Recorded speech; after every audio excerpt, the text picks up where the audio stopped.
Bonte. We back. We Bonte. But AK.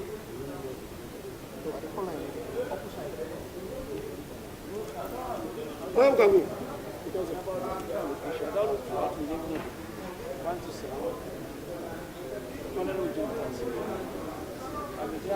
One, two.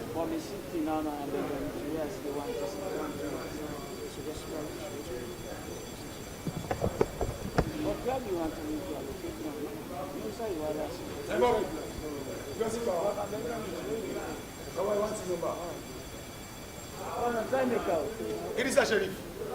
You don't see Kawa. Friend Kawa, you want to see a number there? Yes.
Machine on the side. No.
Anytime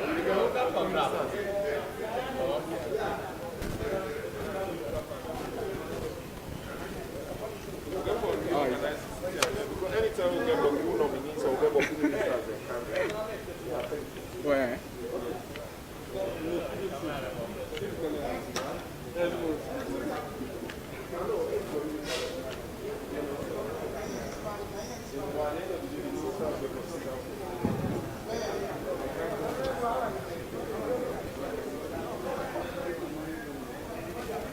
Attention.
Almighty God, without whose help labor is useless, without whose light search is vain, we thine unworthy servants here gathered together in thy name, do most humbly beseech thee to send down thine heavenly wisdom from above, to direct and guide us in all our deliberations, and laying aside all private interests, prejudices, and partial affections, the result of all our counsels may be to the glory of thy blessed name. Amen.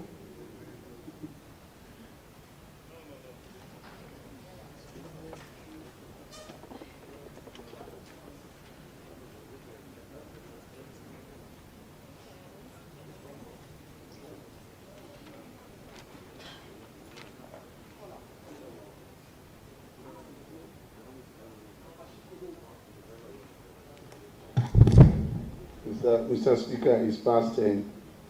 I want to move down to suspend SO52 so the business of the House will commence. Any seconder to that motion? I so second, Mr. Speaker.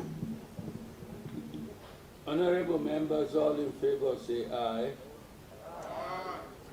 All against say nay. The ayes have it.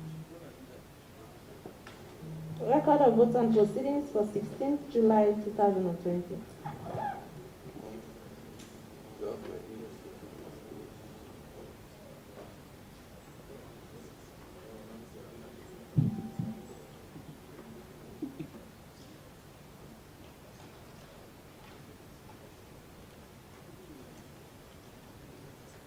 Just a small announcement.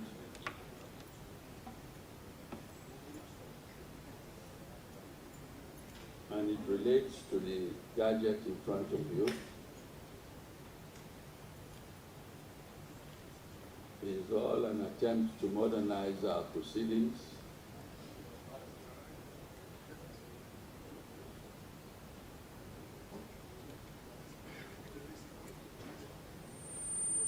It is proposed that we set aside Monday next week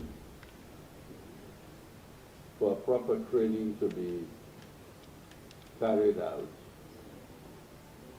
as to the use of these electronic gadgets in front of us. Pending that, we have a few quick steps for today's sitting.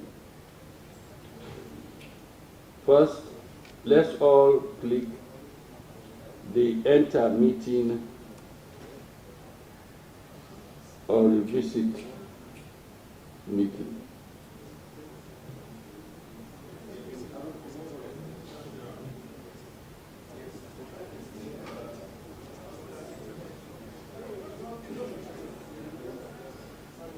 This is a quick one for today only.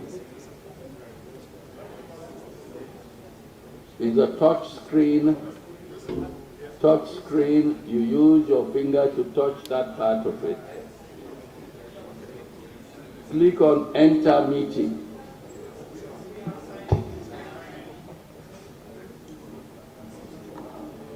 What do you have? You'll assist them. Mr. Speaker, may I observe? Yes. Mr. Speaker, I think we should have taken some tutorial on this. Call members for some internal training. We cannot do that one now because we are in the business now of the House. We encourage the clerk to train members of Parliament, Mr. Speaker. No, that's why I mentioned in my opening statement that training will be done on Monday. Yeah, but this not what giving I'm some about. instructions. No, Some of them are not IT savvy. That's what I'm saying. They are not giving instruction enter. What are they going to enter? Just enter manuscript. No, it's the same thing I'm telling you. We are still arguing with me. They even cannot know where manuscript because they are not taking formal training, Mr. Speaker. They cannot. Look, members are in doubt. And the public will be looking at us if we know what we are doing here. Can we take some training, Mr. Speaker? We don't want embarrassment in the House. Please, Mr. Speaker, I beg. Let us go the normal way. Mine is working. Yeah, because you have been trained, Mr. Speaker. If you train honorable leader, opposition leader. No. I'm now being trained by Whether you like it or not, this will force you to train yourself to be IT savvy. I don't know if Zainab is IT. Are you IT savvy? No, she's not. She had her.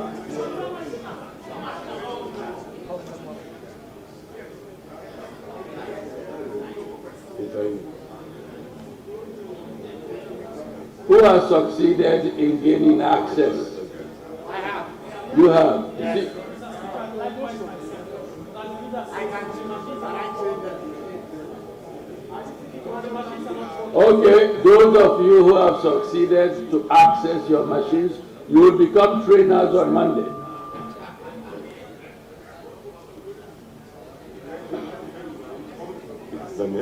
Leader of government business. I'm sure you are IT savvy. No, I'm not talking for myself. I'm talking for the good of all. I'm perfectly IT savvy.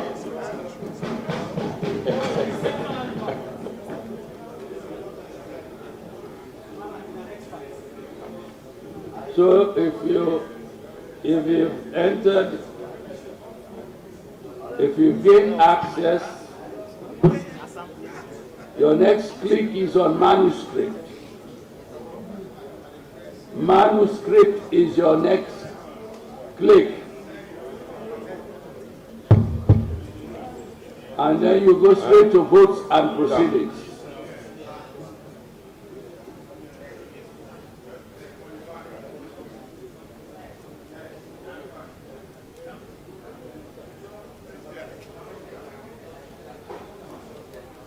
How many of you have clicked on manuscript? You are far ahead. Myself. But Mr. Speaker, for this one, we only have one page here for votes and proceedings. I don't know. Just click on. I have got it, Mr. Minister. I have mine here. Mr. Minister, Mr. Speaker.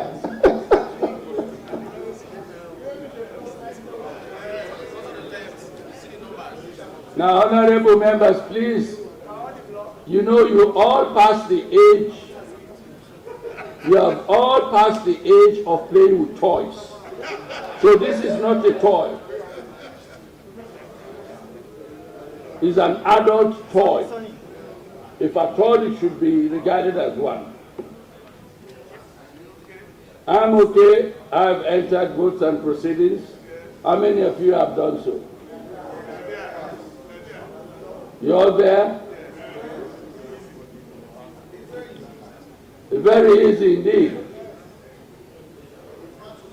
Who is not there?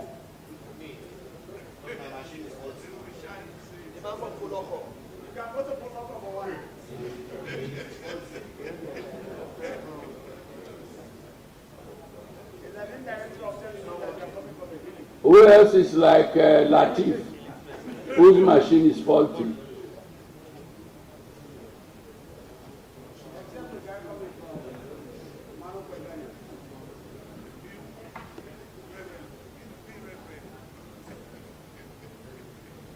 Okay, well, those of you whose machines are faulty, you'll have to do it the manual way.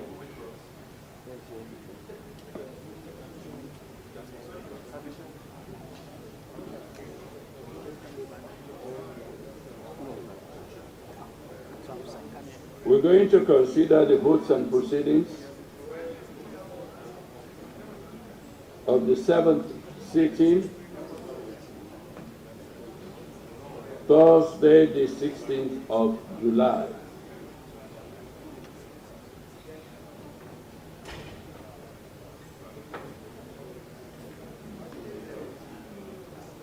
And in so doing, we're going to skip pages 1 through to 4. And we start consideration from page 5.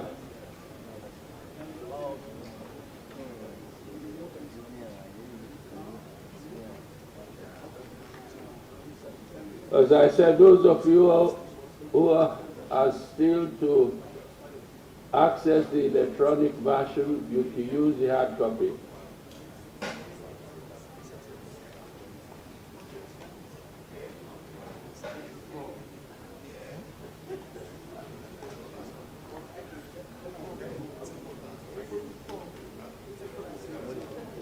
Page 5, any comments, any amendments? I see none. Page 6.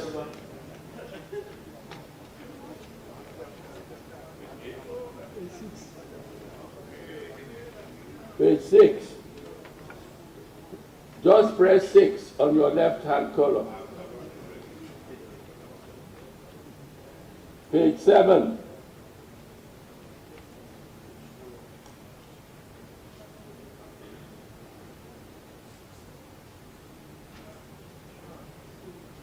Page 8.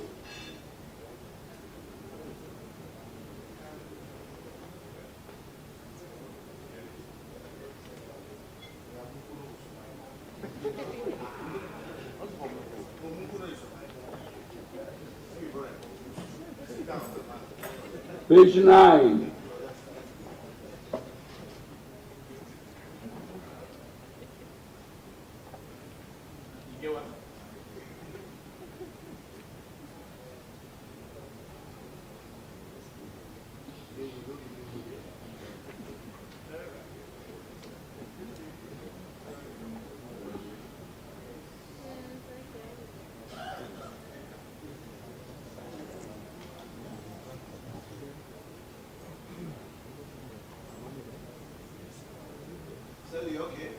Page 10.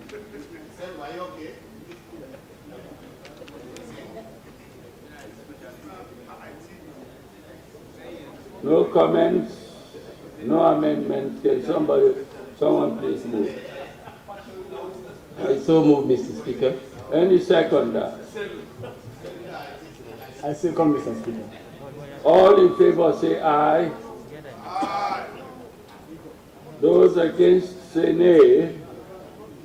The ayes have it. Record of votes and proceedings for Thursday, 16 July 2020 has been adopted. There is a little secret I'll let you people into. Yes, it's a little secret, yes. I'm now going to make it public. If you are not IT savvy and you have a little daughter, a little boy,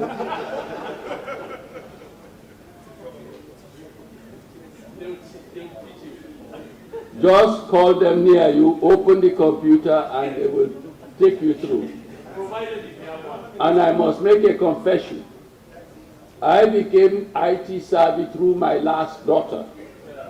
She taught me computer. Every day she came back from school, the first thing she would do, "Daddy, are you ready?" And I said, "Yes." And she would take me through. And that's how I became IT literate. Believe me, trust them. They know what they are doing. It's their generation.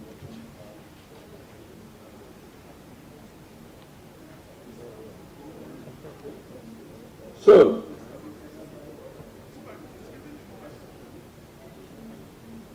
Laying of papers. A. Honorable Sir Emerson Lamina, Chairman, Parliamentary Committee on Mines and Mineral Resources.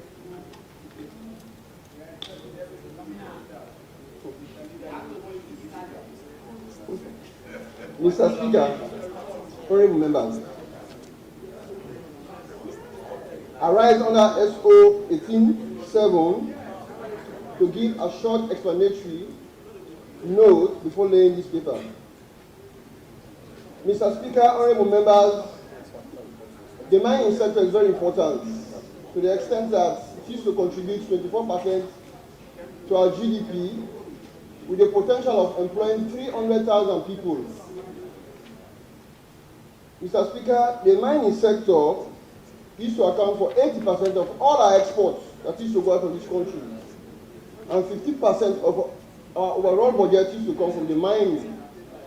Mr. Speaker, honorable members, sad to note, even before the advent of COVID-19, the mining sector has been dwindling in terms of resources.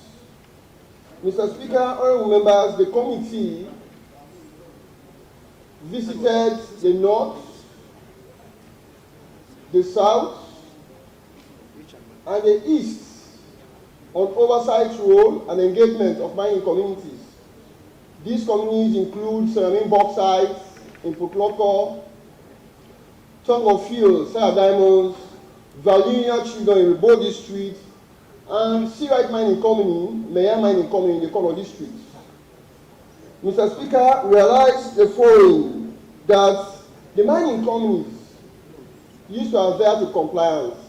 Compliance that has to do with corporate social responsibility, with skill transformation to the indigenous that live in those communities, local content policy, as well as adhering to their CDA. The committee also realized disparities, glaring disparities, among community development funds contribution to those mining communities. Mr. Speaker, what clearly came out during our visit was the payment, even the late payment of the DACDS to mining communities. We've got repetitive calls from local councils affected, as well as chief administrations affected. It is a surprise of all that the DACDF is there, and until now, between the year 2018 and 2019, still not been paid. And this has disrupted the development agenda of paramount chiefs as well as local councils. The committee, a few days ago, did a letter to the minister instructing him to work with NMA to facilitate this money because of the unbearable calls upon the committee from paramount chiefs to even committee members' annoyance. Mr. Speaker, honorable members, the committee did well, and the committee also want to appreciate the leadership of Parliament that provided a fund to visit all those communities on our engagement. Therefore, Mr. Speaker, permit me to lay on the table the committee report entitled Sectional Report on the Parliamentary Committee on Mines and Mineral Resources on its engagement and oversight visit to mining companies and communities in the North, South, and Eastern provinces from October 23rd to November 2nd, 2019. I thank you, Mr. Speaker.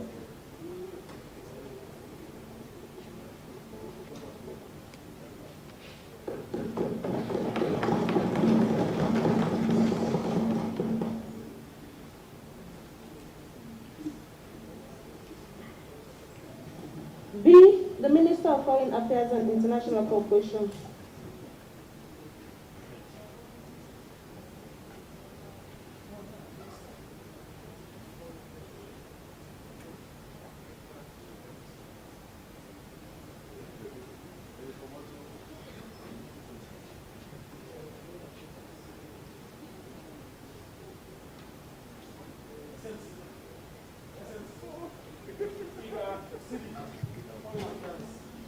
Mr. Speaker, honorable members, I have the honor to lay on the table of this honorable House the following papers.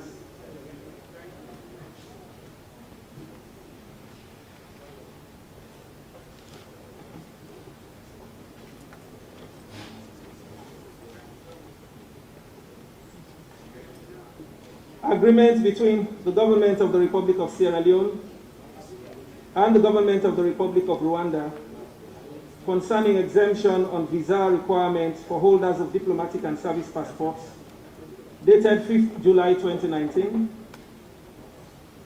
General cooperation agreement between the government of the Republic of Rwanda and the government of the Republic of Sierra Leone, dated 5th July 2019.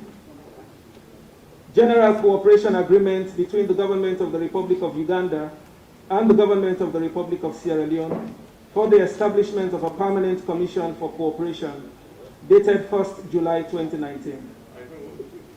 Memorandum of Understanding between the Ministry of Foreign Affairs and International Cooperation of the Republic of Sierra Leone and the Ministry of Foreign Affairs and International Cooperation of the Republic of Rwanda on political consultations, dated 5th July 2019. And finally, Mr. Speaker, Memorandum of Understanding between the Government of the Republic of Sierra Leone and the Government of the Republic of Uganda on political consultations, dated 1st July 2019.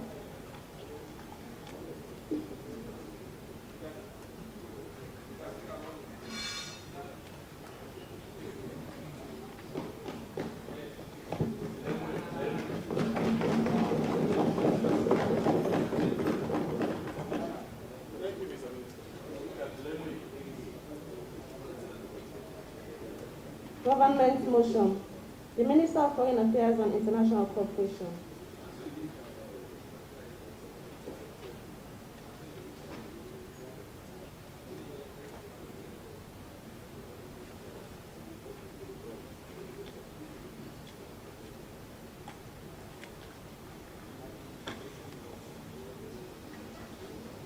Mr. Speaker, honorable members, be it resolved that this honorable House hereby ratifies the following agreements, which were laid on the table of the House on Thursday, 16th July 2020. 1. Agreement on cultural and artistic cooperation between the Government of the Republic of Sierra Leone and the Government of the State of Kuwait, dated 17th November 2019. 2. Agreement on cooperation in the field of technical education and professional training between the Government of the Republic of Sierra Leone and the Government of the State of Kuwait, dated 17th November 2019. 3. Agreement on establishing Joint Commission for Cooperation between the Government of the Republic of Sierra Leone and the Government of the State of Kuwait.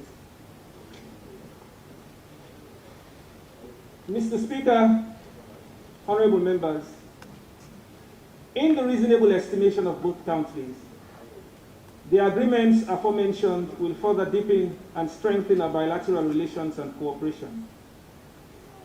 The promotion of culture and arts will be a defining step in the new trajectory of relations, recognizing fully the artistic and cultural potentials we are endowed with, and how through relevant exchanges and support, we can midwife those values to have a profound impact on our development landscape. Mr. Speaker, honorable members, cooperation in the field of technical education and professional training will help crystallize our human capital development into them with the social development goals. An idea submit further that the agreement to establish a joint commission for cooperation between our two countries will provide an overarching framework to support our mutual expectations. I therefore most respectfully pray, Mr. Speaker, honorable members, that this House proceeds to endorse and ratify the aforesaid agreements as Sierra Leone stands to benefit immensely from their implementation. Thank you, Mr. Speaker, honorable members, for your kind indulgence.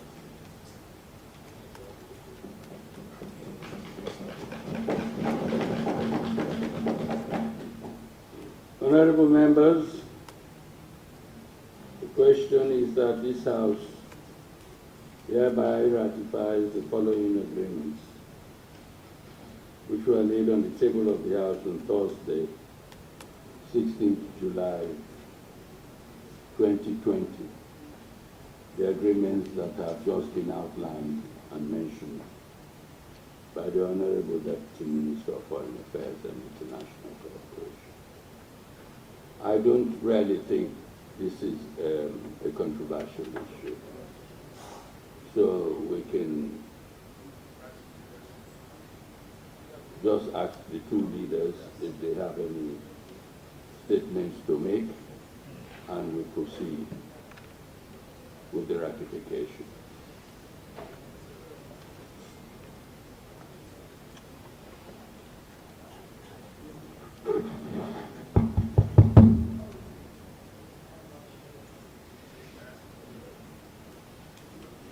Thank you, Mr. Speaker.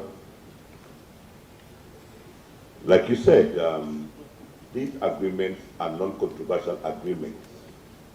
And as a country, there had already been relations between this country and the State of Kuwait. What the minister has just done is for us to put like an official seal to the relationship that we already had with the State of Kuwait. And bringing it to this House is only to give it the added significance that is required, so that as a country we know that we have formalized, we have strengthened the relations between our country and the State of Kuwait. Like the minister rightly said, we must start to look at other areas now in terms of promoting our cultural values, and let us also try to encourage people from those countries to come with the aim of boosting our tourist industry, because those are areas that we've not been looking to. We've always been looking towards the West for tourists. But where there is an improvement in our cultural relationships, in terms of transmitting our value, definitely it will benefit our touristic industry and also our social and political values. And also want to see how much we can benefit from states that are wealthier than us. So I think, like I said earlier, or like the Speaker said, they are not controversial. We'll only ask the rest of the House for us to speedily ratify this agreement. Let us strengthen the relationship between our country and the state of Kuwait. Thank you very much. I thank the honorable member for his contribution and his statement on behalf of his leader. I will now invite the leader of government business.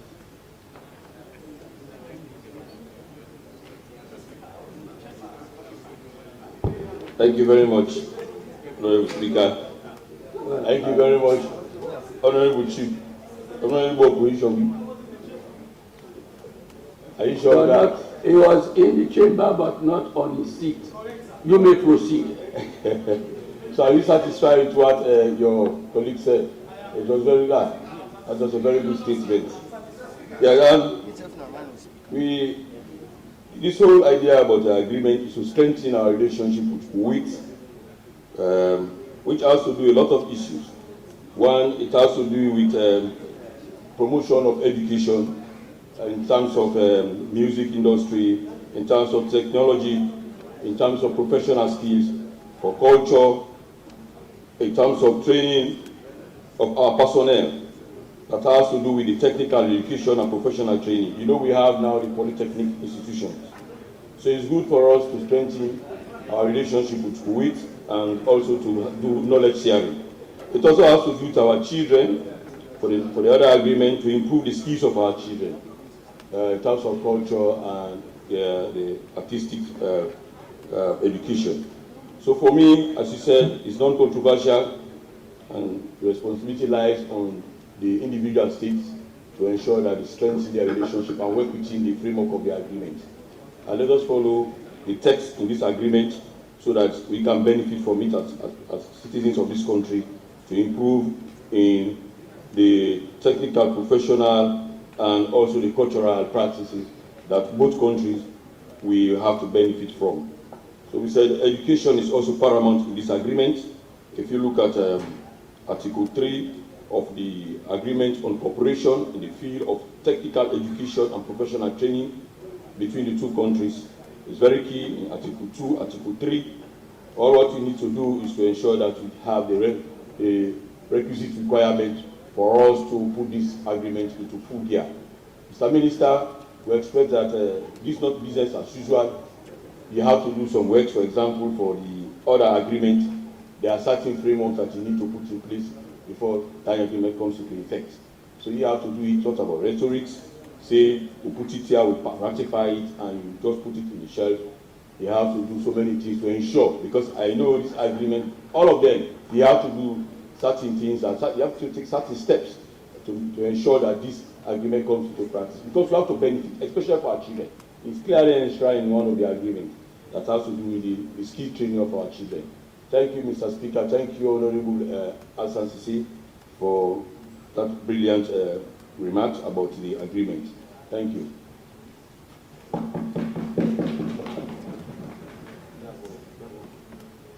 Mr. Minister, do you have anything to add? Mr. Speaker, just to indicate that I cannot agree more with the sentiments expressed by honorable members, and I am immensely indebted, and to communicate that we pledge our full faith and commitment, specifically the Ministry of Foreign Affairs and International Cooperation, and by extension the government and people of Sierra Leone, to discharging the obligations on the part of Sierra Leone with respect to the said agreements, and I'm truly indebted, and I communicate that assurance to this Honorable House.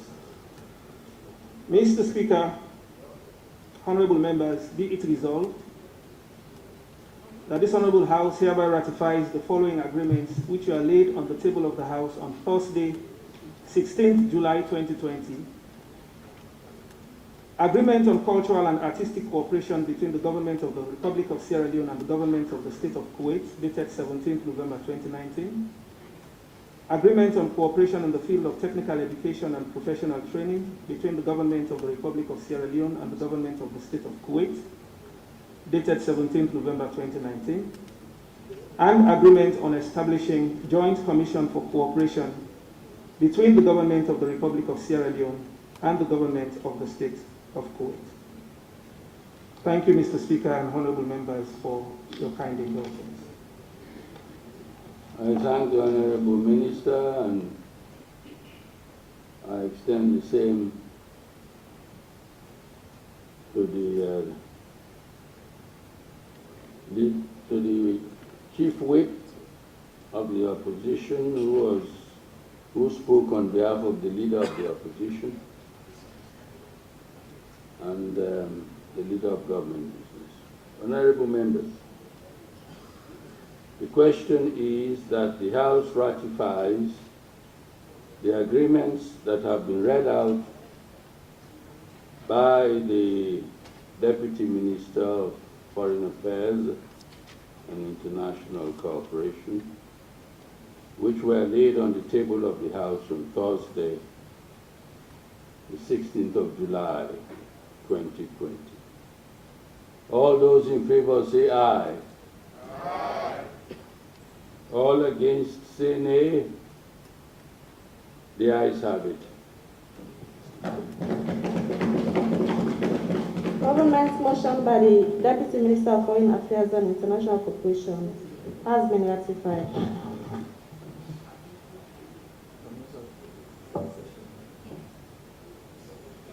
Bills. Mr. Speaker, just to bring the House to speed, for the first document laid, it was laid on the 17th of March, Tuesday, 17th of March, 2020. So check your records for the first document laid for Minister of Finance, Foreign Affairs, so that when we have the motion for the debate, you don't make reference. So you have the copies of that particular document. Thank you.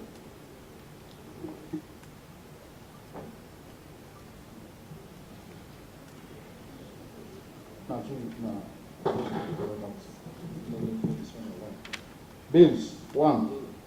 The Consumer Protection Act 2020. Introduction and first reading. The Minister of Trade and Industry.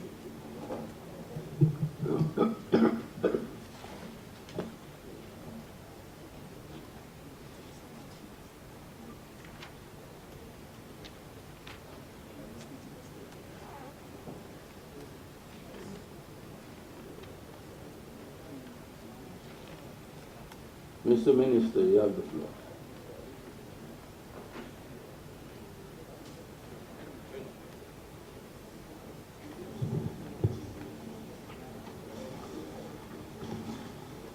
Mr. Speaker, honorable members, civil society groups, media representatives, distinguished guests, ladies and gentlemen, I lay before this House the Consumer Protection Bill that we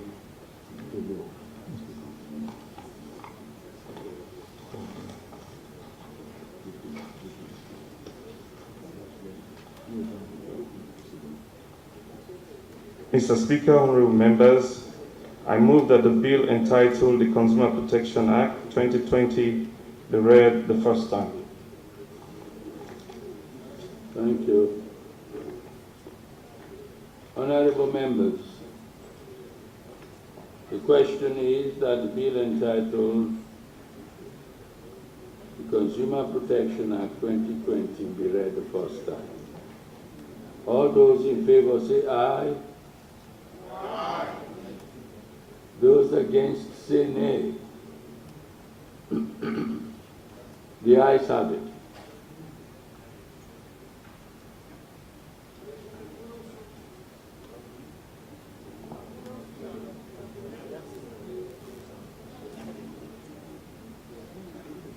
The bill entitled the Consumer Protection Act 2020 has been read the first time. Mr. Minister, you may return to your seat.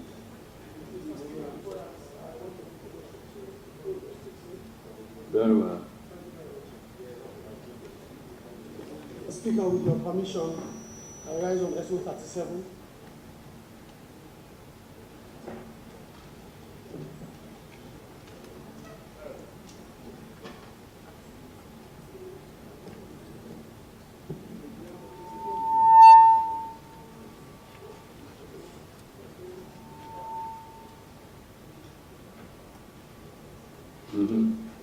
Thank you very much, Mr. Speaker. Mr. Speaker, as I said, I rise on SO 37. Considering the volume of the bill we are expected to discuss, and the exchanges that took place during the pre-legislative hearing, I want to crave the indulgence of this House, through you, Mr. Speaker, that we postpone the debate, that is the second reading, to any date convenient for this House, Mr. Speaker, so that members will have ample time to read these documents and digest it properly, for them to be in an informed position whilst debating it. That is my motion, Mr. Speaker. Leader of Government Business. Mr. Speaker, I expect you to put the motion, so I second the motion. So I'm in full support of that motion. So I second the motion. Honourable members, the motion is before the House. All in favour of the motion say aye. Aye. All against say nay. The ayes have it. Motion moved by the Leader of the Opposition has been approved. Mr. Minister, thank you. You may go back to your seat.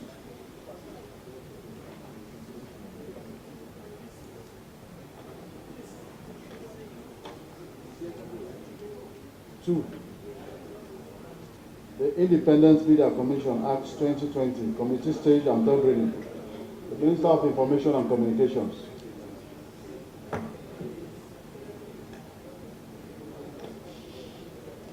Committee Stage, Sergeant at Arms. The House resolves into Committee of the whole House.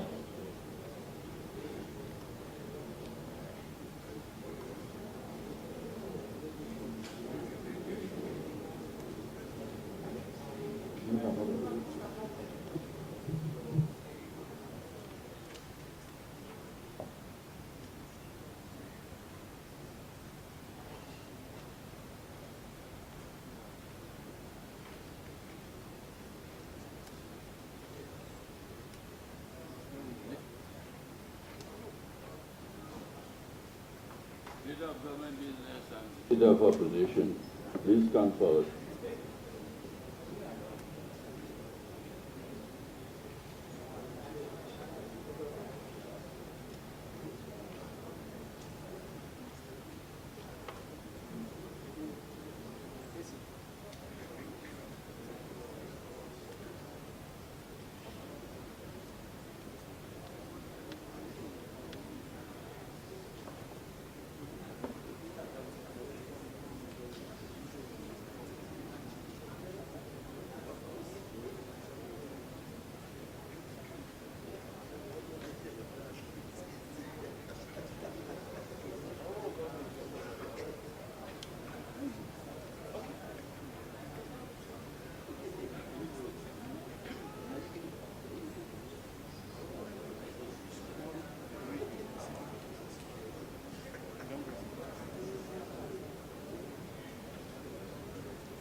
Honourable members, the Minister of Information is now with us.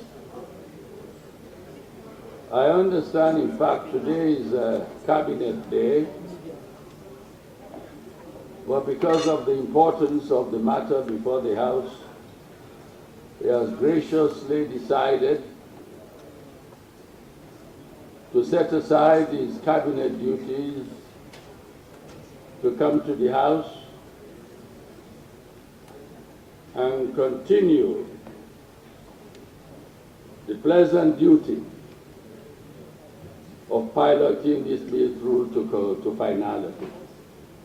Mr. Minister, you are welcome. And I also want to take this opportunity to welcome the great media moguls who are here today. I see Asma James of 98.1, who is with us.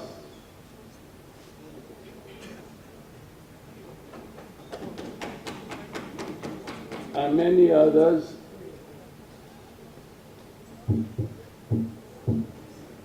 Prepare the list for me.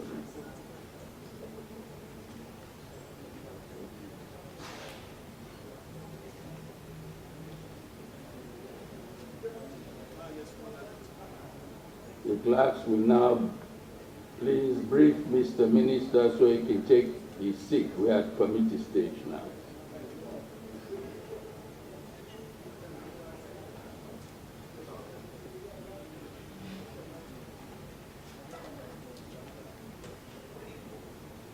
I call on the Chairman, Legislative Committee, Honorable Hedoro Moyo Gevao, to present the reports.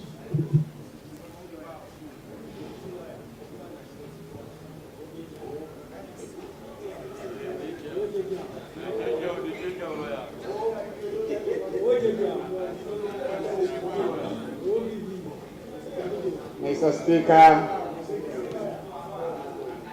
honorable members. This is committee stage.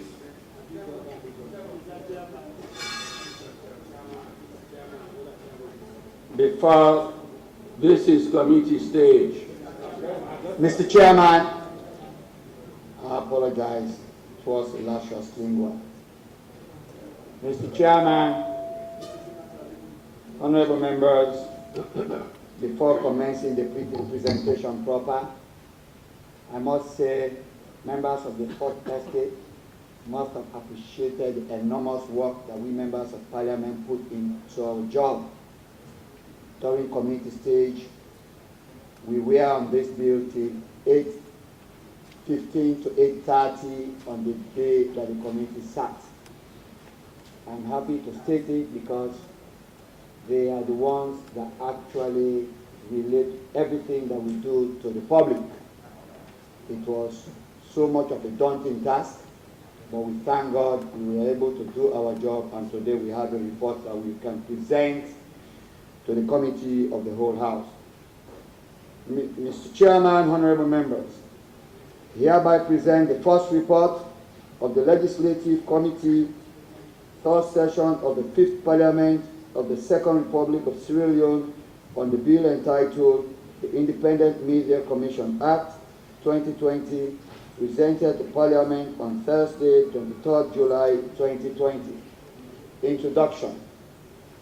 Mr. Chairman, honorable members, I rise to present the first report of the Legislative Committee, third session of the 5th Parliament of the Second Republic of Sierra Leone on the bill entitled the Independent Media Commission Act 2020, being an act to provide for the continuation of the Independent Media Commission, to provide for the registration and regulation of mass media institutions in Sierra Leone, license of registration and regulations of mass media institutions in Sierra Leone, license of institutions engaged in radio, television, or direct-to-home digital satellite services, broadcasting and registrations of persons and institutions engaged in the publication of newspapers and magazines in Sierra Leone, and to provide for other related matters.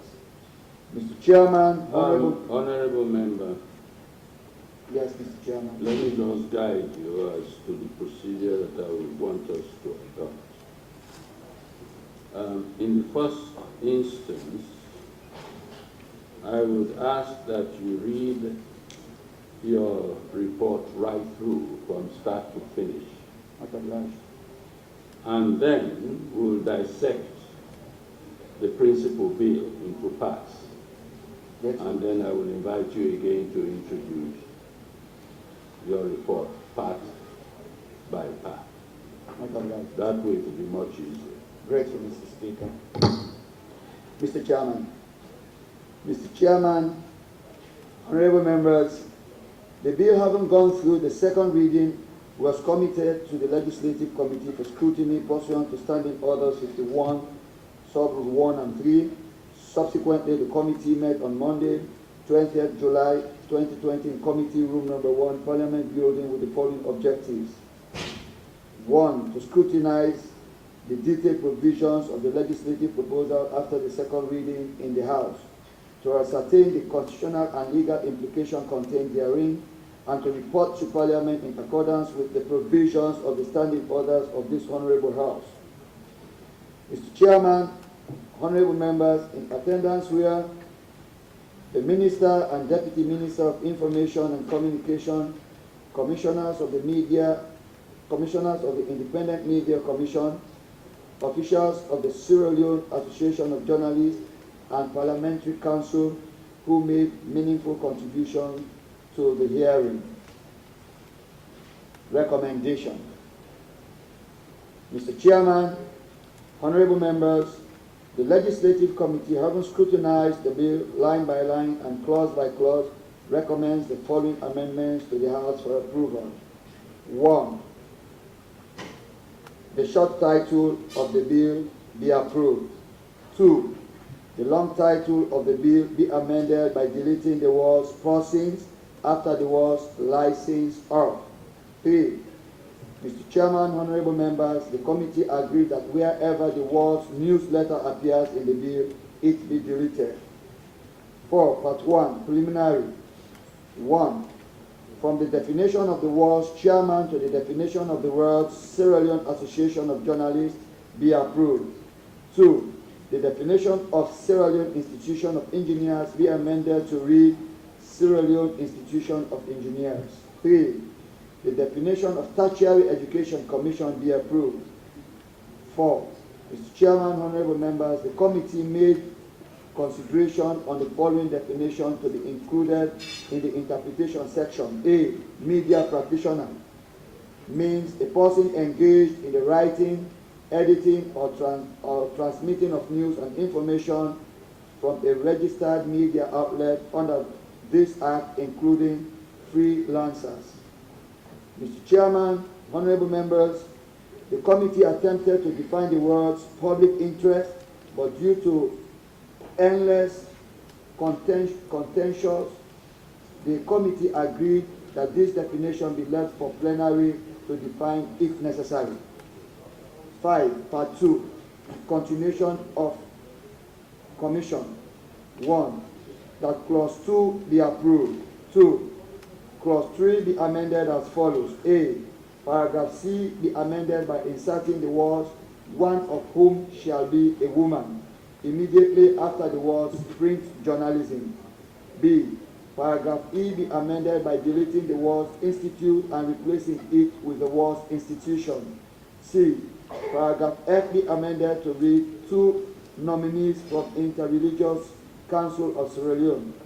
Mr. Chairman, honorable members, the committee proposed the insertion of a new paragraph H to read "a representative of the Sierra Leone Association of Journalists nominated by the Sierra Leone Association of Journalists." D. Clause 3, subclause 2 be amended to read "the chairman shall be a person with proven relevant practical experience of at least 10 years as a media practitioner appointed by the President, acting in consultation with the Sierra Leone Association of Journalists and subject to the approval of Parliament." 3.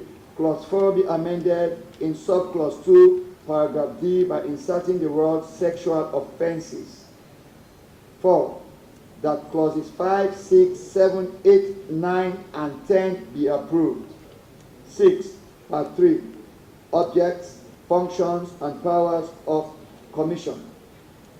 that clauses 11, 12, and 13 be approved. 2.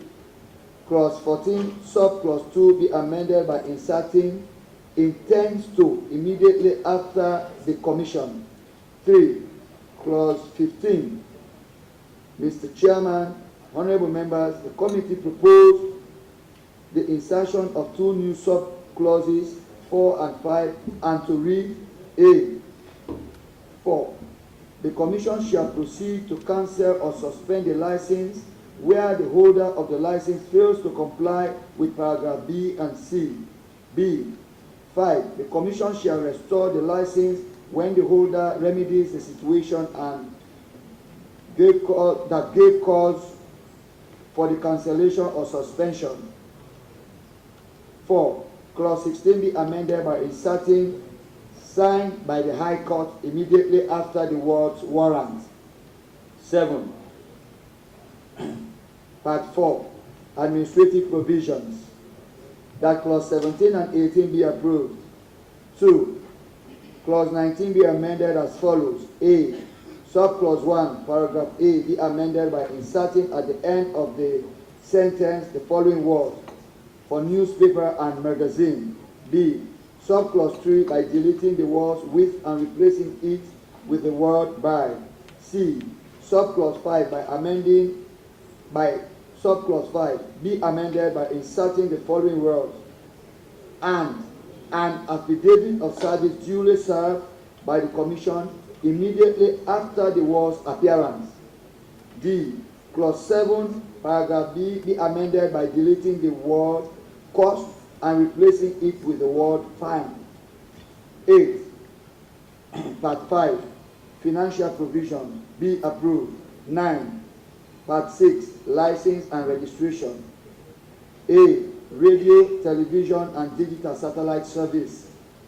1. Clause 24 be amended as follows. A. Subclause 2 by inserting a new paragraph C to read: C. Has a registered business as a sole proprietor. B. Subclause 3, paragraph B. 3. AA to delete the year 2001 and replace it with 2002. C. Subclause 3, paragraph B. 3. CC by inserting the following words at the end of the sentence and its amendments. D. Subclause 5 be amended to read: a person who contravenes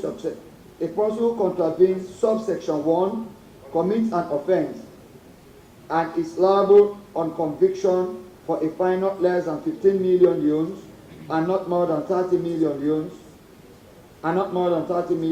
2. That clause 25 and 26 be approved. 3. Clause 27, subclause 3 be amended to read: the procedure for the renewal of the license shall be with the commission regulatory requirements. 4.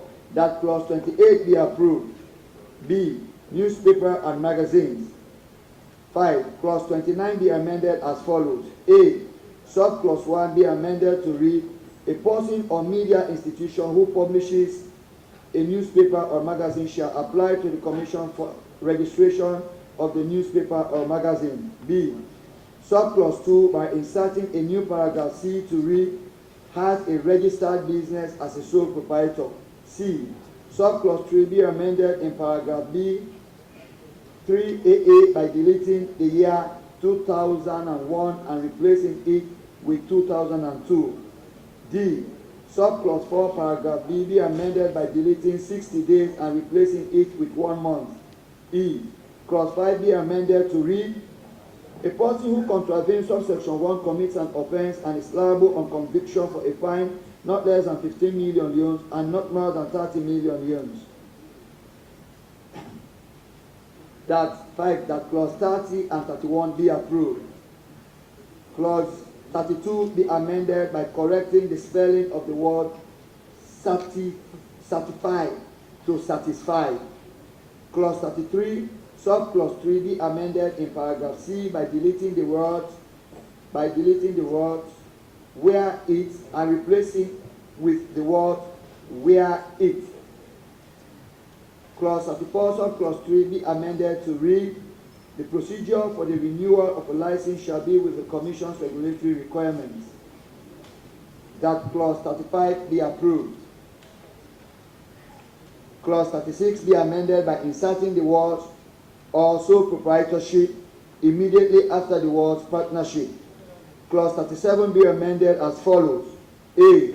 Subclause 1, by inserting the words or sole proprietor immediately after the word partnership. B. Subclause 2 be amended to read, a person who contravenes subsection 1 commits an offense and is liable to conviction for a fine not less than 15 million yuans and not more than 30 million yuans. Clause 38 be amended as follows. A. Subclause 1 by inserting the following words at the end of the sentence. In the case of a partnership or sole proprietorship, the managing partner or sole proprietor. B. Subclause 2 be amended to read, the signed copies of every newspaper or magazine delivered to the Commission under subsection 1 shall be submitted on the day of publication and shall be filed and kept by the Commission. C. Subclause 3 be amended to read, an editor and publisher of a newspaper or magazine who contravenes subsection 1 commits an offense and is liable to a fine not less than 3 million yuans and not more than 5 million yuans. Obligations to employ registered editors and station managers. Clause 39 be amended on the proviso to read as follows, unless that person is a media practitioner. Clause 40 be amended as follows. Subclause 1, by spacing the words otherwise engaged to read otherwise engaged. B. Subclause 1, paragraph B be amended to read, has obtained a diploma in journalism, mass communication or media studies, or a university degree from a recognized institution. Miscellaneous provision. Clause 41, subclause 2, paragraph B be amended to read, newspaper and magazine registered with the Commission. That clause 42 be approved. Clause 43 be amended to read, the minister may by statutory instrument after consultation with the Commission and the Sierra Leone Association of Journalists make regulations for giving effect to this act. That clause 44 be approved. Conclusions. Mr. Chairman, honorable members, the Legislative Committee, having scrutinized the bill entitled the Independent Media Commission Act 2020, recommend these proposals to the House for approval. The report reflects the consensus of honorable members of the committee. I therefore move that the House pass the bill entitled the Independent Media Commission Act 2020 through committee stage, third reading and into law. I thank you for your attention. Signed, Honorable Hindolu Mwewo Gebal, Chairman, Legislative Committee.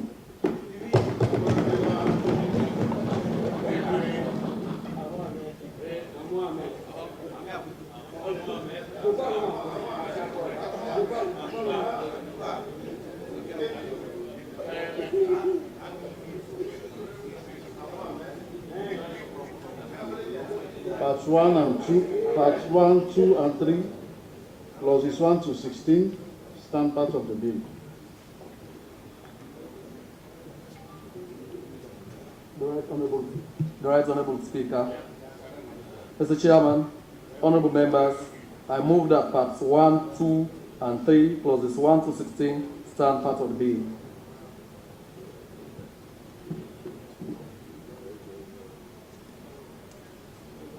Honorable members, the question is that parts 1, 2 and 3, clauses 1 through to 16, stand part of the bill.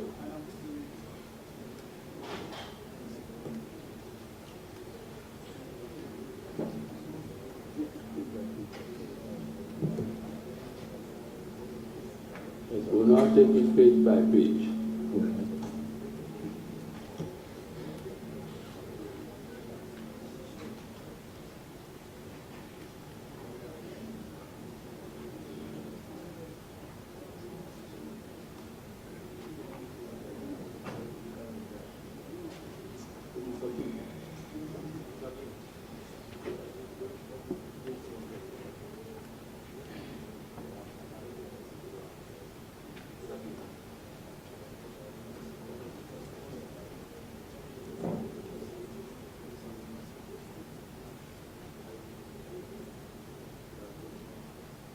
Page 1.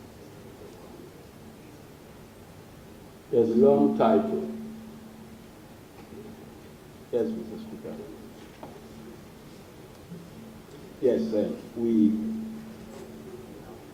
the word persons appeared twice in the long title, and we agree that the committee stage to expunge persons in the long title, not only the one that appeared after license of, the one that also appeared after registration of. So both words should be expunged from the long title.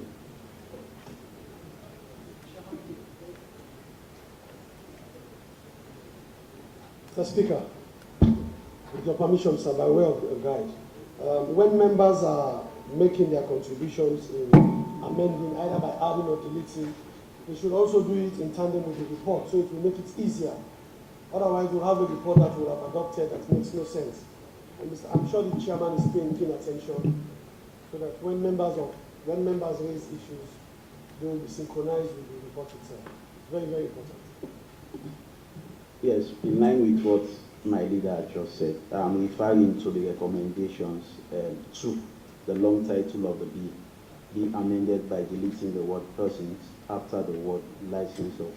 I was just trying to say it is not only after the word license, but it should be again after the word registration of, because persons appear twice in the long title. So for the edification of the House, will you now read the long title? Yes. Taking into account the amendment you want. Yes, being an act to provide for the continuation of the Independent Media Commission to provide for the registration and regulation of mass media institutions in Sierra Leone, license of institutions engaged in radio, television, or direct home, digital satellite service broadcasting, and registration of institutions engaged in the publication of newspaper and magazine. Yes, in Sierra Leone, and to provide for other related matters. We also consensusly decided, as stated in recommendation 3, to delete the word newsletter. Mr. Chairman, may I? Mr. Chairman, I take what my colleague is saying, but my memory vividly serves me that we decided to omit one, the persons appearing only one, to avoid tautology, it appearing twice. So we only agreed to omit the word of persons, which is captured in the report, because we would want the long title to also include registration of persons. So if you delete the word persons, then you are omitting a facet of the people that the bill envisaged to capture, like freelancers. So we cannot totally remove the word persons from the long title, because freelancers are envisaged in the body of the bill.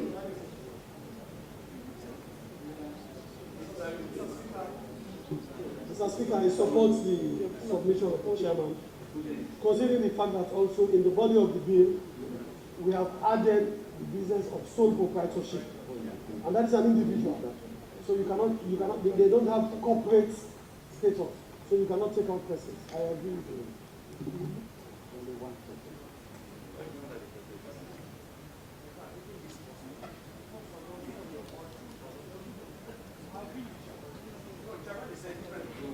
Mr. Chairman,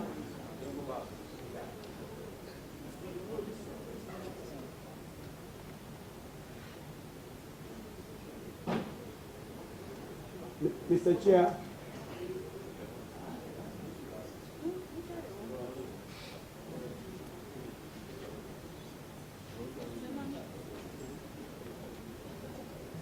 I think there's a different opinion.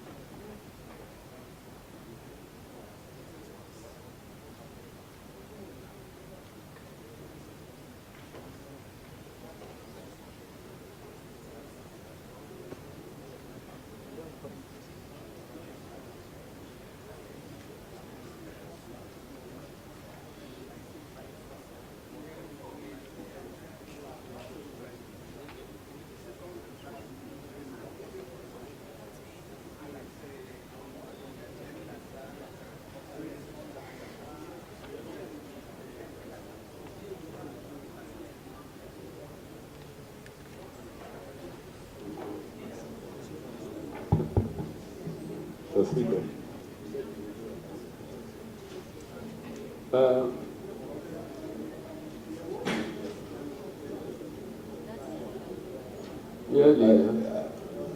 I think you have talked about like what the honorable leader of the opposition said.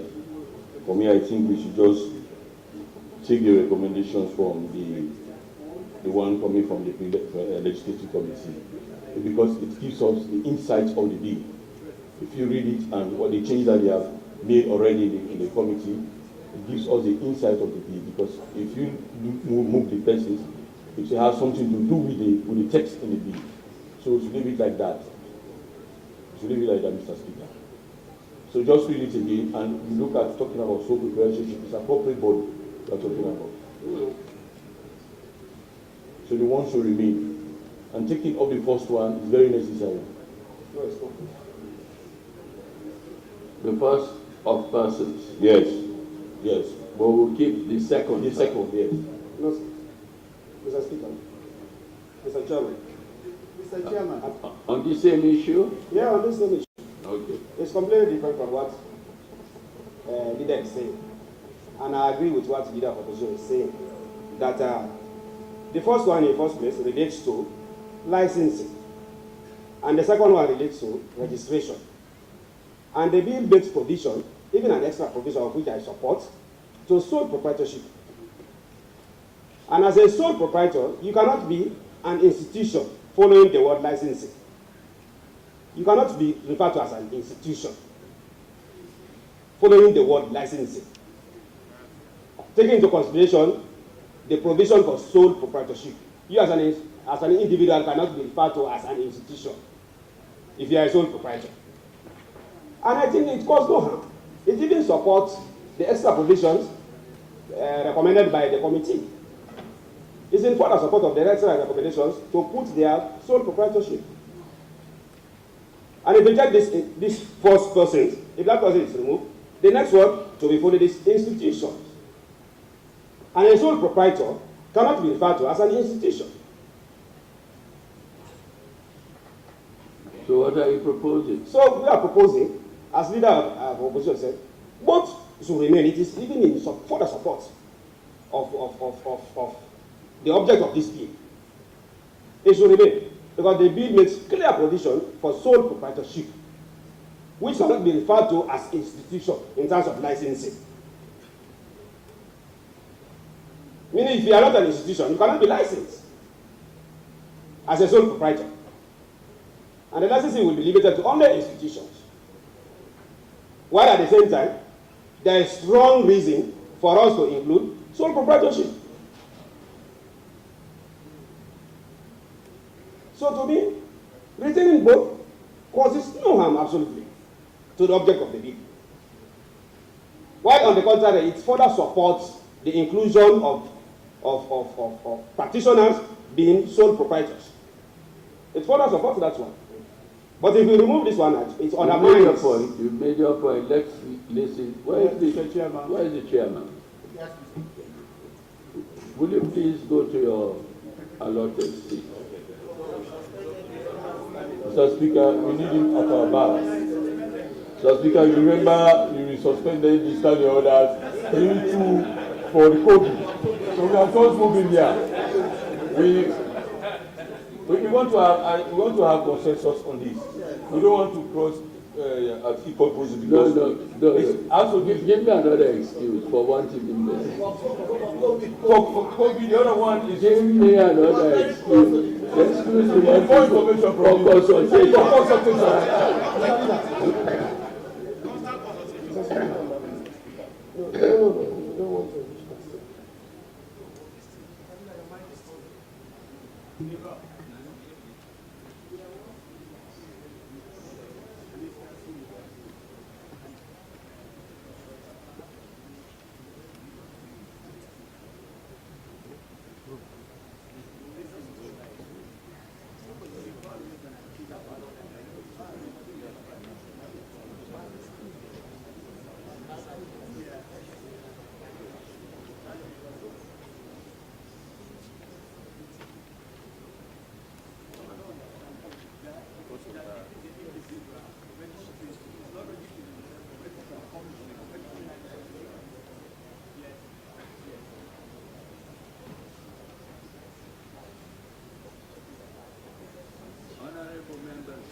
Honorable members, Honorable Kagbo, I hope you're paying attention. Yes, sir, Mr. President. Because you raised this problem.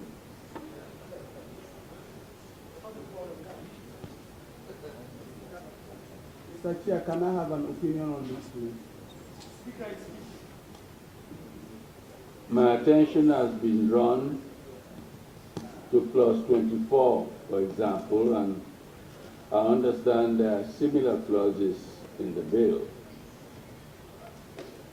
If we were to go the way you have asked us to go, how would that be consistent with the provision of clause 24?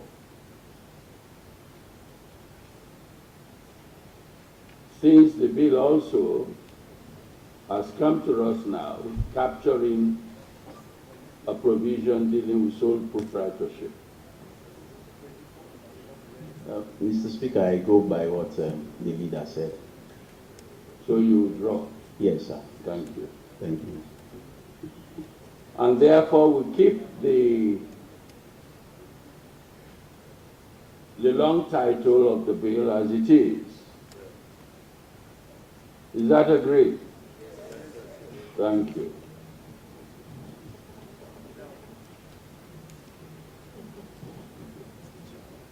Mr. Chairman, can I be heard on this for clarification, sir?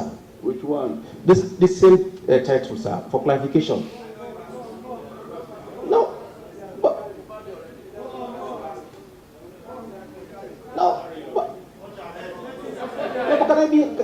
can I be heard, Mr. Speaker, Mr. Chairman? Okay. Since the media practitioners are here and the minister himself is here, I just want to clarify. The persons we are referring to, is IMC holding the person responsible or the entity in case of any breach? If you decide to convert yourself to a sole proprietor, they will hold you responsible. If you are a corporate body, they will still be the corporate body. If I'm a sole proprietor, I'm registering C&J Enterprises. They will hold you, not C&J. They will hold you. I then rest my case. It's a sole proprietorship, so you are not covered.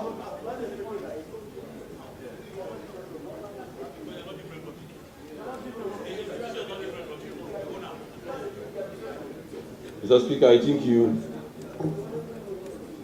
the Honorable Leader, I was expecting you to just go back to the reference you made in section 24.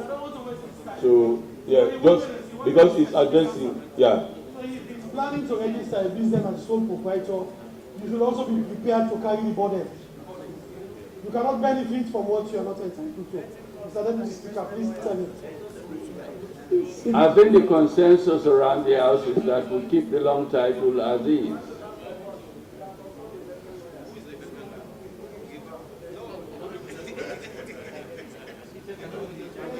Page 2.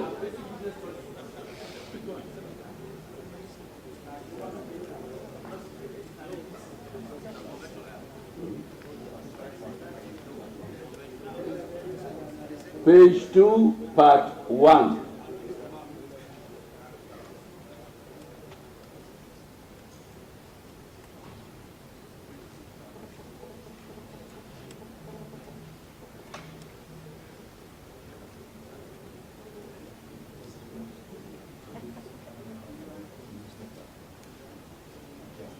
Does it appear here?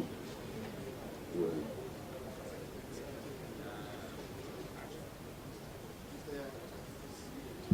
Mr. Chairman,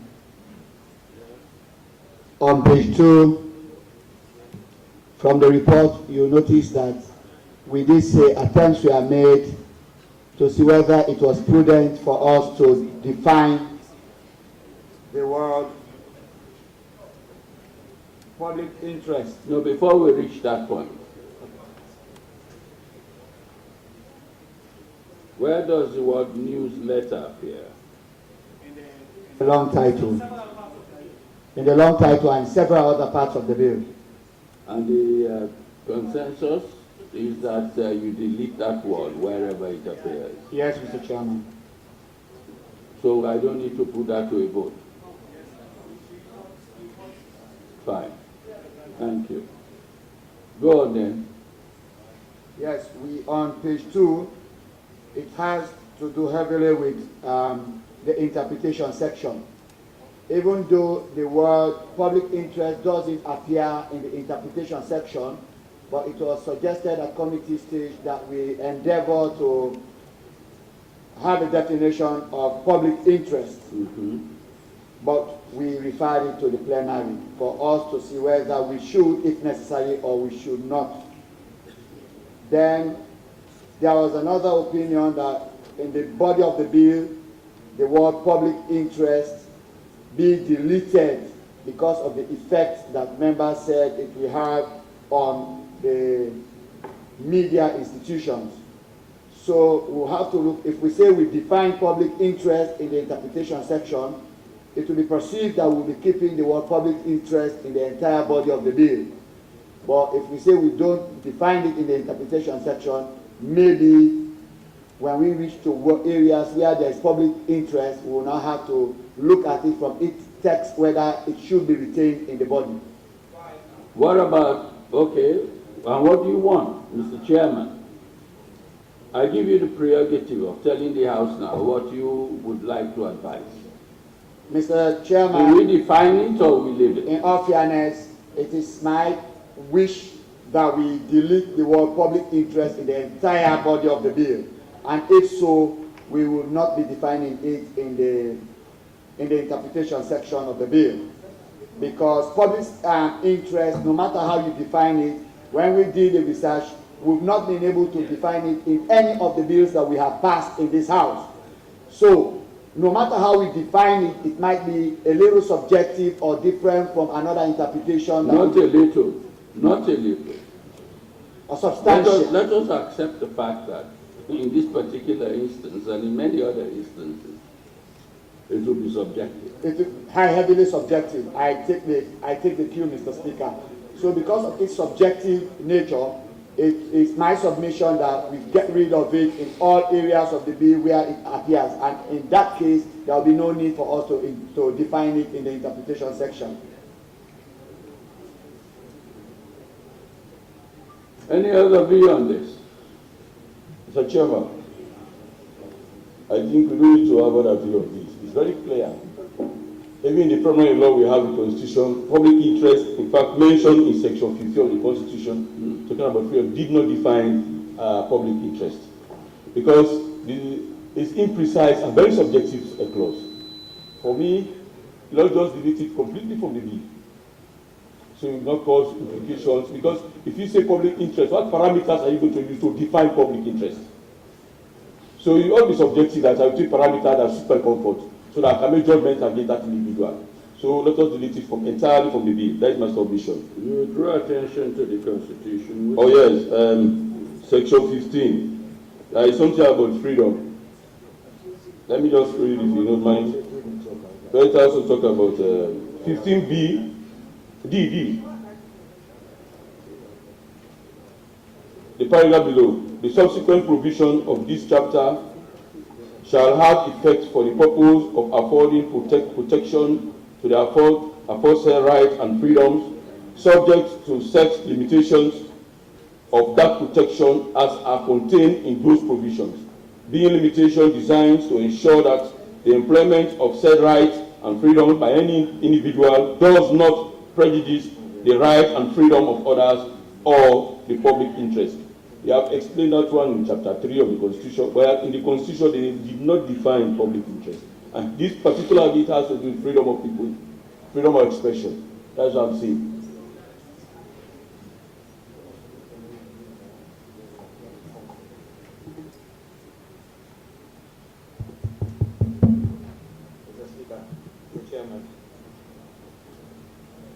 Mr. Chairman, when we were in the committee, there was this urge to define public interest. More so when we are looking at Part 5 critically, and now we'll be subjected to go to court on civil.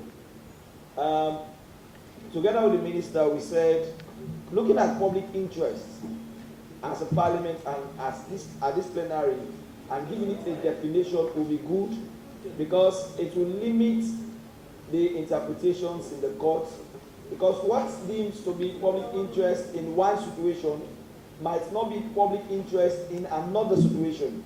And if we are retaining it in the bill, we are asking that we define what really is public interest. Because we don't want to see a situation where an article will be carried against the IG and they tell us it's a public interest. Sorry, sir. Mr. Speaker, we don't want to be here for the whole day. Though where the chairman has made his proposition and we have agreed, there is consensus. We should not be debating issues that we have consensus in. We don't need to be convinced anymore. We are convinced.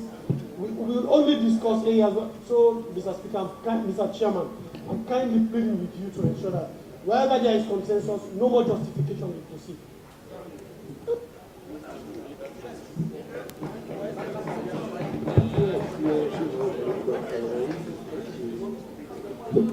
Mr. Speaker, may I be heard on this?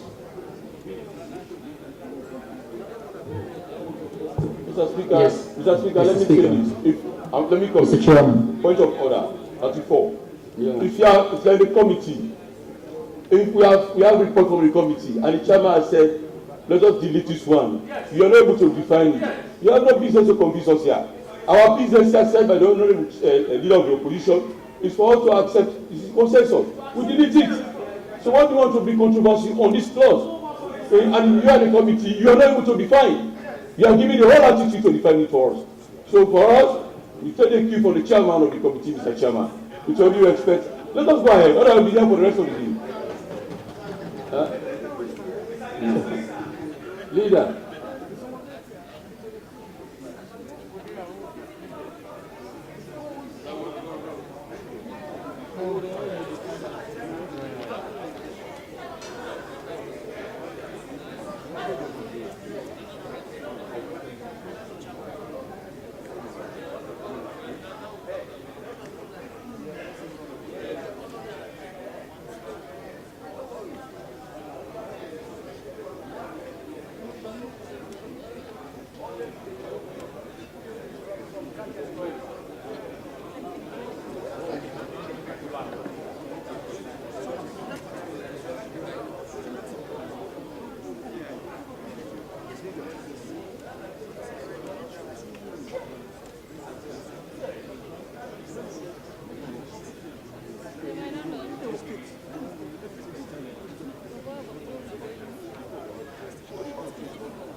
I have a pair of spectacles for sale.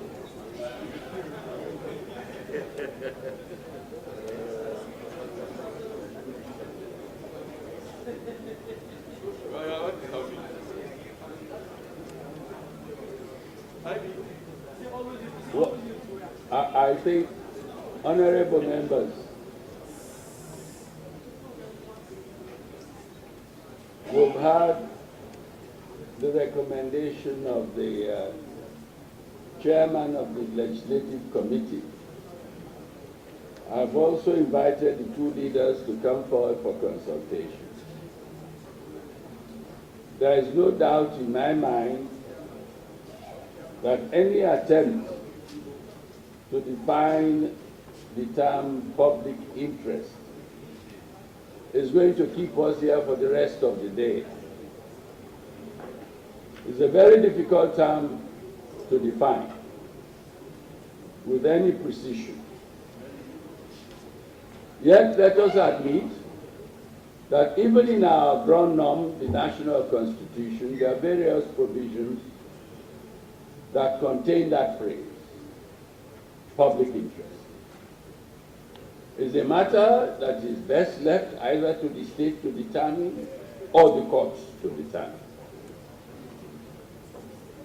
When I saw it myself this morning, I tried to come to a definition, and I was not particularly convinced that it was a good one.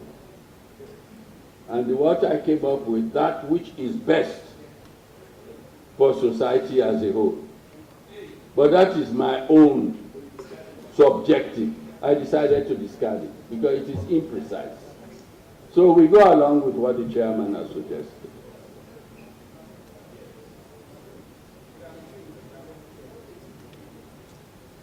So the consensus is we delete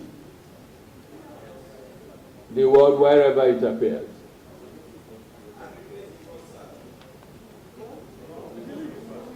We just delete.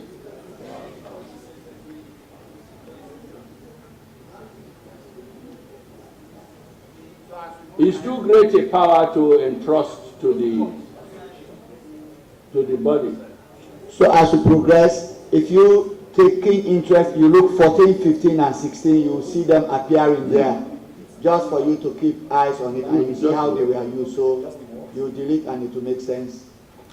So give us an example, for example. You said so 14. Under 14B, we turn to 14B. I'll read the entire. The commission may suspend a license or cancel a license where it is satisfied that the holder of the license has violated a term or condition of the license, or 2, within 6 months period, contravene the media code of practice more than once. 3, it's in the public interest to do so. So we delete the B. We delete B. That's what you say. Yes, we delete B. Good. That's 14. Then the same applies to 15. And you have said it anywhere where it's yes. So the consensus, honorable members, is that the phrase public interest be deleted from the bill wherever it appears. That is what you are proposing, Mr. Chairman. Yes, Mr. Speaker. I don't want to put it to a vote. Mr. Speaker. I presume there is a consensus on Mr. Speaker, as we go along, we try to contextualize where public interest is, and we try to look at the particular interest in that particular phrase. For example, no. We cannot use the word public interest, is what we are talking about. But the text of it following for us to have public interest, to look at it, it's the word public interest. Let us move along. Let us just accept it. That when we reach, we look at the context and we look how it applies to what we are doing, and we paraphrase the word public interest, and we have a particular definition of what we want to put there. We always concern about public interest. I know what I'm saying. I've read this bill. So anywhere we public interest, we look at it, but we don't use the word public interest. When we get there, we'll cross that bridge. When we reach there, we'll cross that bridge. We are making law. Where we have public interest, honorable leader. Okay. Yes, please. We are going around the same cycle. We have agreed that the word public interest has no place in this bill. Stage one. The chairman has also said that whilst we make progress, because we are going page by page, if there is something we need to address on a particular page, we'll address it. Be it by way of phraseology or otherwise. So let us make progress. We are just going around the same cycle. Mr. Chairman, please. I want to add my... On the same one? Yes, sir. You will be the last speaker. Okay. It is... And make it short and sweet. It is very important that when we make law that we take into consideration some other prevailing circumstances in our society. We have had issues of public interest we have considered as public interest. Let's say, for instance, the audios that sweep around our society and some other things that can bring chaos in our society. Is that not something we consider? Like different people staying abroad, and we have a fleet of journalists all over the world today. They are there, they will send issues to us. Can that not be considered as a public interest? Cannot bring it undermining our democratic fabric of our society? Okay, you made your point? Yes, sir. Thank you. Let me just draw your attention. This document that I hold here is the National Constitution. I will refer you to sections 15. Another one is section 104. And there are many others. And the phrase public interest is used in the Constitution. But the framers of this Constitution were careful not to offer any definition, for good measure. So let's be guided by them. Maybe there is wisdom in just not trying to define it. Are you satisfied? There is no definition in the Constitution of public interest.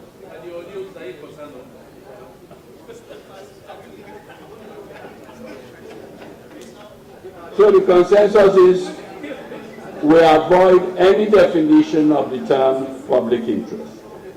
Shall we then proceed? Speaker. Mr. Chairman. Where were we? Page 2 and 3. Now page 4. Part 2. Yes. Sorry, part 1. I was waiting for the chairman to exhaust. Mr. Chairman, please. I also suggested, before I left the meeting for the ECOWAS meeting, for the words Auditor General to be defined. Because the Auditor General appears in the bill. And like in all other laws, in the Constitution, they would say the President means the President of the Republic of Sierra Leone. The police means Sierra Leone Police. So like we have done for others here, Mr. They would say minister means, we know who's the minister, but they have defined the minister for specificity. So it is good for the Auditor General to be defined. Mr. Chairman, are we together? Yes, sir. That suggestion did came up. Yes, I was not there. That's yes, right. Because it's very important that we define the Auditor General for the Republic of Sierra Leone. We did say the Auditor General means Auditor General of Sierra Leone. Yes, very important. Yes, Auditor General means the Auditor General of Sierra Leone.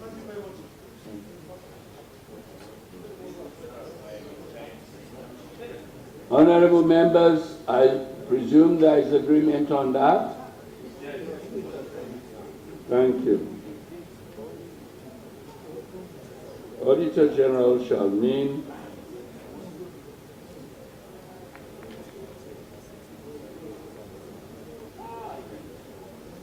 the Auditor General of Sierra Leone.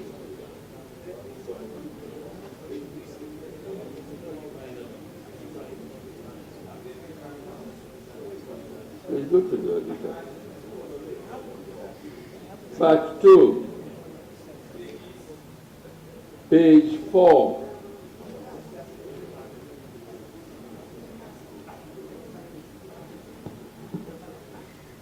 Yes, Mr. Speaker.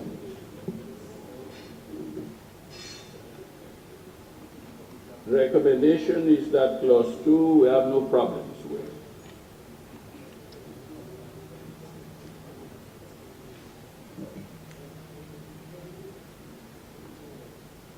Clause 3 is where there is a recommendation. Mr. Speaker. Who was trying to? Yes? Yes. I have a problem with clause 25. 25? Yes, but he said should be approved.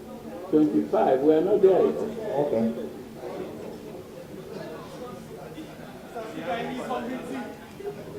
It's not from BT, but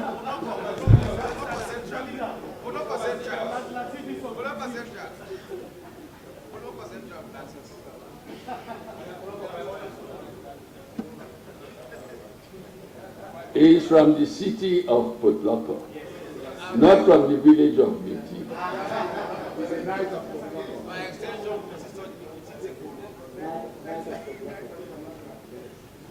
Mr. Speaker, I have a problem with part 2. We have people who are media sensitive in the civil society. The last time the minister was saying, of course, yes, the broader term, interreligious council, they are part of the civil society. We are talking about specifics. So if you are saying we want to have people who are monitoring the media regulation, because this whole business about regulations. If you talk about interreligious council, really what comes to your mind is about prayers, business, holiness. What clause specifically? Is this clause 3 of part 2. Yes, I'm talking about. I'm just looking at the composition of the different. They told us they gave us clause 3. It said paragraph F be amended to read 2 nominees from Interreligious Council of Sierra Leone. For me, I want us to the status quo to remain the same. For the Interreligious Council to have 1, and let us look at CSO that are practically related to media issues. We give them the opportunity to be one of the commissioners. I think that's one. But when we talk about Interreligious Council, what comes to your mind is holiness. Really holiness. So that gives us the integrity of the independence. So I want us to split that one, to give those in the civil society that are media related. Mr. Chairman. Mr. Leader, I think we had similar opinion, but the problem we were faced with, we had wanted to give CSOs 1 representation, but it appeared as if there is no umbrella body called CSO. So when we say CSO 1 representation, then somebody will say, who will nominate them?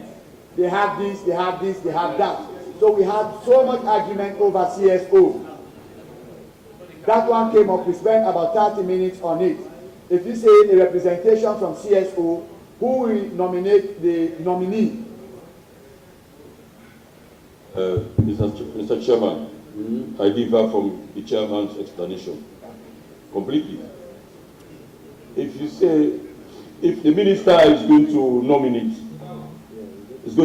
somebody to represent, he said, if you go down, go to page 5, G, one representative of the ministry nominated by one representative of the ministry nominated by the minister. So this one also have faith. Let's have faith in the ministry. We also give them the latitude to look around. No, I'm coming. Don't make law because you are not in the opposition, because you are in charge. It comes to human being. So I'm coming, let me check. But what you are doing, what you are saying is media related. We have CSO who are media related. So if you are giving them the responsibility, you can say, look, let us have it in the interest of representation. Well, Slango, that's in fact, thank you very much. Slango, they are in charge of the minister can, I don't need a minister intervention on that. I don't want us to give this one all to the Interreligious Council. Minister, we need your guidance in this. Can you come on board? Can I come in, sir, before the minister? I'm still on my legs. I've not been given the floor. Wait, my brother. Sorry. Mr. Chairman, they are saying, again, they are saying for us, giving enough. Mr. Speaker, the time is past 12. I suspend the 5 to. Thank you. Next, Honorable Leader, Honorable, try to stand on the proper standing order, just cut off like that. So let him do the appropriate thing, Mr. Speaker. You need to stand on the appropriate standing order. I'm still on my legs. Let him give me the appropriate standing order. Oh, I need exactly. Any second. I so second, Mr. Speaker. All in favor say aye. All against say nay. The ayes have it. Be prepared though, because you will have to make another motion at 3. At the rate we are going. Mr. Chairman, why I'm saying this, if you go back to the composition of part 2, Mr. Chairman, I want you to again to answer this for us. We know we have given a lot of chances to Slash, to Slash, to give Intelligence Council. Are you step by step? Yes, let's address. Okay, I concede. Thank you, sir. Mr. Speaker, Mr. Chairman. In view of this, Mr. Chairman. Mr. Chairman. Can I be heard, please? Can I be heard? Today, Nabulio. Yes. Mr. Speaker, though we are dealing with the media-related issues, and my leader there is saying we should not include much of the faith-based people. But again, let's have this at the back of our mind that we now have radio stations which are faith-based. We have television stations. Mr. Speaker, point of order. Point of order, Mr. Speaker. Which order? 34. Uh-huh. Mr. Speaker, I said during the course of the debate on Thursday that those who have interest should disclose. This particular clause we are talking about, those who are preachers, the issue that has to do with the Interreligious Council. Yeah. Those who are pastors and imams, lay preachers or otherwise, should give us space to debate this on a level playing field. I can see Sama Sandi, AKK, Abdul Kago, they know themselves. They know themselves. AKK included? Yes, and AKK is a lay preacher, they know themselves. No. Hey, Mr. Speaker, I'm not done yet. Mr. Speaker, he's a lay preacher. He normally conducts services in church officially. And then Abu Bakar, so Mr. Speaker, I'm kindly pleading with you that we should... No, wait a minute. This is news to me. I know of Abu Kago, but AKK.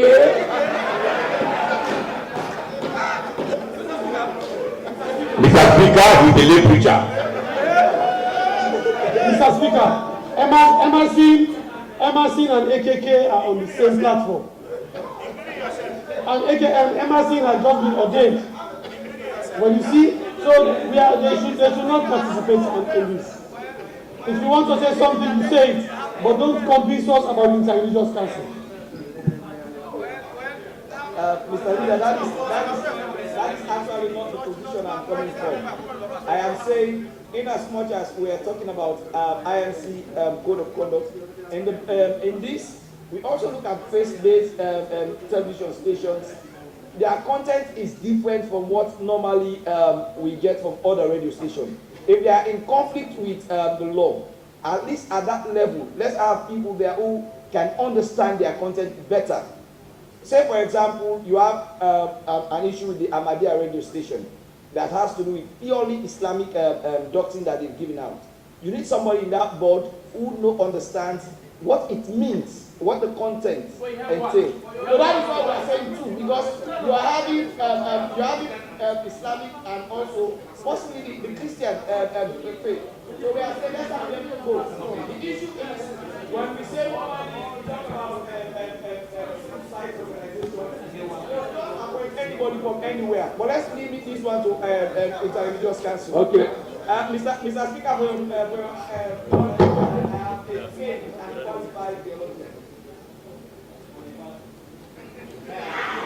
this is news to me.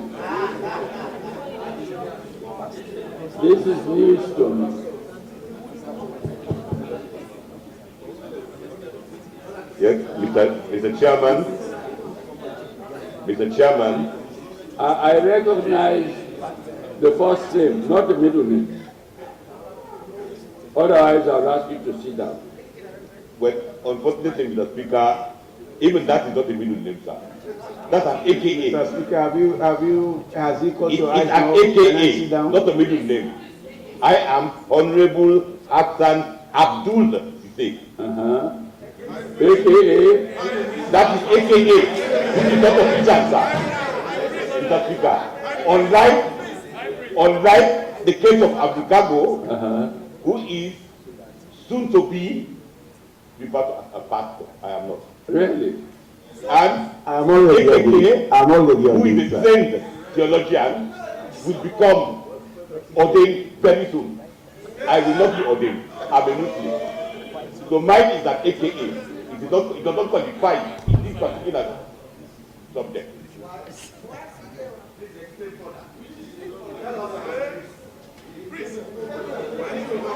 Let's make progress here. That is the discussion for another day. Mr. Speaker, I'm curious. Well, you see, these are all efforts to derail us from this very important. Where did the priest come from? Mr. Chairman, I promise you that will be a discussion for another day. Mr. Speaker, Mr. Chairman, can I help him to explain? No. How can you? Because I know. How can you? Because I know, Mr. Speaker, where he got the priest name from. No, but he says let's leave it for another day. Mr. Chairman, am I protected? Yes, you are. Thank you. So please have Mr. Chairman, what I think on the most serious note here, having a member of the Interreligious Council, like the leader was saying, just might bode well.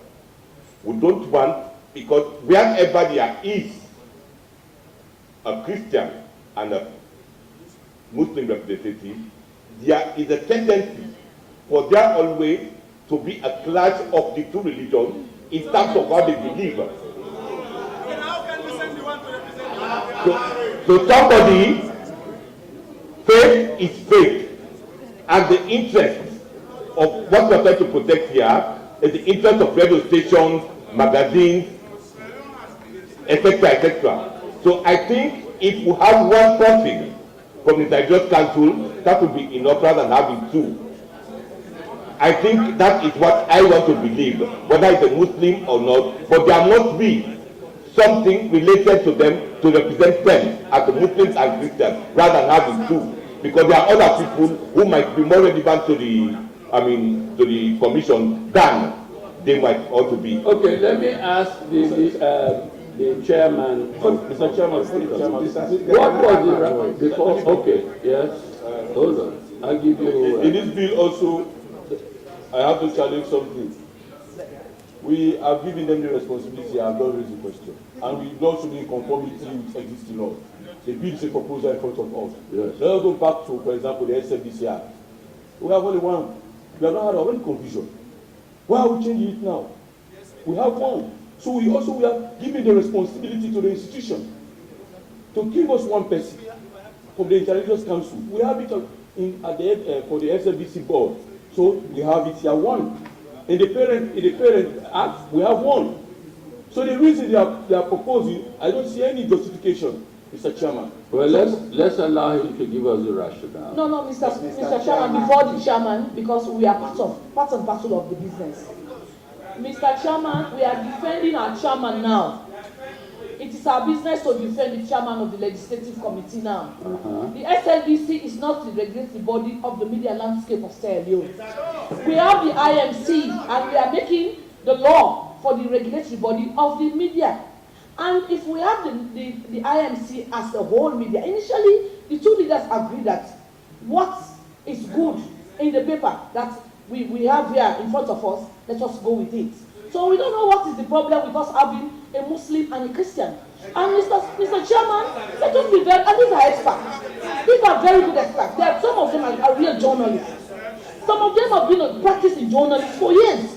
We have Muslim radio stations now and Christian radio stations. So in that direction, Mr. Chairman, we unanimously agreed to have two representatives of the Interreligious Council to help us mitigate, to help us minimize, to help us massage, to help us synergize the problem into the committee. So I therefore ask that we leave it at it. Thank you very much.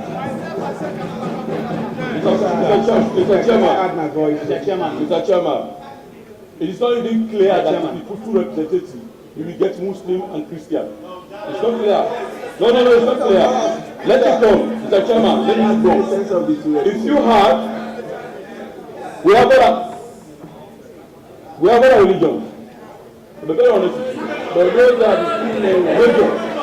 So if you are not saying it's only Muslim and Christian, take it to a position that we have other religions. It's very clear. Mr. Speaker, we have the Hindus here, the Indians. We have the Hindus here. Mr. Speaker, so let me go. Mr. Chairman, on my left. Mr. Chairman, we are trying to divide the Muslim and the Christian. By the explanation she's giving us now, we are saying a sense of division. There is no division here. We know we have religious integration in this country. You can have a Muslim married to a Christian married to a vis-a-vis. So what are we insinuating? We don't believe in the faith. It's the institution we are addressing. It's not individual perception. It is clear in the Parent Act that we are recommending for them to give us one individual who can represent the view, not of the Interreligious Council, but the interest of regulating particular institution. That's my submission. We are not there to talk about religion. It's not a religious business. It's about somebody helping to regulate. Please. We are not. This whole thing is not about protecting religion business in the IMC.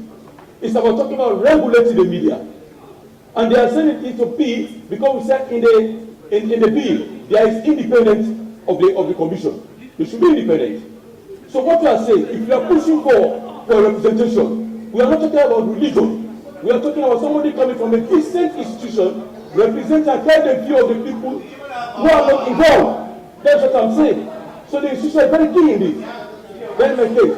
For the bar association, they don't normally say somebody from the bar. It's the lawyer supposed together to have a representative. It's the lawyer. So in this case, if you say Muslim and Christian, it means they are going to promote ideas about the Muslim religion and the Christian religion. It's not that what you have, it's not the intent of the bill. The intent of the bill is for us to have somebody help in the regulation of this media practice. That is my submission. So let us have one from conformity of the law. Okay. Yes, Mr. Chairman. I'm sure, Mr. Leader, you will agree with me.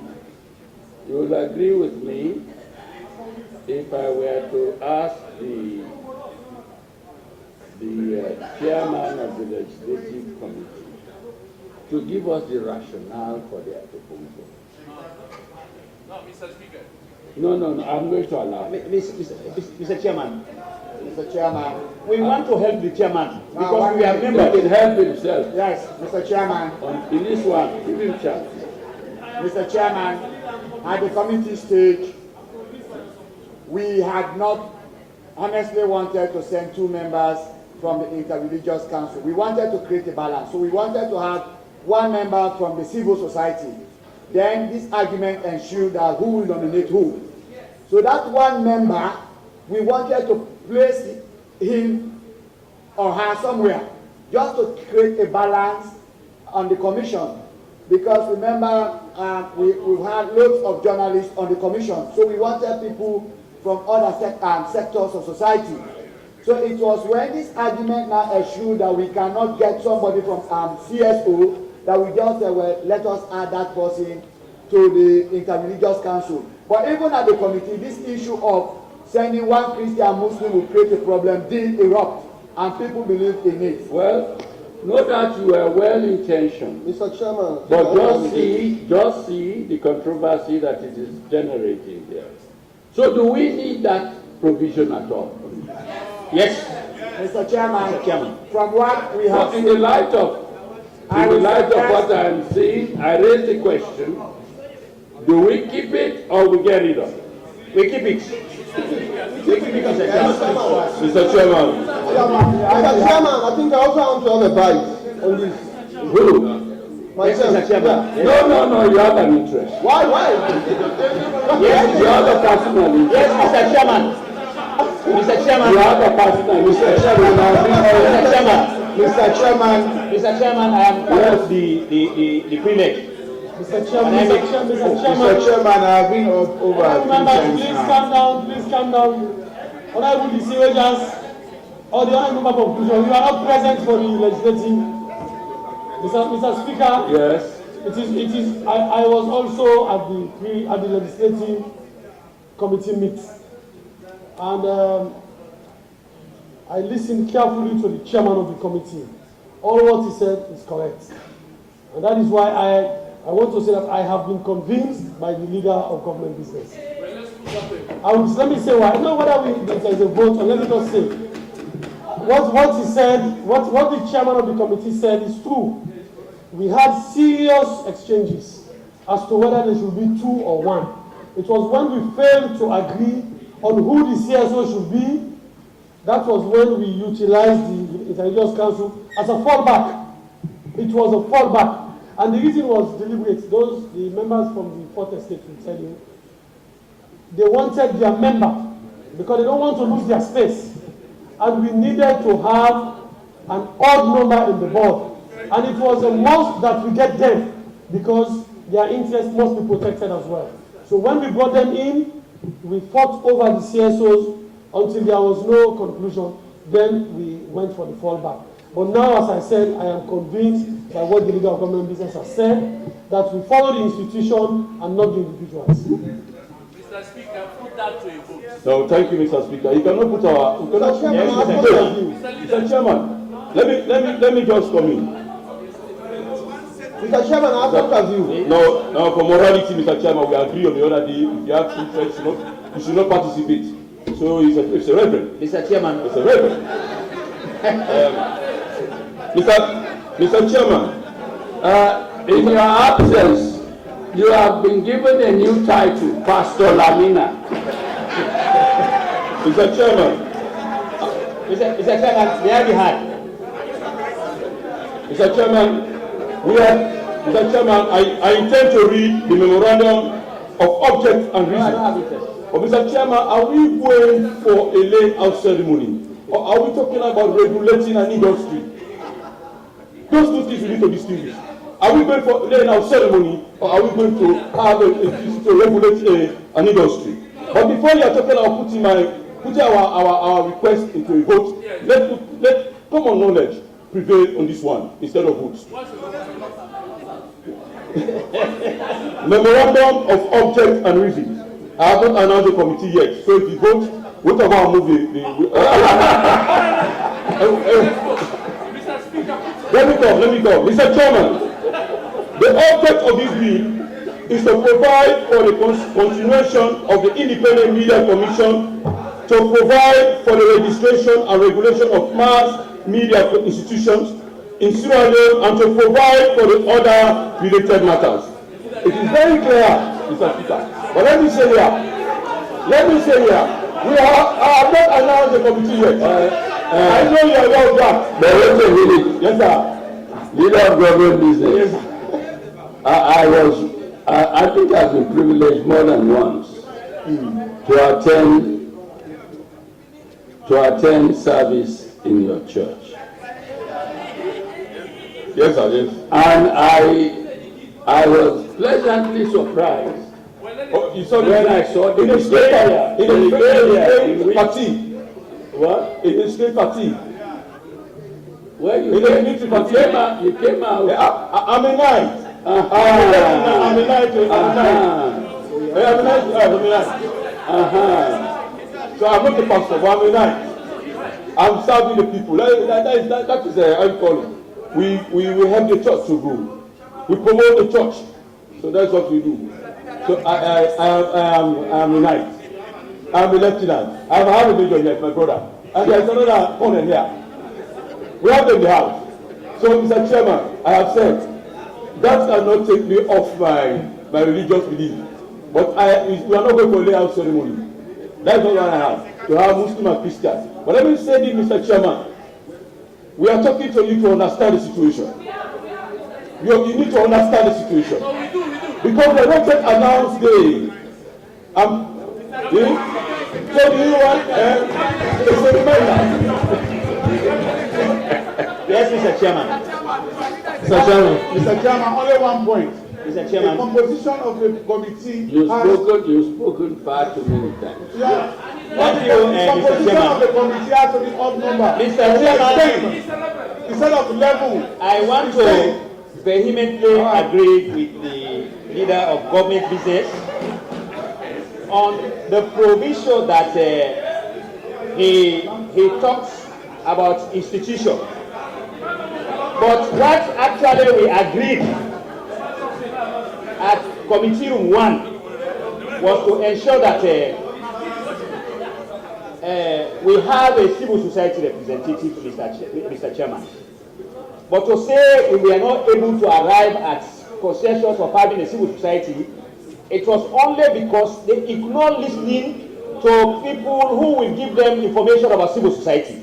We have series of civil society organizations. I can outline some of them here.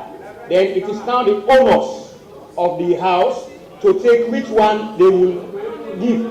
But let me tell you, Mr. Speaker, we cannot go along with an important information of this nature, an important bill of this nature, without the participation of civil society into its work.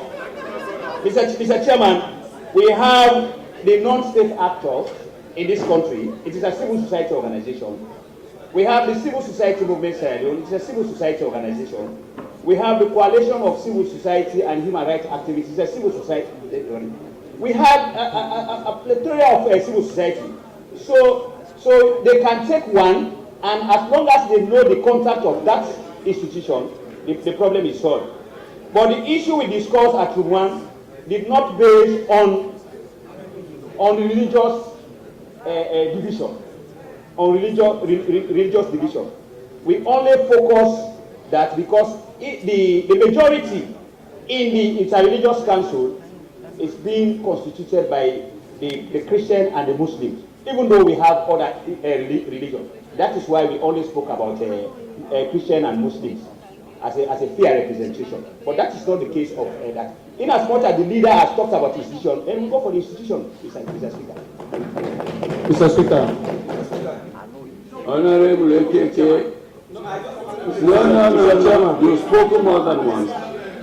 You've spoken more than once. SO 32.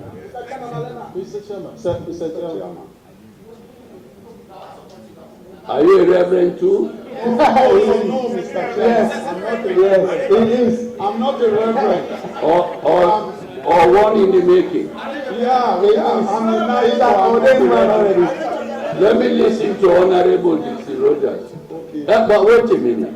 You two have an interest. No, I don't have. Yeah, you have an interest. Mr. Chairman, I'm just a Muslim. Let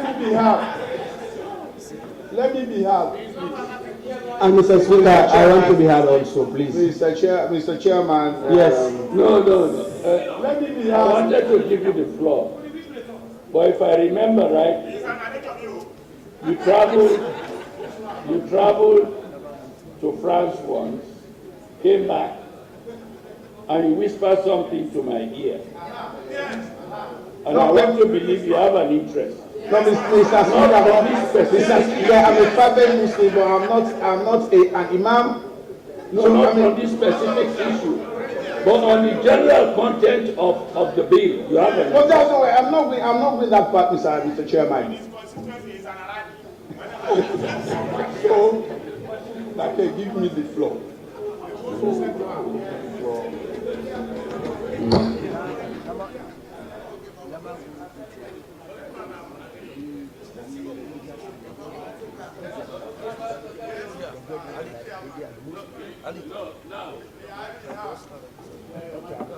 If I give you the floor, will you help me resolve this?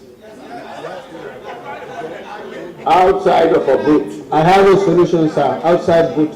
Outside of a vote. Otherwise, we're heading for a vote. Mr. Speaker. Try to do exactly what you are expecting. Let me hear you. Okay. Thank you, Mr. Chairman. This issue need not be labeled like this because we have the Interreligious Council, and the Interreligious Council is being a mix-up of the various religions. We have the Muslims and we have the Christians. And even presently, the leadership of that organization is a Muslim. So they have been conducting their affairs perfectly, and there is no division amongst them. So the fact is, the seat is for them, the Interreligious Council. So they will go and sit and nominate. I think I told the line of the two leaders that we should have one seat, because we have religious tolerance. We don't have no interreligious wars or differences. We have religious tolerance. So the issue of giving 2 seats to the Interreligious Council is not normal. So it's good for us to give 1 seat, and they will sort it out. You see? Yeah, then they will sort themselves out. And in fact, again, if we give the CSO, because in all the ingredients, you know, when you are making a palatable sauce, the more the ingredients, the more palatable that sauce will be. So adding the CSO on board will bring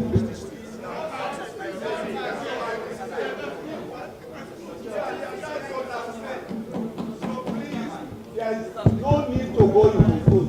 Let me hear the word of wisdom. I become. Here I'm talking about consistency in legislation.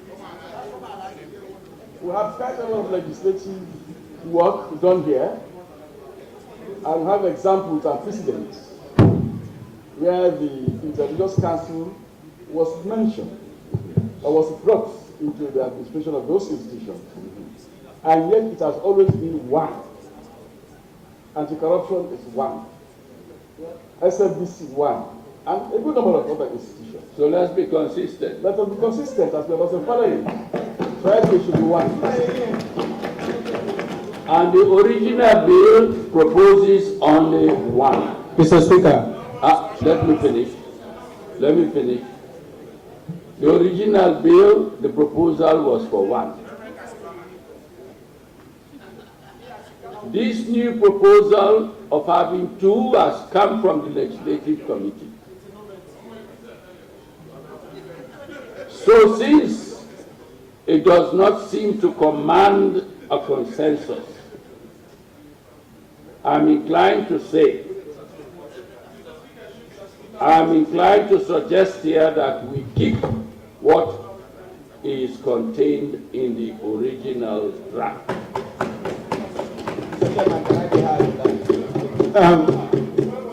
Mr. Speaker, Mr. Speaker. Since that is also I am calling.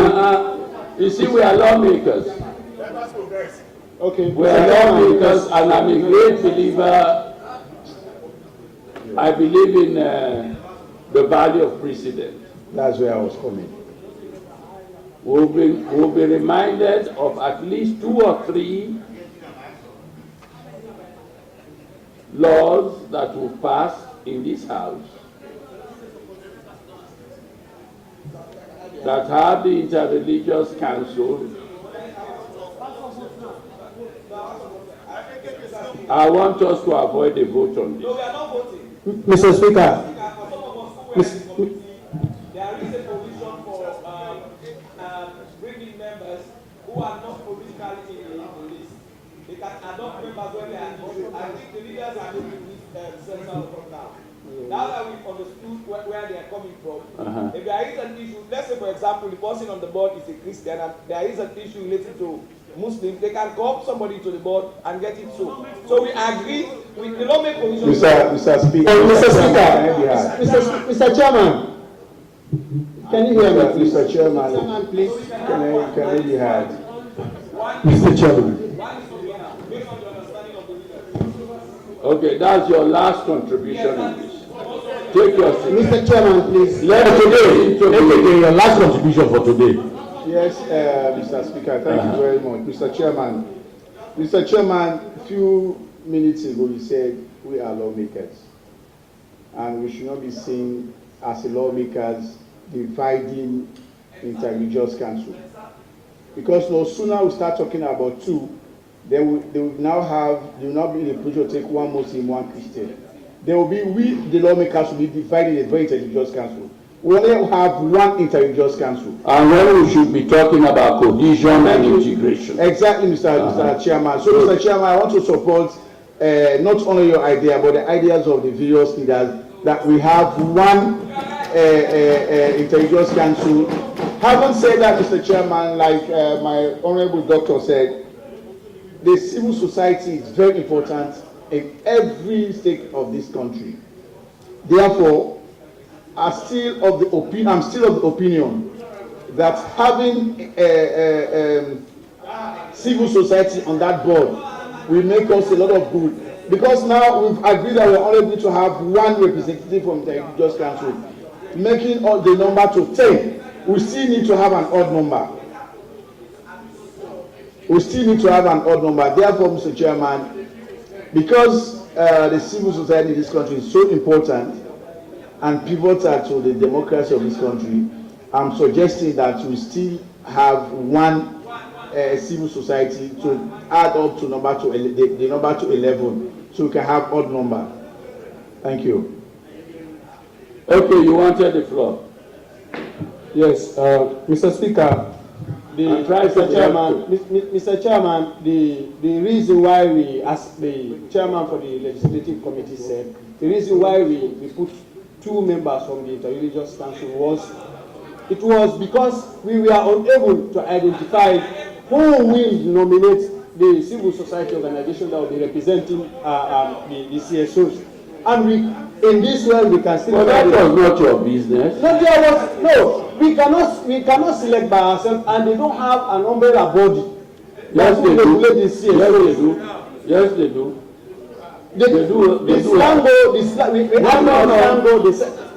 Listen, honorable member. Our attention has been drawn to the fact that there is existing legislation which makes provision for a representative from the Interreligious Council. I agree. Okay? I quite agree with you. And they've had no difficulty providing a representative. Why don't we stick to that? I agree, we can stick to that. But who will nominate the civil society? That is their business.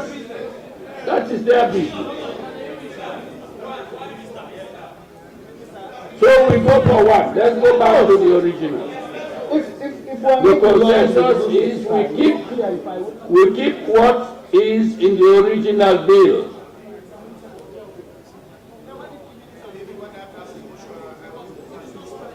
Please do. Mr. Chairman, based on all of the arguments on this issue, I want to move that we go back to the original bill by having one representative from the Interreligious Council. Any seconder? I so second, Mr. Speaker. Mr. Speaker. Mr. Chairman, I so second. I'm not going to ask for a counter motion on this one. All in favor, say aye. Those against, say nay. The ayes have it.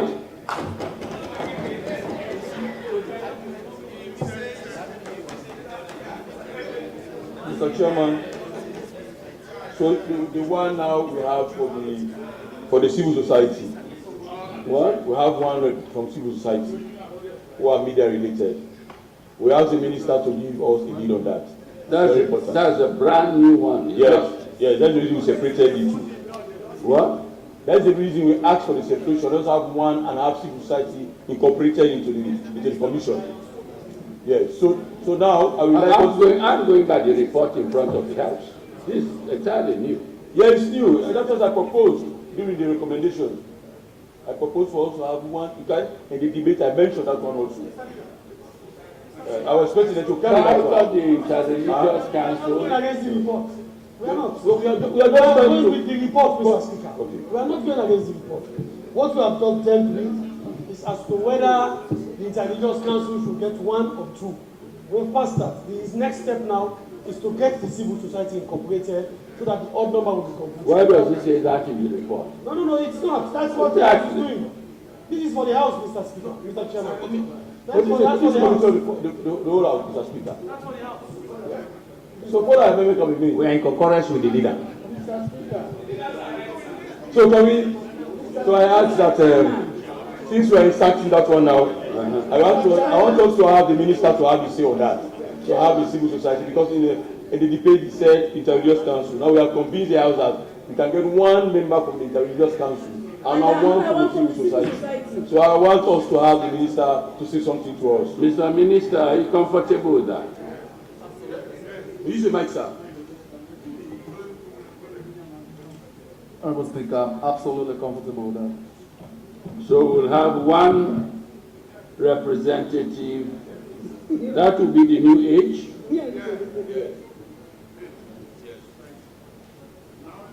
Yes. But we need a minister to give us because there was an argument where do we get civil society?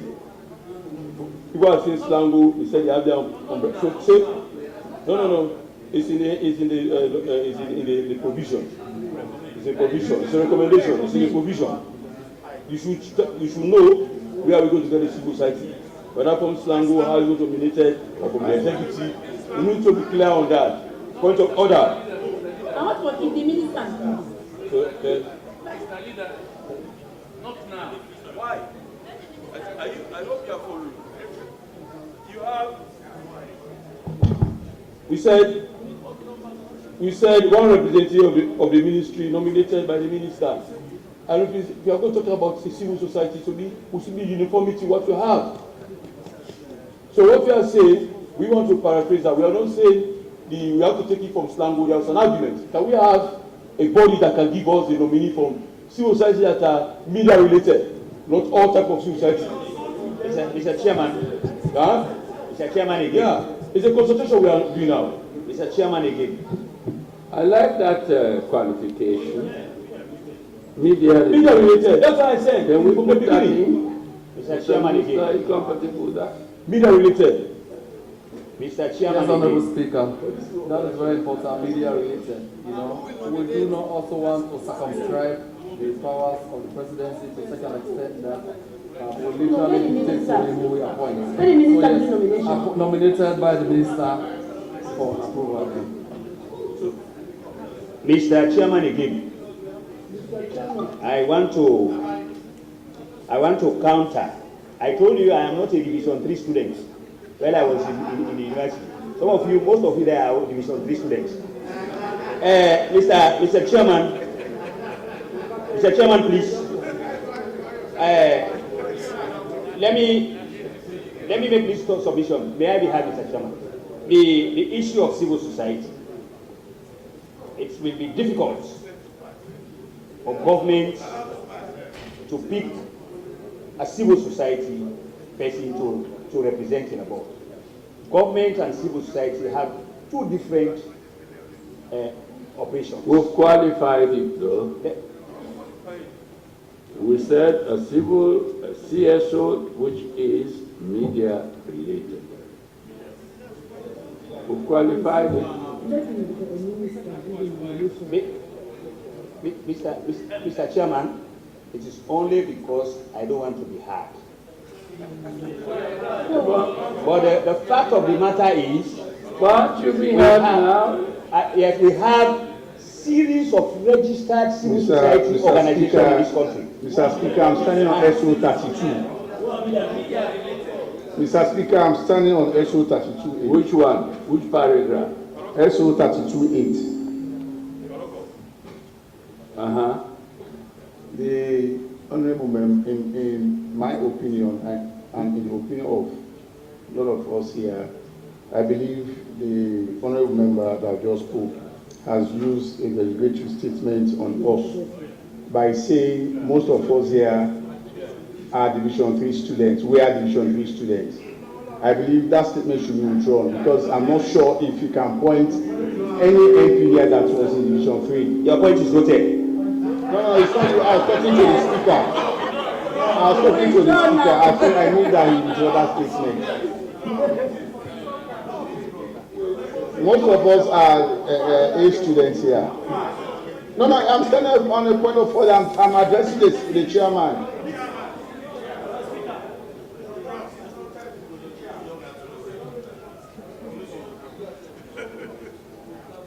Dr. Kasai Ali, if you go withdraw that. Do the honorable thing now. Thank you, Mr. Speaker. But Mr. Speaker, there is no but. Mr. Speaker, this was noted. No. It implies. No. Do the honorable thing, please. I do receive. Thank you.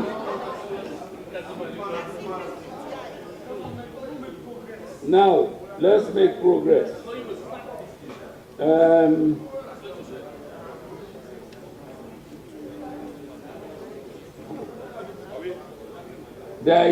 There is another proposal here from the committee H.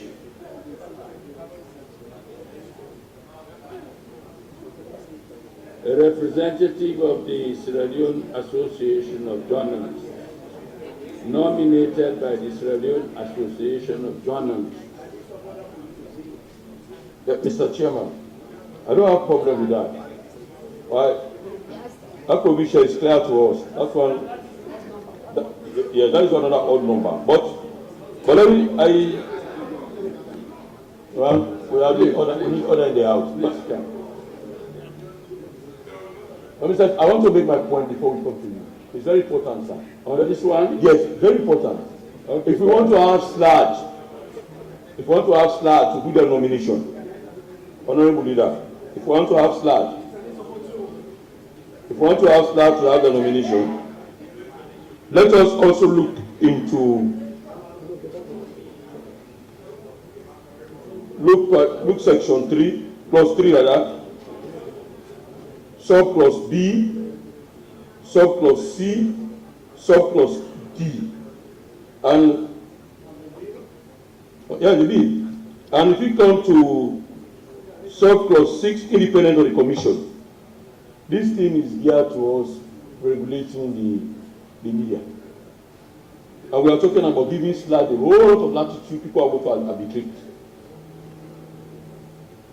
We are giving SLAD a whole lot of latitude. They nominate this, check the composition. Can we say this commission is going to be independent? Can we say, number has to do, if they have the interest of SLAD, 2 nominated from SLAD, the other 2 nominated from SLAD, the other 2 nominated from SLAD.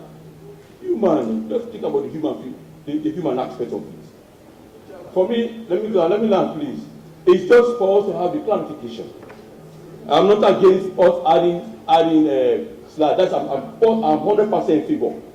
But I just want us in line with the independence of the commission, clause 6. So let's be very clear from the chairman we need, because he said, let us accept them. Now we are inserting nominee from SLAD.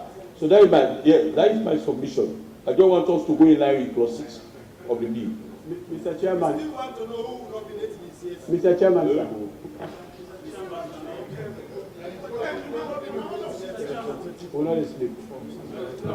Mr. Chairman, sir. Reverend, just give me 1 minute. Thank you very much. Mr. Chairman, again, as I said, I want us to make progress. We have just finished with the civil society group. The civil society is there because we want to make the number odd. If we take out this large nominee, we will also have to take out the civil society, and it will not benefit us. Because we need an odd number. But also again, in the committee, the chairman will tell you, Mr. Chairman, we were convinced by SLAJ, because of past experience, this nominee is absolutely relevant in the commission, Mr. Leader. We are convinced, the chairman will tell you. What nominee? The nominee from SLAJ that will represent their interest. Not to be clear, it's not that I'm challenging. I say I'm 100% in favor to have SLAJ in the commission, on the board, on the commission. What I'm challenging is in line with clause 6 in the bill, the independence of the commission. I'm questioning now. No, the number, no, if you check, I think you need to come inside. You need. Let me now go. I don't know if you understand what I'm pushing. Okay, fine. So let me just come. For clause 3, sub B, Mr. Chairman, page 4. You see, two experts in the field of electronic journalism, one of whom shall be a woman nominated by the Sierra Leone Association of Journalists. 2. You have 2 experts in the field of print journalism nominated by the Sierra Leone Association of Journalists. That goes to 4. 1 expert in the field of information and technology nominated by the Sierra Leone Association of Journalists. I'm not saying I'm against. I just want to be convinced by the committee. Why do we have to have? Why do we need to have them nominated by // and in tandem with section 6 in clause 6? Clause 6. Because all of that coming from the media institution. Clause 6 talking about the independence of the commission. And this particular institution gears towards regulating the media.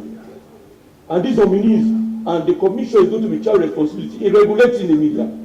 For fairness, all of them will have 6 coming from /. 6. So if they can, these are the nominees. If one of them are involved in an offense, how can we combat that one? I want to be convinced in line with clause 6. And let me ask you a question. I'm a great respecter of /.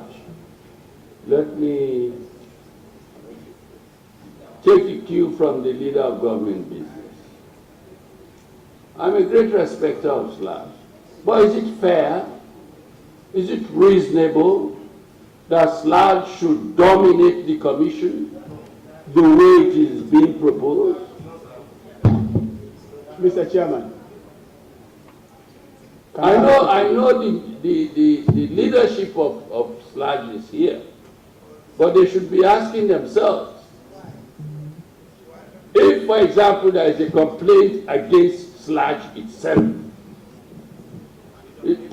will this not lead to a situation where they will become a judge in their own cause? Because they will constitute the majority of the members of the board. Mr. Chair, please. Mr. Chairman. No, this is a matter of principle here. Mr. Chairman. Mr. Chairman. Mr. Minister, let me hear you. Thank you, Right Honourable Speaker, honourable members, colleagues. In the current arrangement, we have dedicated persons on the Independent Media Commission, not because they are /. members per se, but because of their expertise. That is why they are there. The number you have there is not chosen on the floor by /. to represent them. That is why it is their designated and dedicated representatives that go back to them and represent them on the commission. So my proposal is that this bill should not make them worse off. If anything, it should make them better off. Thank you. Mr. Minister. Mr. Chairman. Yes. Mr. Chairman. Mr. Chairman, when you look at clause 6, we are asking for an independence of the IMC And when you go into the composition, we have Sludge providing almost all of the board members. Mr. Chairman, honorable members, D. One expert in the field of information communication and technology, nominated by the Sierra Leone Association of Journalists. Why? Exactly, why Sludge? So Sludge is now going to dominate the entire. Today we have right people now manning Sludge. Let's assume in future elections of Sludge, you have people who are so partisan, who are people who are not professionals as these people are. They will now be recommending to the commission people of that lifetimes. At the end of the day, they will now claim independence and they will now muzzle everybody in the public. Mr. Chairman. Mr. Chairman. Let's listen to the paramount chief. Thank you, Mr. Chairman. When I read this, we are regulating mass media, and Sludge is the mass media. It's composed of the mass media. It is very hard for us, when you look at the composition, they form more than even 60% of the entire composition of the commission. So for me, we are just, let us not legislate for now. Let us legislate for the entire future of Sierra Leone and the issue of journalism. So, but my argument here as member of parliament, the people, we are now on the committee stage. And in the committee stage, you cannot just argue. Let's come up with recommendations, resolutions, and position paper, position. Like if, for example here, they said 2 legal experts in the field of electronic journalism, one of whom shall be a woman, nominated by the Sierra Leone Association of Journalists. Then you go to C, 2 experts in the field of print journalism, nominated by the Sierra Leone Association of Journalists.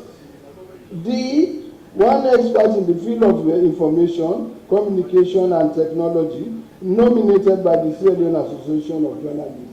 So, it is, that one cannot hold. It is not a legislation, because it's going to be self-regulatory. They will come up and win elections. You see? So my suggestion is that the minister, let us put the burden on the minister for them to nominate people in there. And those people who come here, we have to agree on them that they should be approved by Parliament. But we cannot just come in and say we give. We are given too much. We repeal a law that has disturbed the entire nation in terms of journalism, reporting, association. That has been done. Now, let us regulate something that will be a future guidance for the entire nation of Sierra Leone. We cannot just say everything will give Sludge. I'm not against Sludge, but if you are going to regulate, you come up with that. Then everybody, to say we nominate. If I nominate you into anything, you have to go in and represent me. You have to. Next time, if you go in there and bring in different arguments, I will not nominate you. You see? So my recommendations here, when in most of what we are doing in this country, either the president nominates or the minister nominates. So if we don't want the minister, then the president should give us nomination for these members to go into the commission. That has been the case. Mr. Chairman, I will be heard as the chairman of the committee. Mr. Chairman, at committee level, all of these arguments came up. And I must say, because we invited the public, they were able to convince us, point one, to say these nominees are not necessarily going to be large members. That was why they pushed for one of their kind to be nominated. Because if these experts were going to be large members, there would have been no need for them to push for them to have a slot. And added to that, Mr. Chairman, SLAG is highly desirous to move towards... Point of order, Chairman. For the sake of time, I concede, Mr. Chairman. We are not convinced. Yeah? So, thank you. There's another one. No, Mr. Chairman. Mr. Leader. No, Mr. Chairman. Leader. Mr. Chairman. Mr. Chairman, I raised the issue. No, you cannot consider it. No. Mr. Chairman, I raised the issue. Mr. Leader. No. You are not the only one asking. It's already in my record. I was going to raise it. But it doesn't mean because you raised it. Okay. So therefore, if you are convinced. On my own side, I've considered. No, but you consider. I'm not considering. Okay. By you? Yes. The great man. Yes. The great man. Yes. I want us to be on the same page. No, but you cannot overrule. No. You are overruled. Mr. Chairman, for the sake of my two, I wait. I was on my left on chairmanship. Yes, when the leader. Mr. Chairman, the members that we invited, I must say, were able to convince us as to why we should leave those nominations in the hands of, as it were in the parent bill. Firstly, those experts, they were able to tell us that we are not necessarily going to be large members. These will be experts in those different areas that we advise on the commission. These will be professionals that we advise on the commission. If you look at our report, we even went further because we wanted gender representation to ensure that we have 3 women on the commission, because the legal professional body will be sending 2 representatives, one of which is a woman. There was another suggestion for 1 woman, so we added another woman under ambit. Mr. Chairman, honorable members, the rationale for that also is SLAG is trying to move towards self-regulation. When somebody desires to be responsible, that I can handle myself in a responsible form, you give it to them by phases. If that is what they have come to do, and it's in the Parent Act, we deem it necessary to start giving them that free hand as we did in the report. We don't want to be seen as if we are taking away each and everything that they are asking for. If we go through the report, there are areas where we actually make sure our voices as members of parliament was heard much more against their wish. When we get there, you see it glaringly. But the leader of opposition was there. Several people participated in this. I agree the entire house was not there. But we came to the consensus that we leave those nominations to them. Even when they say, well, if you nominate somebody, if his time is coming to a close, he will tend to support you. We looked at it that those people that they will be nominating will also be going through other phases. So as a chairman, Mr. Speaker, I think we have not been laboring before. It's a sensitive point, but that was the rationale, that they want to move towards self-regulation. They want to arrange the affairs of the public, that they are going to be responsible enough, that they were not merely going there or nominating these people that will be seeking employment. They will be seeking people that will seek the interest of the general populace that we are representing. That was the assurance that they gave us. I hear you. I hear you, Mr. Chair. Mr. Chairman. Oh, yeah, let me listen to DSPK. We can have one or two troubling questions here. Mr. Chairman, I submit that the journalists are being magnanimous, allowing outsiders to join their commission or their regulatory body. Mr. Chairman, the best people to regulate professionals are the professionals themselves. You can't get outsiders to come and regulate lawyers, for example, or you get outsiders to come and regulate doctors. It is the lawyers or the doctors themselves. The mere fact that they have allowed outsiders to join their commission, I think it's fair enough, Mr. Chairman. Let's allow that. Yes, Mr. Chairman. Mr. Chairman. Yes. When you talk of regulation, they can come up with their own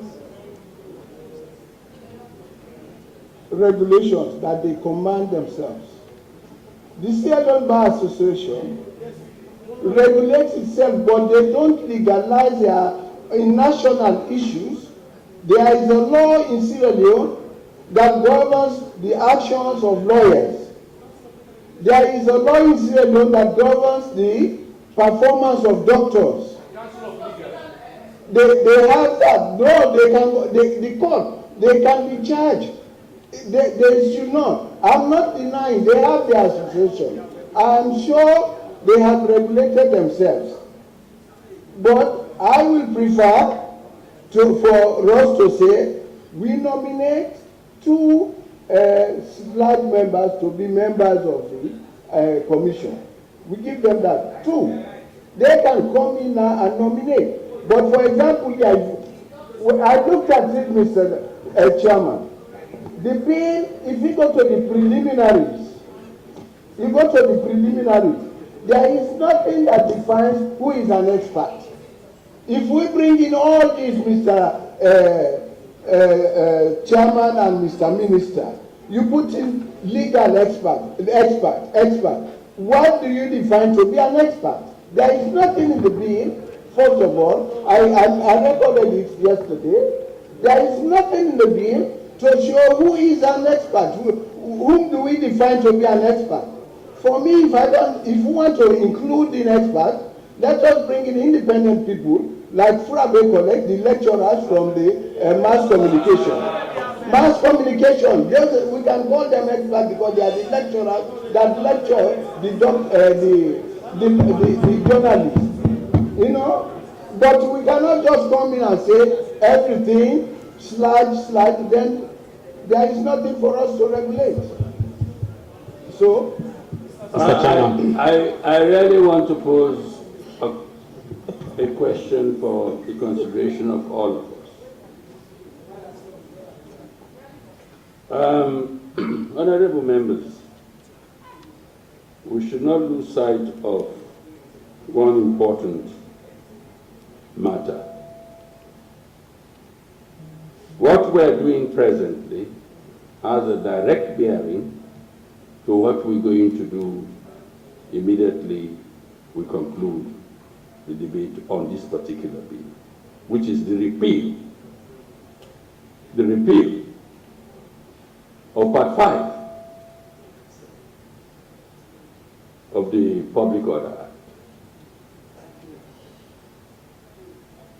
And I think the consensus in this House was that this House owes a duty to the general public to ensure that whilst we agree to repeal that part of the Public Order Act, we should at the same time enact legislation that will protect the public, especially where reputational damage is concerned.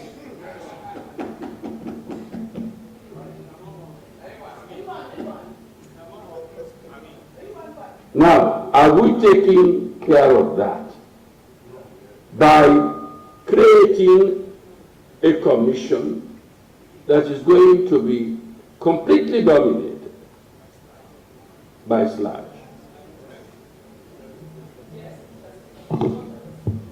No, madam, I know where you are coming from. Mr. Chairman, I know exactly where you are coming from. May I be heard, Mr. Chairman? Have we adequately protected the public interest in this one? No, please. Let's not be emotional about this. Let's not be emotional. Mr. Chairman. We are solving one problem. Let's not, at the same time, create another.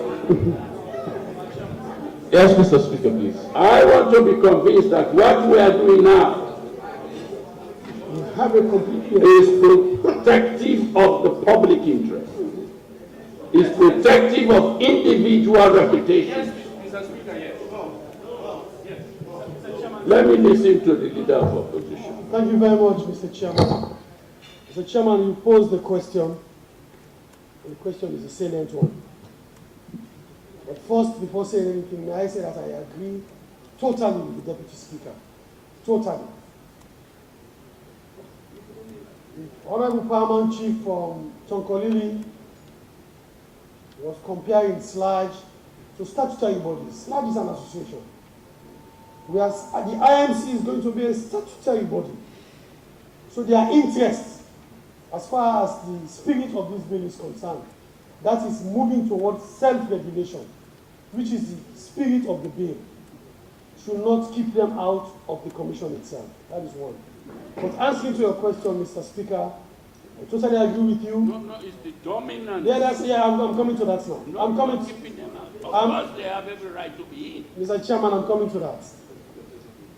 This bill, when enacted, with whatever we do, listening to the minister carefully last week, and knowing what I know as a legal practitioner, Mr. Speaker, this bill is not what is going to be the safeguard for myself, you, or the ordinary man and woman in the street. That is not the document. The minister was very clear last Thursday, and he was also very clear on Monday when we met at committee room number 1, that already without this document, there are sufficient civil safeguards.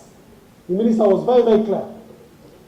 It is left for us to utilize the civil outfit. This is going to add value to those safeguards, but this is not going to be a sufficient safeguard. I take somebody to the IMC, your radio station or paper is suspended or banned. That is not going to be sufficient. I will need compensation in damages, and I can only get that when I go to the court, not to the IMC. But you know how long it will take you in the court? Yes, I know. But Mr. Speaker, you know, Mr. Chairman, can I borrow Sanka? Yes, please. Take your seat. No, I'm just taking... Leader of the opposition, I'll be very interested to see how you balance the need for the professionals to be, or SLAG, to dominate the membership of the commission, and the protection that the ordinary person in the street deserves to have. Thank you again, Mr. Chairman. We just heard from the minister a few minutes ago that SLAG will not be dominating. That SLAG will not be dominating. If you take the original bill, I have it with me. They will have. I don't want to they will read be all. nominating 6 out of 11. We don't want to talk about practice. This is the practice. No, Is they will be nominating 6 out of 11. those that will be nominated, including the chairman. But those that will be nominated will be subject to the approval of His Excellency, who will eventually be giving them a letter of appointment to face this house. They are not going to be absolute. They will not be absolute. All these nominees will be coming through Parliament. If they are subject to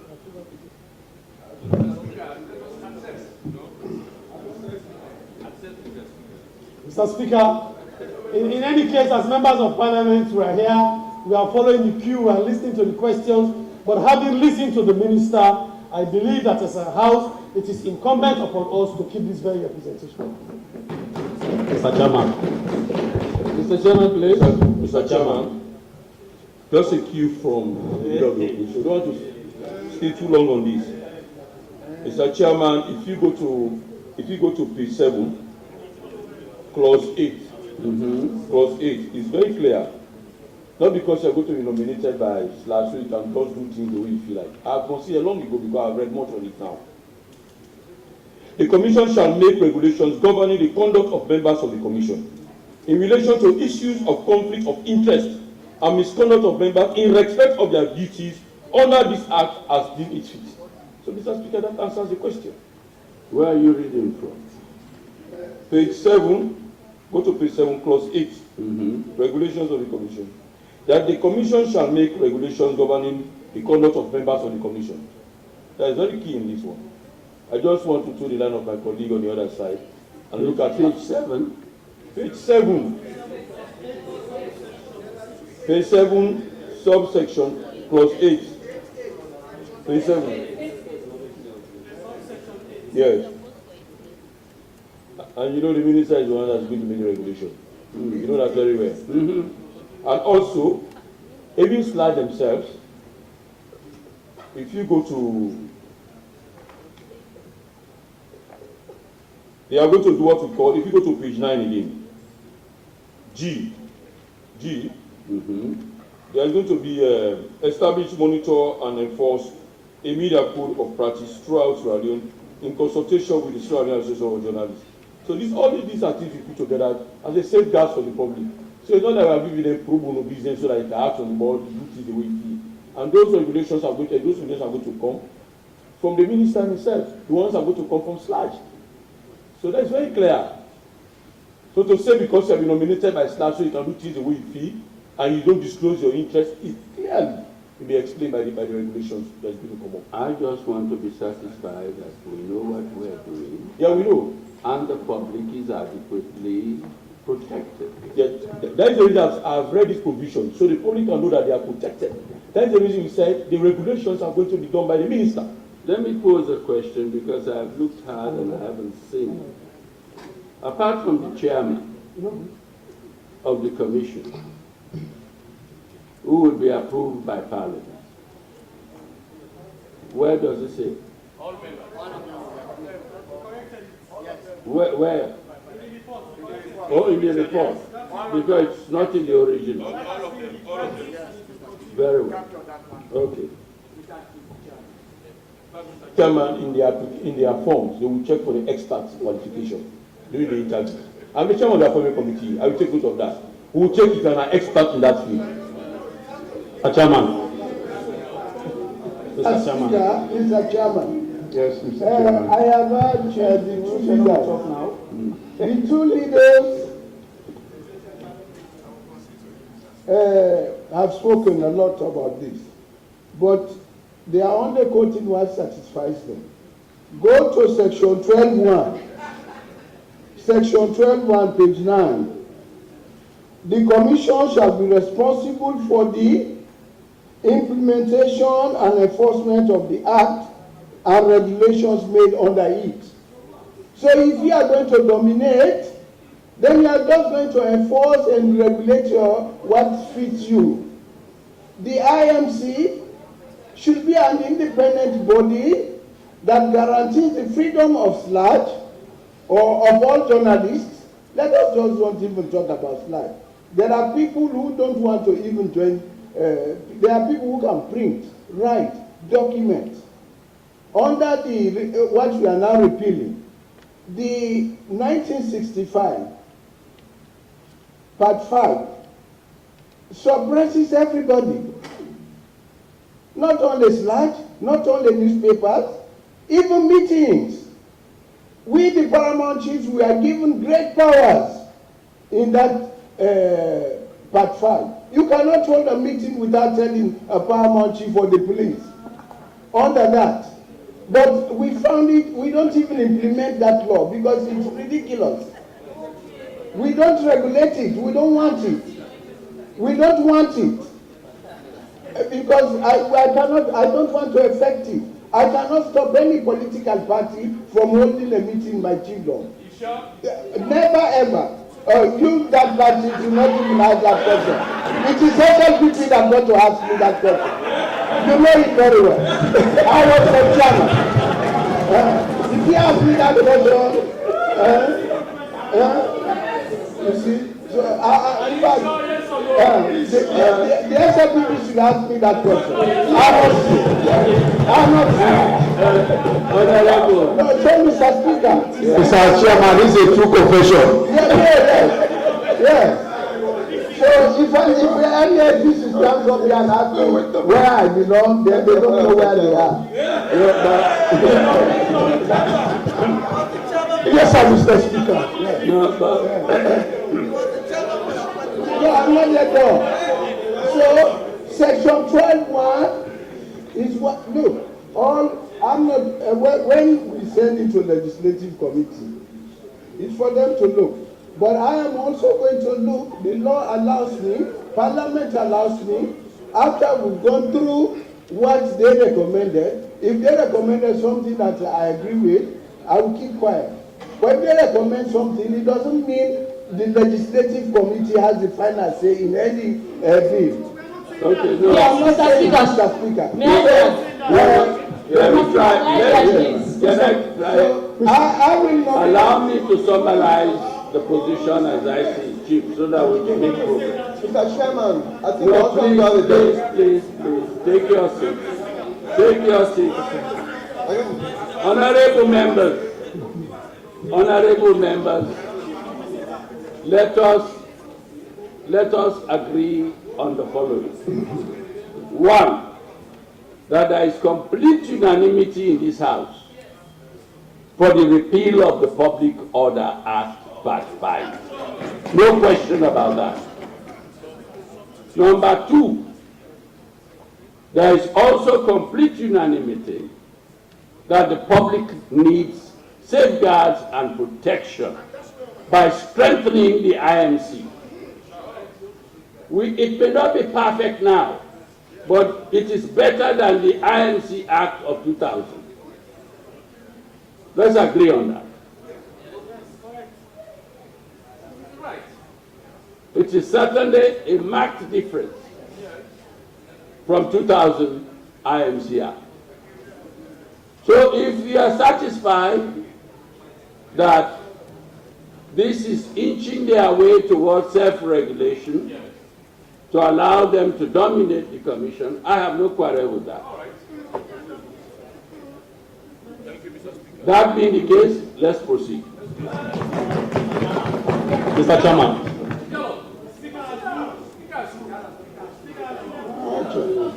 He hasn't ruled yet.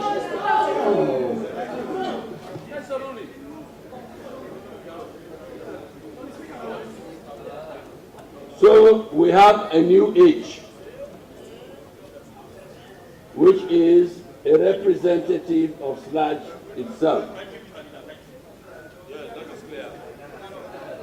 And then the one that the representative of the CSO will be I. Am I correct? Am I right? Mr. Chairman? Yes, Mr. Speaker, you're right. You're right. And therefore, what's the total number of the Plus the chairman 14. 13? Plus the chairman 14. 13. 1-3 plus the chairman 13. Look at the report. Yeah.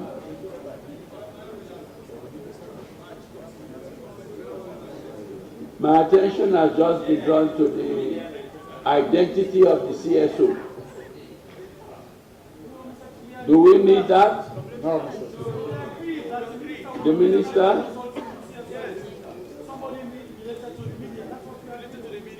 Very well. Okay then. Page 5. Page 5. Mr. Speaker. Mr. Chairman.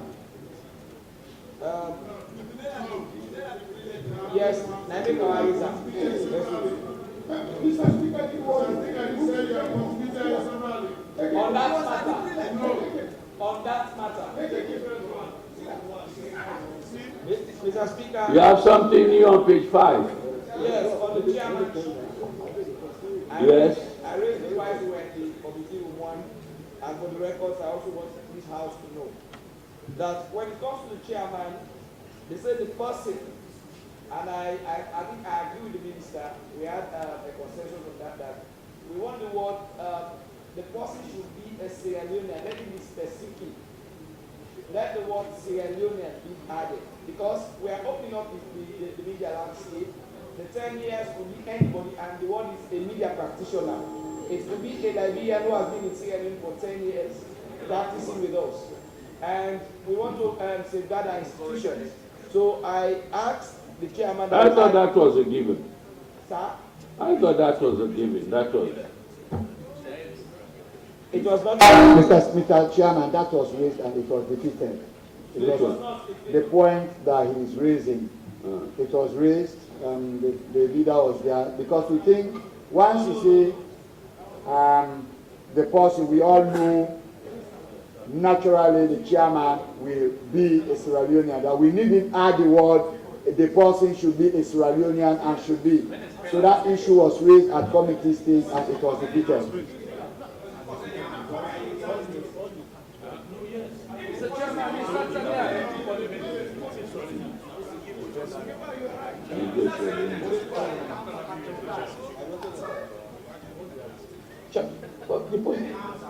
No, but normally, if you come to parliament, you just have to be Australian. You know, it's not to pass through parliament. No.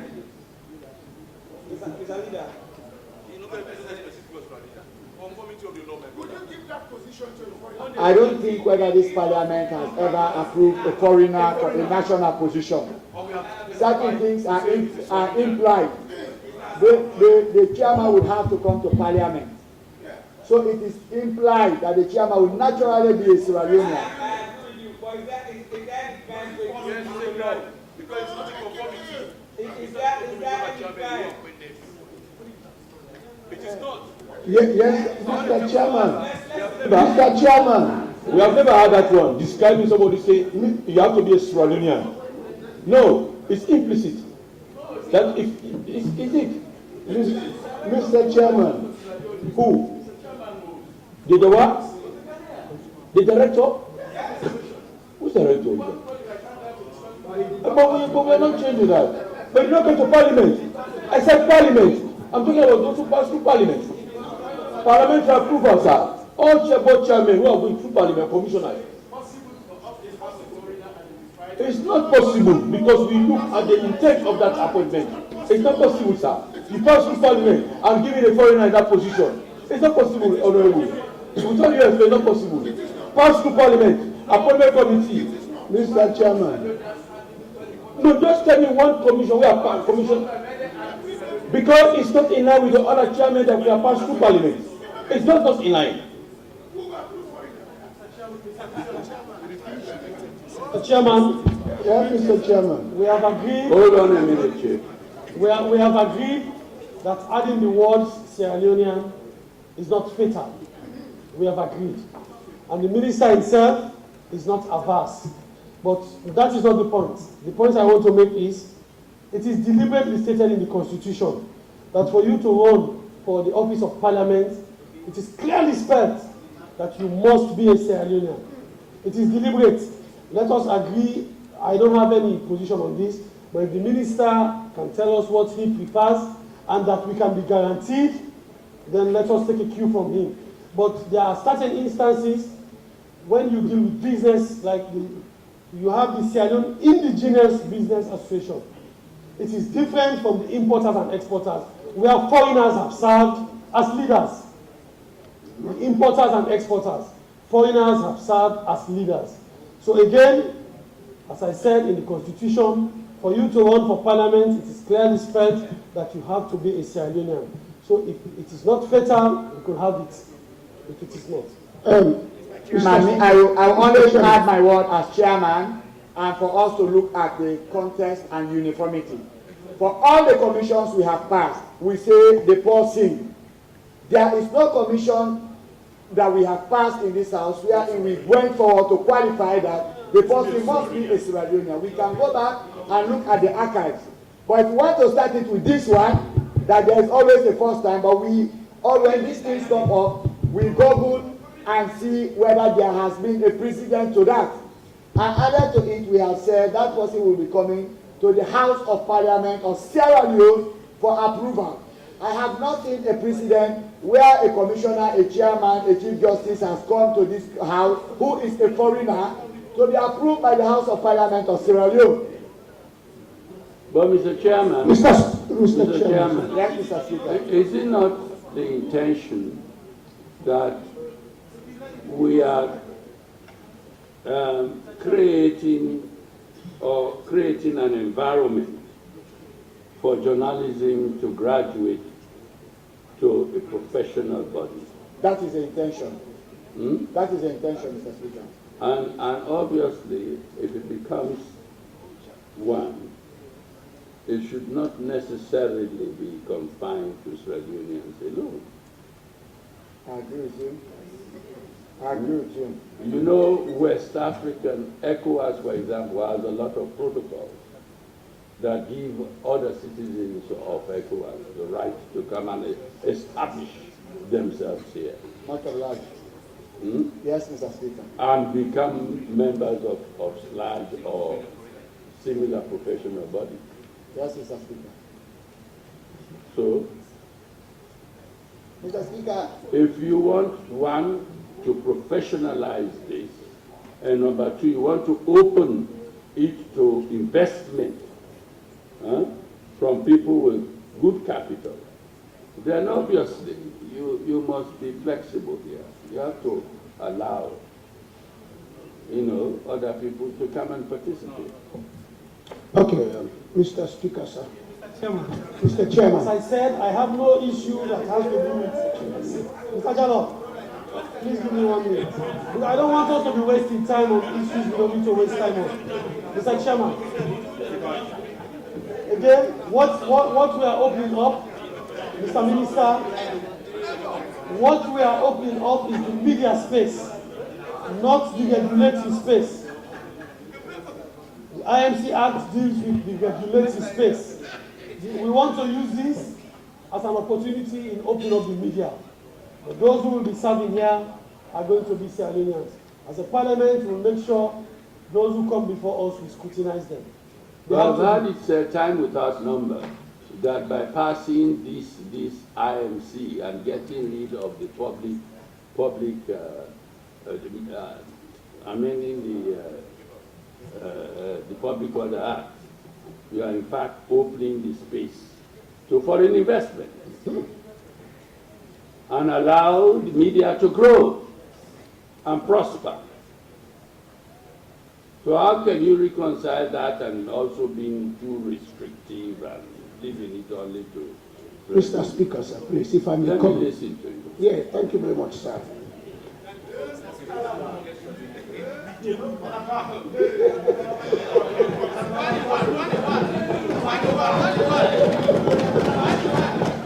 Mr. Speaker, sir, first of all, my elder brother on the other side of the aisle, the leader of the opposition, Honorable Jerry Koko, is one of my greatest admirers in this house, Mr. Speaker. Well, as a point of correction, Mr. Speaker, I've just listened, Mr. Chairman, sorry sir, we're a bit complicated here, speakership and chairmanship. I've listened to him just now. It's just a point of correction to him. The minister seated in front of us there is appointed by the president. He is obliged in presenting his matter to the government. But we are elected representing the people. So for the leader on the other side to say he has given the option to the minister to choose as to which part of the bill we will choose, I disagree on that. But let's continue. No, I'm coming, sir. I'm coming, sir. You've spoken. I've never intervened, sir. Please. This is a parliamentary debate. Let us debate, please. Let us debate.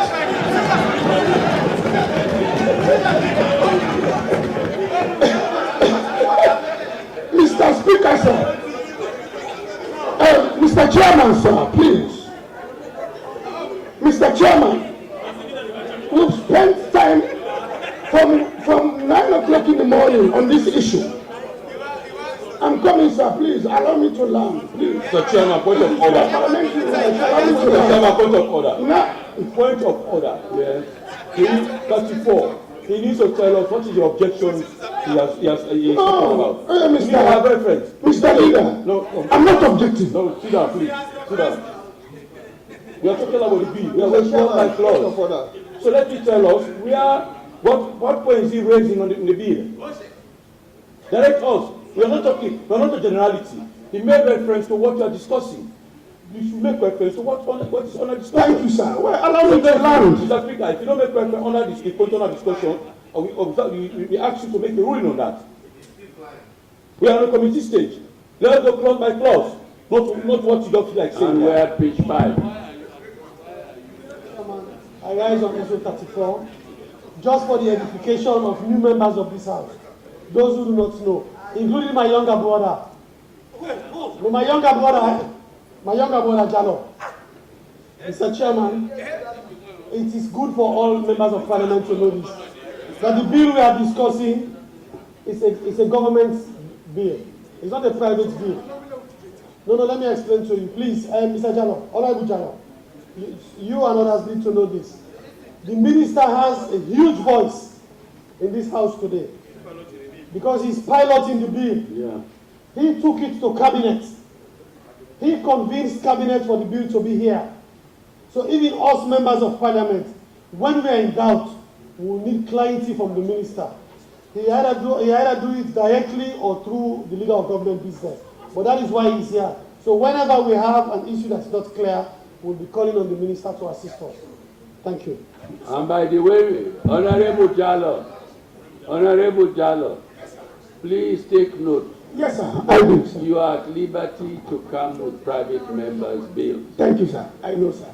But being that, Mr. Speaker, it's rather unfortunate I was never allowed to land my case. But since that, I don't want to interrupt the minister and the cabinet. I'm sorry, sir. Thank you. Let's make progress. Mr. Chairman. Please touch my eye.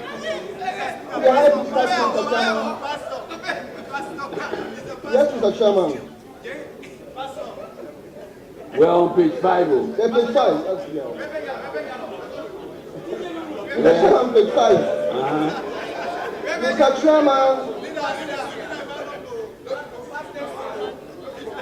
I'm just inclined to believe that. Order.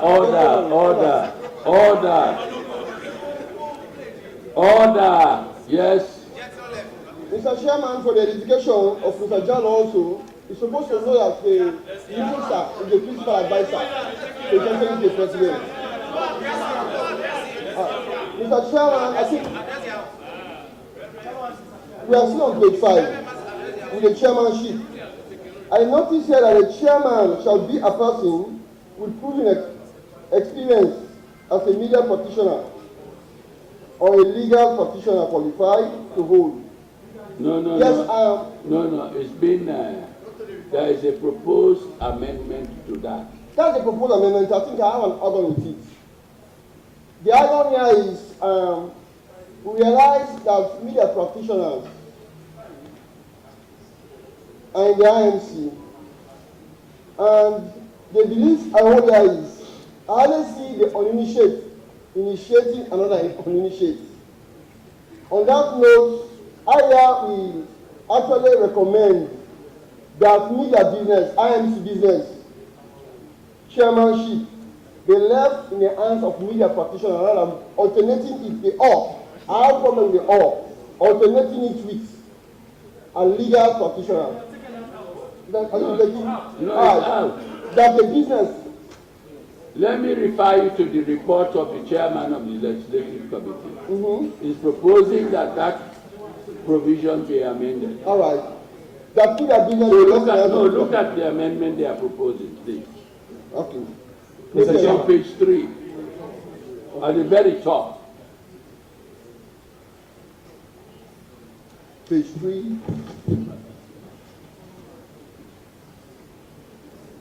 And I don't think we have any difficulty with that, do we? Huh? Good. Shall we then make progress? Noted, Mr. Chairman. Thank you. Mr. Chairman, I am still waiting on your ruling on this, sir. On which one? On the one of adding the Sierra Union to this chairmanship. No. I thought we got over that. No, we have not. You've not made a ruling, Mr. Chairman. The ruling is if it is me. Did you make did you put a motion before the House? Well, the other things we delegated on were not a motion, but you make rulings on how it goes. Are you sure you've canvassed opinions? If you want me to move a motion, I will. Is there a consensus for that? No. Is there a consensus for that? You want to put her in the form of a motion? Why not? My conscience. It's my conscience, Mr. Speaker. But they said, I'm told you raised this at committee level. Yeah. I think that's the reason why the leader of the opposition asked the minister for us to know his views. So let the minister tell us his views, whether Sierra Leone is to be inserted or it remains as it is, then we can move from there. Okay, yeah, Mr. Minister, guide us. Honorable Speaker, Honorable Chairman, sorry, we'll keep conflating it. Yes, so we have a situation here. This is an absolutely progressive legislation we are about passing today. I clearly understand the spirit of nationalism. I would also want the Sierra Leonean NED to lead the commission. But inserting it there is going to defeat the purpose. We want to open up, we want to join other progressive nations in the world. I'm sure each and every one of us would want our other Sierra Leoneans in other countries to access opportunities, whatever they may be. So beginning to make it very restrictive will be counterproductive. Yes, let's stay as this.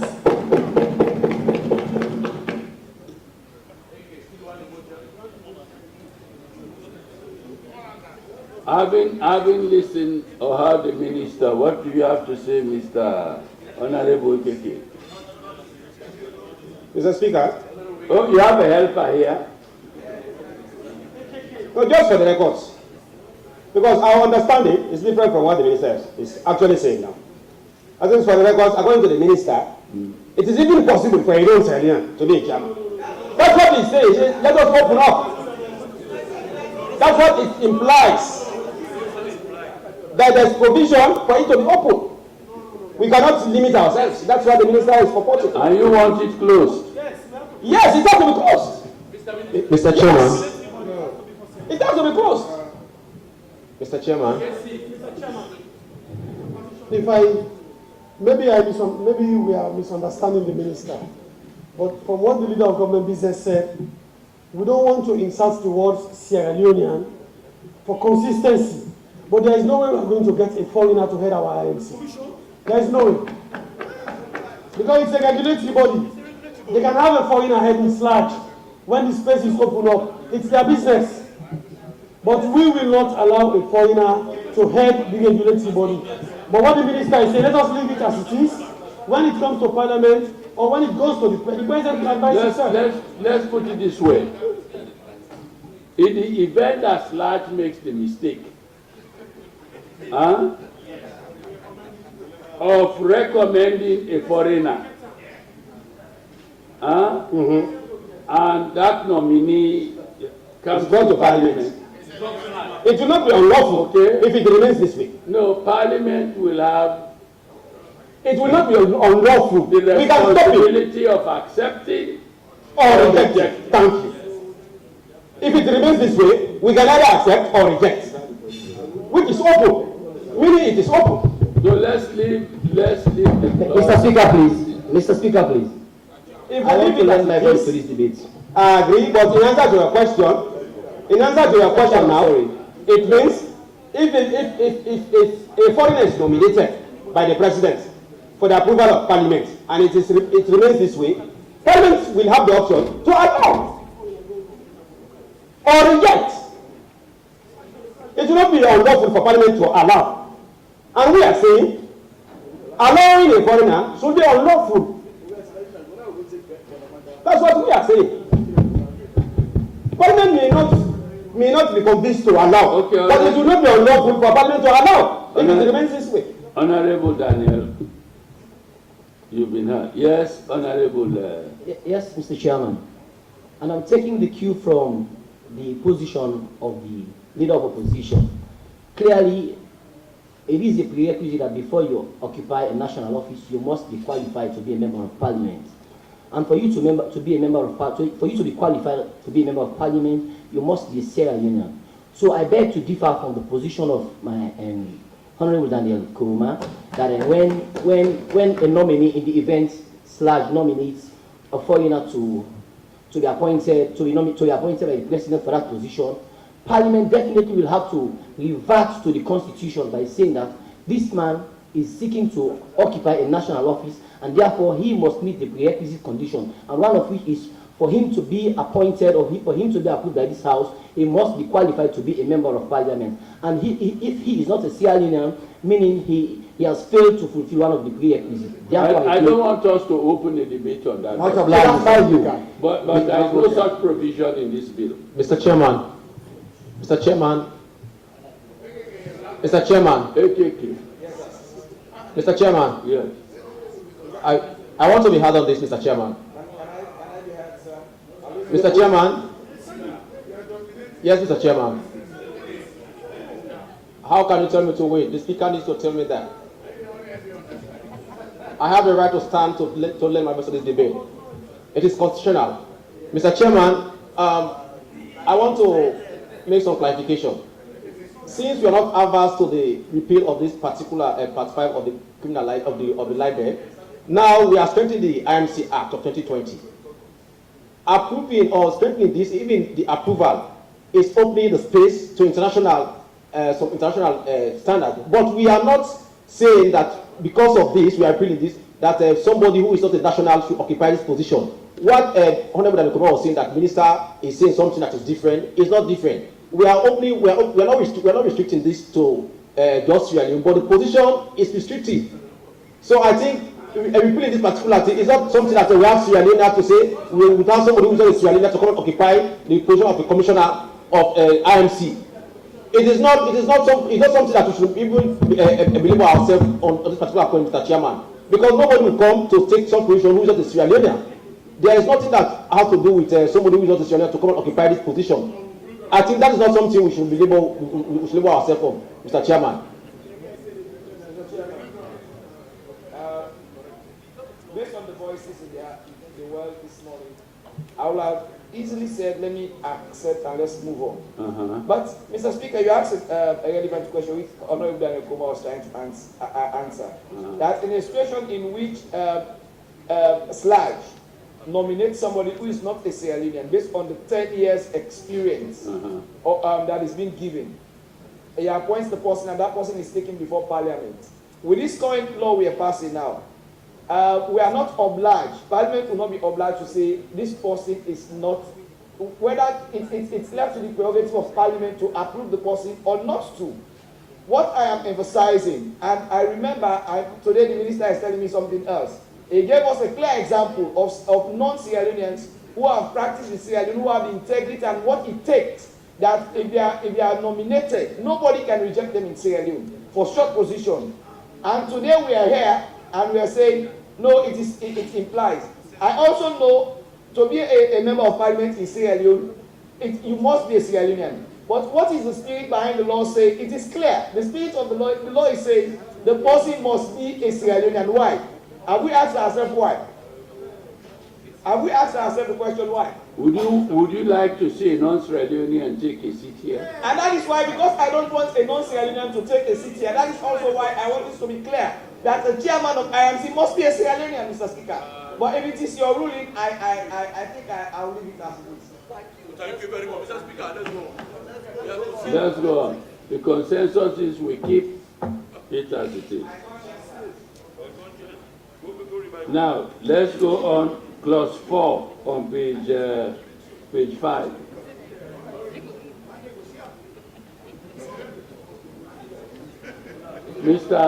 Mr. Chairman, what are you suggesting? They are sexual offenses.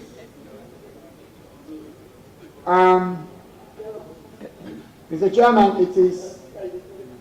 it was the view of the committee that in areas where they now say that if you are found guilty of fraud or the like. We now want, because of the sensitivity of sexual offenses in our country, we now want to say, for acts that will be falsing, if you are found wanting or guilty of sexual offenses, you will not be qualified to hold sensitive national offices.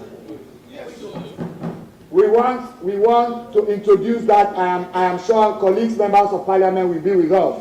Because even in the constitution, it says if you are found wanting of fraud or dishonesty, but because of the way this nation has taken the fight against sexual offenses is concerned, let's say rape and sexual penetration, if you are found guilty of sexual penetration or rape, we have the view that you are not a fit and proper person to hold sensitive national office. Okay, so where do you want to insert that?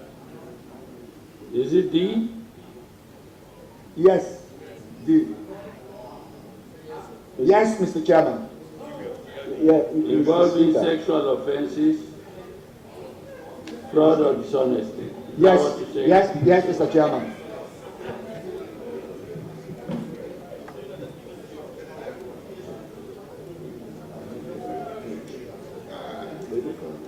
Mr. Speaker, Mr. Chairman.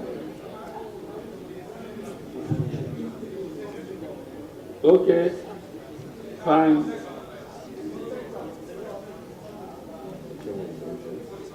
Now clauses 5, 6, 7, 8, and 9, and 10 are fine.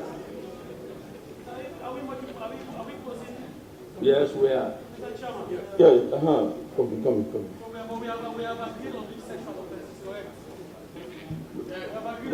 The point of insertion is what you are looking for. The point.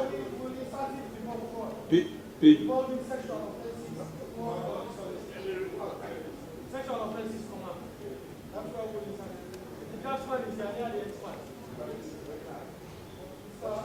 So, what is wrong with in adding to where we have dishonesty?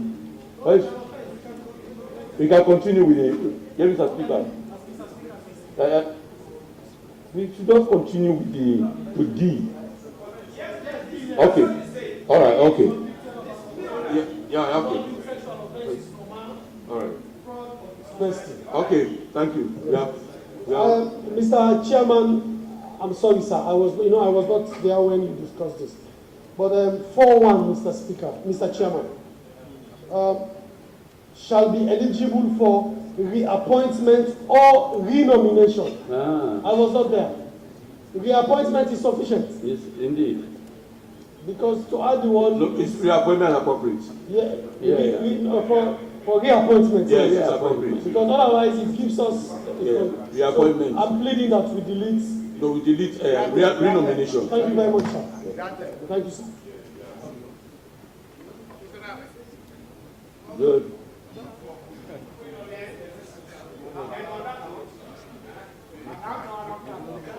Yes, sir.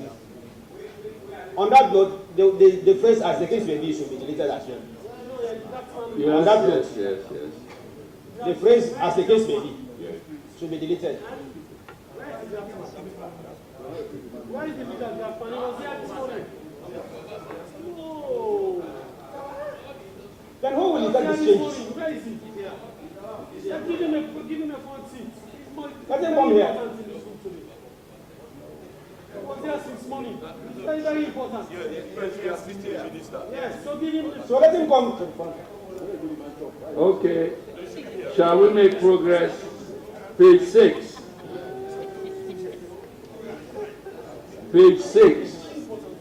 Mr. Chairman. I seem to see a contradiction here in clause 5.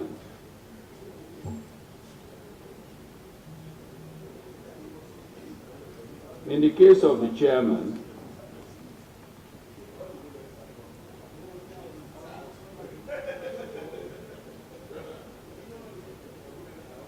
if you look at 5.1, let us assume that I don't like to use the example of death. I prefer the example of resign.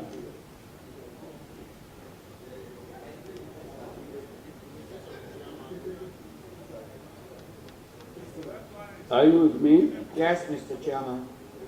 Where the chairman or a member of the commission, forget about that, resigns. Huh? Yes, Mr. Chairman. Then you say, look at A. He has resigned. And then it says, in the case of the chairman, the members of the commission shall elect one of their number to act as chairman until such time as the chairman resumes. Resumes what? He's resigned. There's a contradiction there. Yes, Mr. Chairman. Mr. Chairman, we want you to read further. Yes, we looked at it properly. So how can you resign and you say you resume? Mr. Chairman, let me read. Where the chairman or a member of the commission dies, resigns, is removed from office, or is absent for a continuous period of 3 months, or by reason of illness unable to perform the function of the office for a continuous period of 3 months. A. In the case of the chairman, the members of the commission shall elect one of their members to act as chairman until such time as the chairman resumes his office or an other appointed in his stead. So the difficulty I have, if the man has died, how can he resume? So yes, that is why he's appointed. If he has died, the one appointed is there. No, we don't need to read 5-1 in isolation. We should not read 5-1 in isolation. We should read 5-1 in tandem with A and B. And B. That's why it goes. We read them in tandem. So when they say he dies, there will be a provision for that, which they said. Where he resigns, there will be a provision for that. Where he's absent for some time, against the act, there's a provision. So you don't read them in isolation. Yeah. You read them in tandem. Yeah. Well, then get rid of the one died. If they replace him, read and fine. No.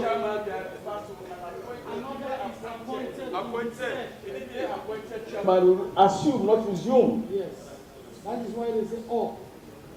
No, but the one resumes. What does it mean? No, when I put the word assume, the second chairman will assume office. No, the confusion is the word resumes.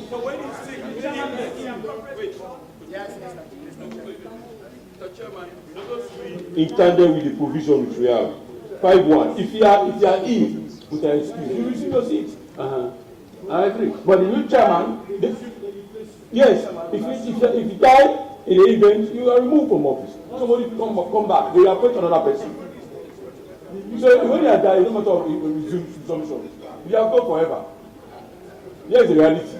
So if you are ill with an excuse, you cannot say you can remove the person from the seat. You can resume his seat, chairman.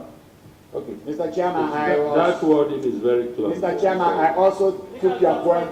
Mr. Chairman, we took your point. Your thought was heavily our thought until we looked at it carefully. Mr. Chairman, for all of us to be at ease, we'll read it again holistically and see if we can leave it. Okay, or we can fine, no problem. I'll start from 5-1. We have the chairman or a member of the commission. No, leave it, the staff man will take care of it. Grateful, Mr. Chairman. Grateful. So we move on then to Part 3. Yes, Mr. Chairman. Yes.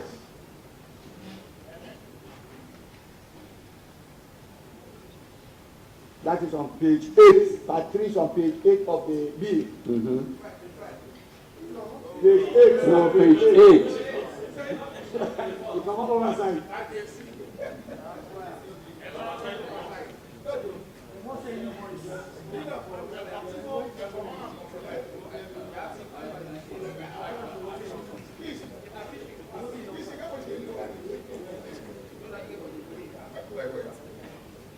So we are recommending that up to clause 13 be approved. So you can take page 8 and look at it down to page 10.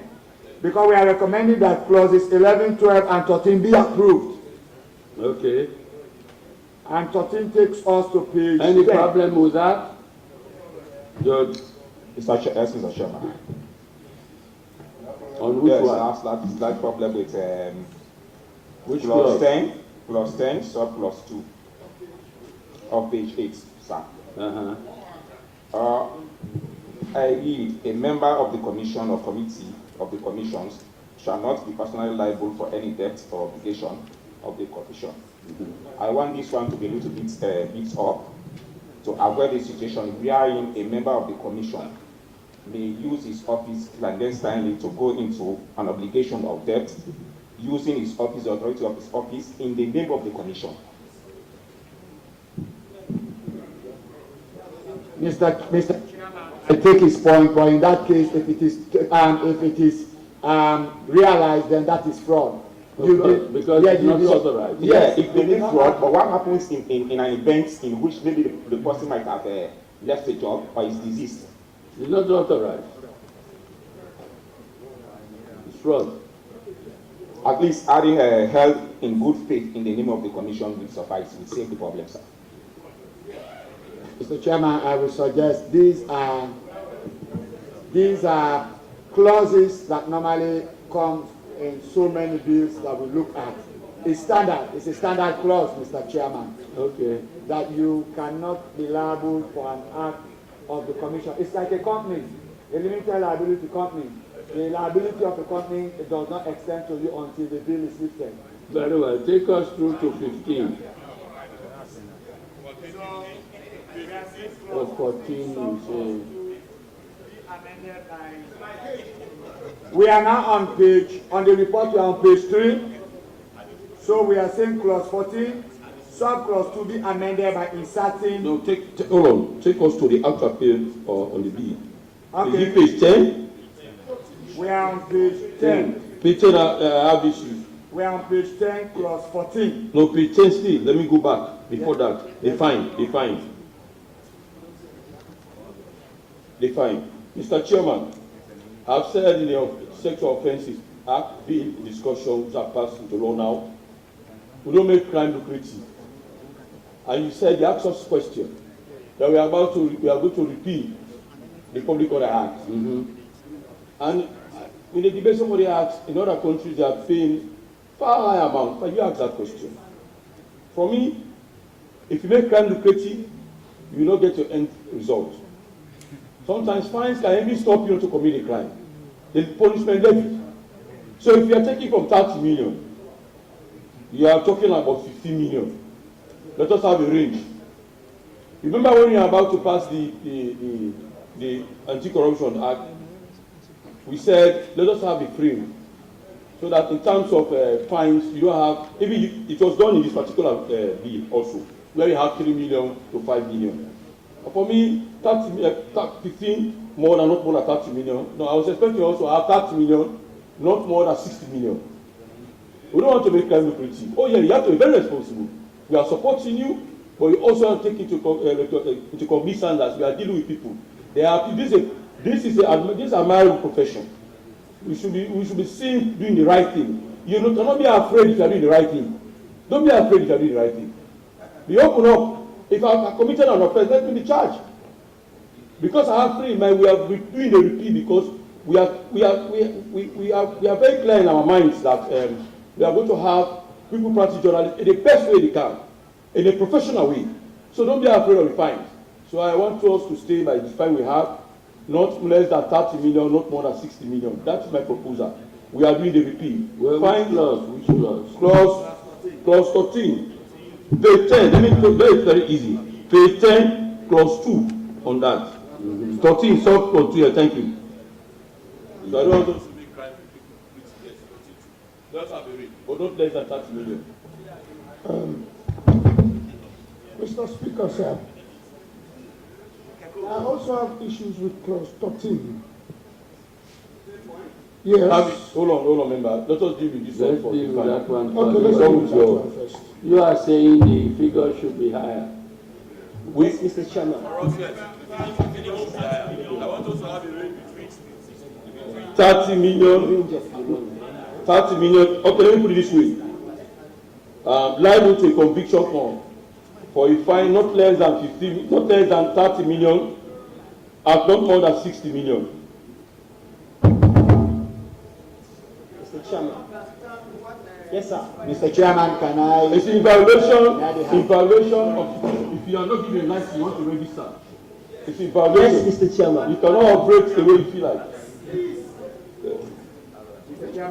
Let me deal with what the Mr. Chairman, you go. Unless, honorable members, I hope you are with us. Mr. Chairman, in the report, The proposal is that there should be a range. Yes, sir. The minimum fine should be 30 million and the maximum, how much did you say, 50 or 60? 60. Yes, sir. On that? Yes. Yes. May I, Mr. Chairman, may I submit to our leader that in as much as we want to make sure the regulations in the IMC Act protect the state or protect public interest, but yet the amount of money in question should be given rational thought. And so for me, we want to look at the mean in between 30 to 50 rather than 30 upwards. That's my submission and that's my view, Mr. Speaker. Yes, Mr. Speaker. And I'll tell you, I passed through a section of Freetown, and I was shown the sex investment. It stretches quite a long stretch. You can liken it from here to State House.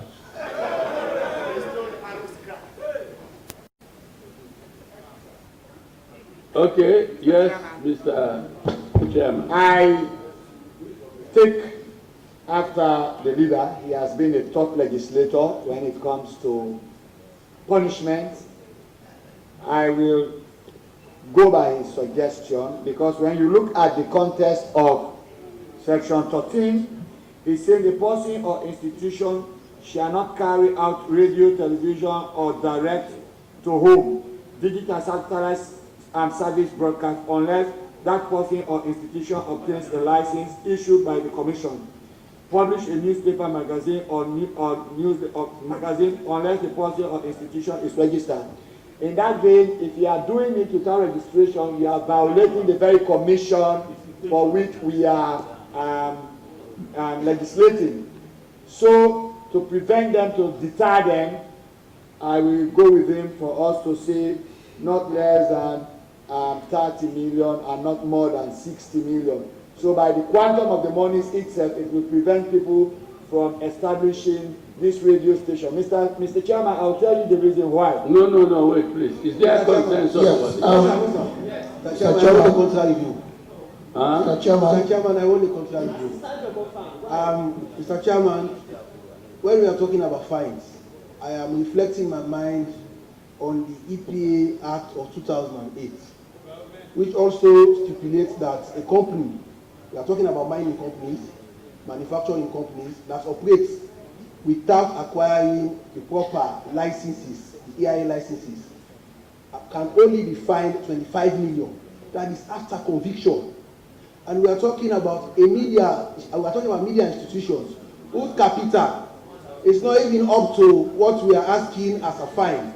Are we going for a foreclosure or are we trying to protect the media? For me, the amount is too much, the amount is exorbitant, and the amount is out of this world because the people, most of the media houses, from the legislative committee meetings that we have, we realize that the media, they were pushing for more of sole proprietorship. Why? Because most of the people in media businesses are operating as a sole proprietor. And now if we are saying for non-registration, for which we have thousands of mining companies that are operating in this country without obtaining EIA licenses, they are only fined 25 million upon conviction. And for a foreign company, fine $10,000. And if we are saying we are going to find a media house in excess of 30 million, that is too much. I was even thinking that 30 million will be the maximum, and it will range between 10 to 30, 30 the highest point and 10 the lowest point. And this is important. I will want to be heard. I have wanted to give the rationale for this. We are talking about somebody who is operating an illicit radio station, television station, that will be broadcasting. He's not being regulated. He's not the damage that person will cause to society. No, I am not comparing it to the mining. You can bring your act and it can be amended. Otherwise, you repeat not the law. You can bring it and we can amend it. But the damage that person will say, let's say you go to Kailahu and you are preaching hate speech by an illicit radio station that you are operating.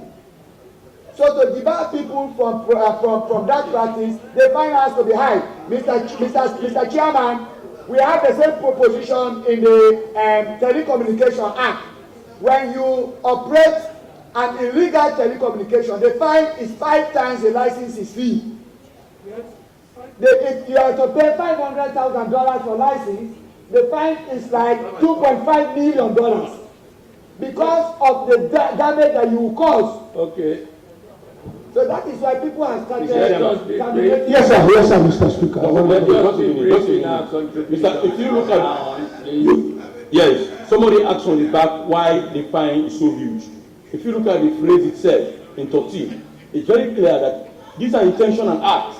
You know, I'm not registered, I'm supposed to take license, and I'm involved in broadcasting. That's why you have to be fined with this amount of money. Because it's an intentional act. What you are talking about, those are different things.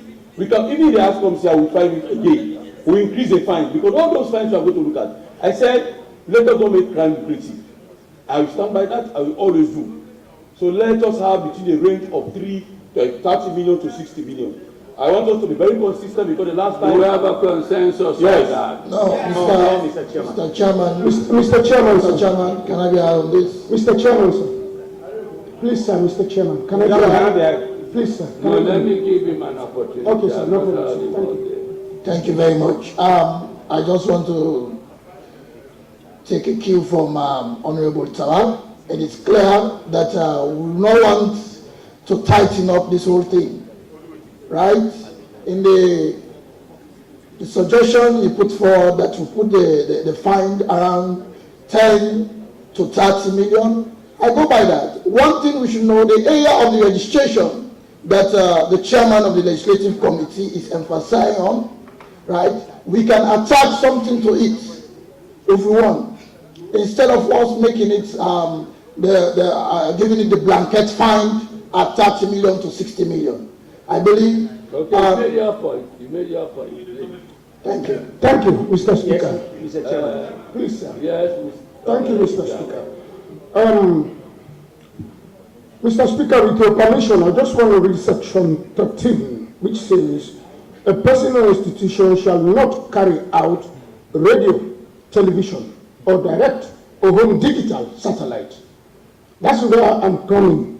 I underline it because we must consider the fact that the world is becoming digitalized whenever. If you, Mr. Speaker, as you know, you travel abroad, on and off, now, most of the time now, most of the televisions that we'll be having very soon in our country will be automatically digitalized. You don't need a satellite. You don't need a satellite to operate it. It's a matter of wording the word properly so tomorrow we don't find people unnecessarily. Because we cannot be running into everybody's home who have got a television from abroad that is automatically digitalized. Can we look into this wording, Mr. Speaker? We are not challenging the fine or whatever. But let us write into the word digitalized television. I've read it.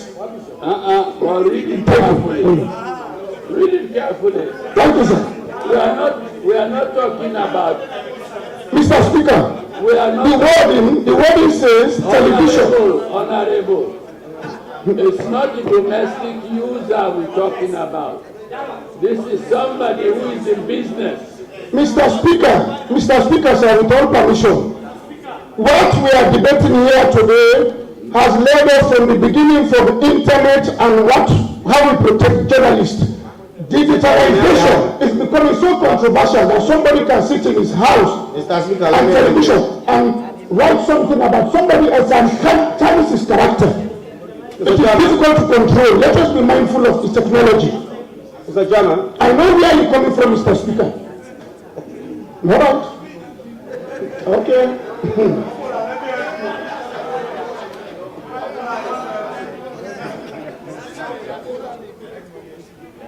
Chairman, are you yielding? No, forget about him, sir. I will ask let us ask the minister to intervene.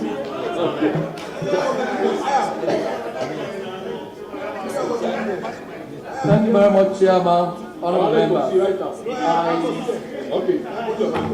I definitely appreciate the passion for unintended consequences, but the context here dictates that for people operating DTH and other satellite services, they have to register with us before they begin to beam. It is not ownership in homes, offices, or other places that we are talking about at all. We're talking at a very, very macro level. The ownership, for example, K3 TV, AOIV, and others that might join the market when this repeal is done, when the new IMC bill comes into effect. Yes, Honorable Jala, are you in that business? Yes, sir. Yes, sir. Thank you very much, sir. Mr. Chairman, Mr. Chairman, sir. Mr. Chairman, sir. Are you in that business? Are you in the business of the television?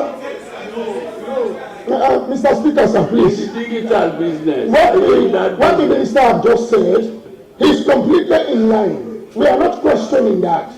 But my fear here is, Mr. Speaker, if you allow me to put my case across, the digitalization world is becoming so advanced that one day somebody will sit in his living room and write about you, Mr. Speaker. Yes.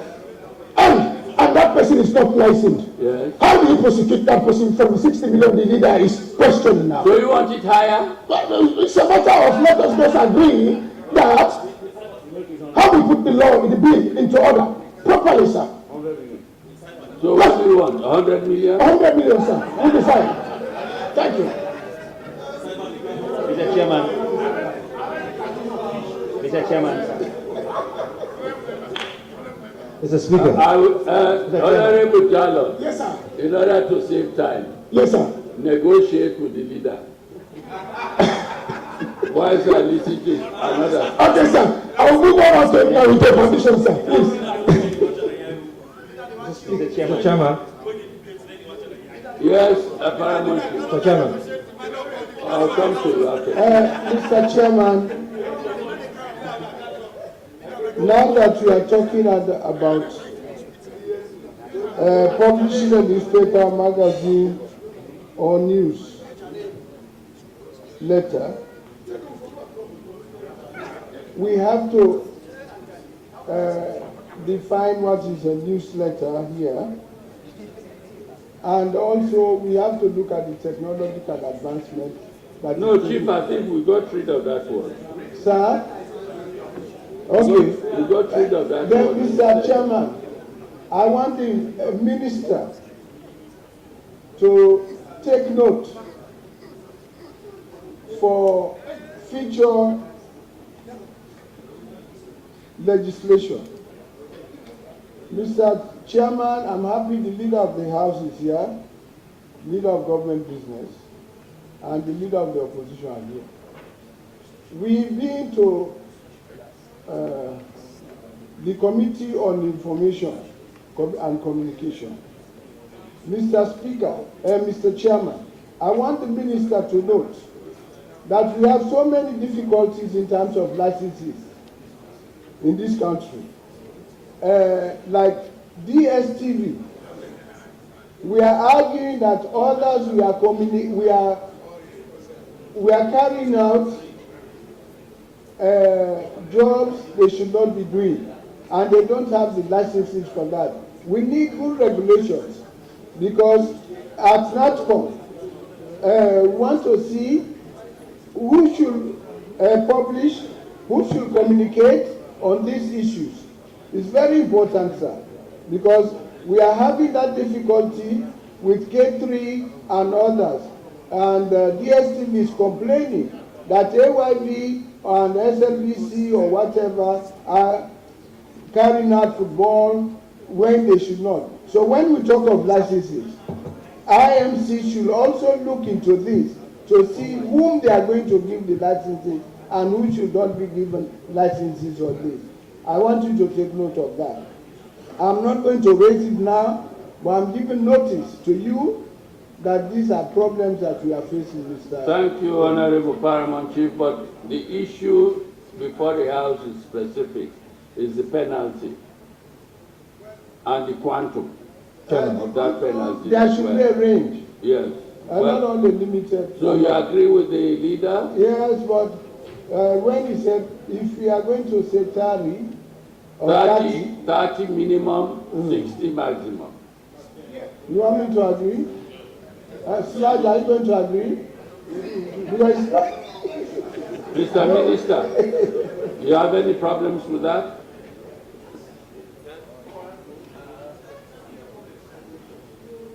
Well, this is a country of law and order.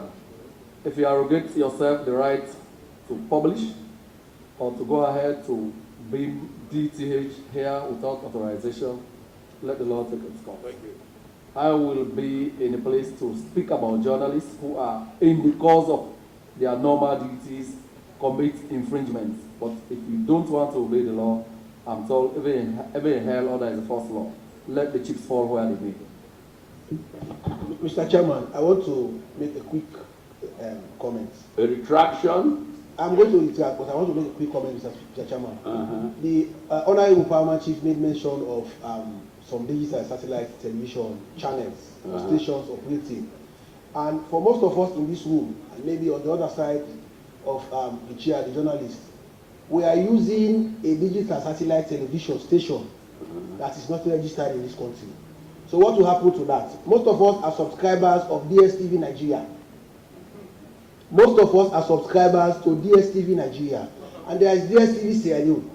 So what happens to DSTV Nigeria when they are not registered to broadcast on the digital satellite television in Sierra Leone? They are outside the jurisdiction. Agree with what the leader of government business said. Chairman, I think he's talking about something very important. We need to protect our own industries. We need to protect our own indigenous business people. That one can come under. We are bringing the NATCOM Act for amendment. The cybercrime is coming also. We are going to deal with those things. Thank you very much for raising that. But Mr. Chairman, that is a very important thing. Revenues are not going out of this place. They are now going to Nigeria. There is a formula they used to have. Why do you have lower subscription? Why do you have higher subscription? So the formula is based on population size and subscription. So we on that one under the NATCOM. Let's focus on the IMC. So they you consider, right? Okay, Mr. Speaker, let's go. Brilliant, honorable.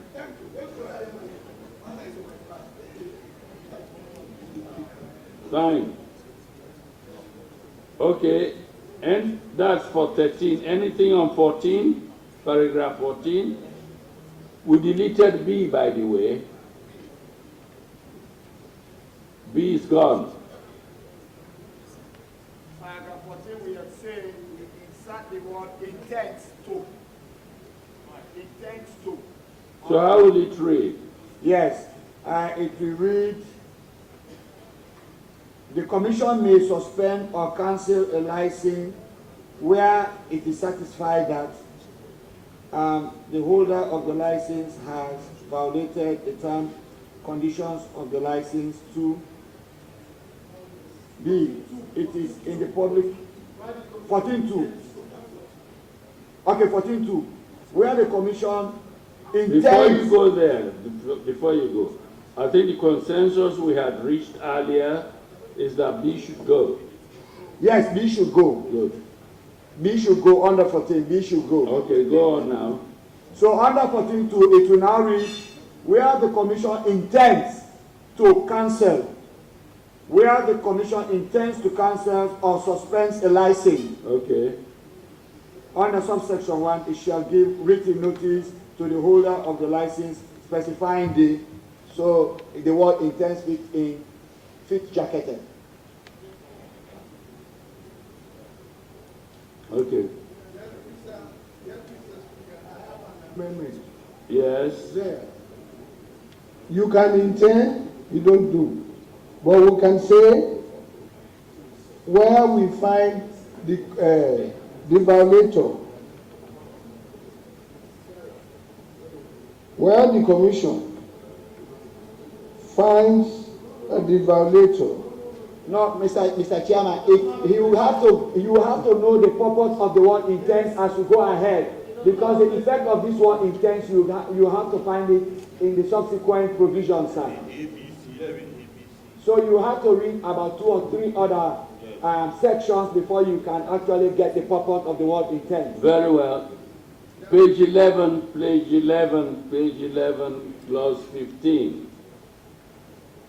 Yes, Mr. Chairman. Clause 15, we are saying the committee proposed the insertion of a new subclause 4 and 5 and to read A. The commission shall proceed to cancel or suspend the license where the holder of the license fails to comply with paragraphs B and C. Then B, the commission shall restore the license when the holder remedies the situation that gave cause for the cancellation or suspension. So there are conditions given. If you actually remedy it, then your license will be restored. That's under 15. 15, the bill is saying the commission may suspend or cancel a newspaper, magazine registration where it is satisfied that the holder of the certificate of... No, we have removed that one. We have not taken it. Anywhere you have newsletter, remove. Yes, anywhere there is newsletter, you remove. So we are saying under 15 that a new clause 4 and 5 be added, and I have just read the content or the text of the addition. Very well, and I also want to draw attention to paragraph B at the top of page 12. That too goes. Yes, that one goes too. On that is 15 under section 15, subparagraph B. Very well. If we have to proceed to 16, I will go there, sir. Enforcement.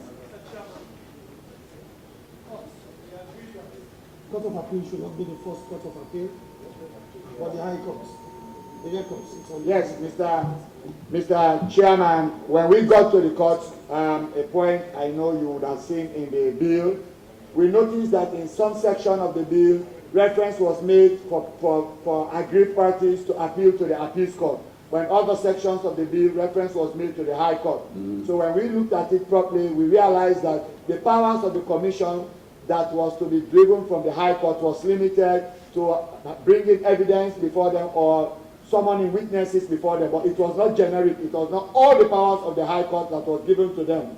So we also realize that if you say people should apply or appeal to the appeals court, it is normally very daunting for the Chief Justice to empanel appeals court and for the appeals court to be empaneled and decisions taken in 30 days. So we said for those actions they can go to the High Court.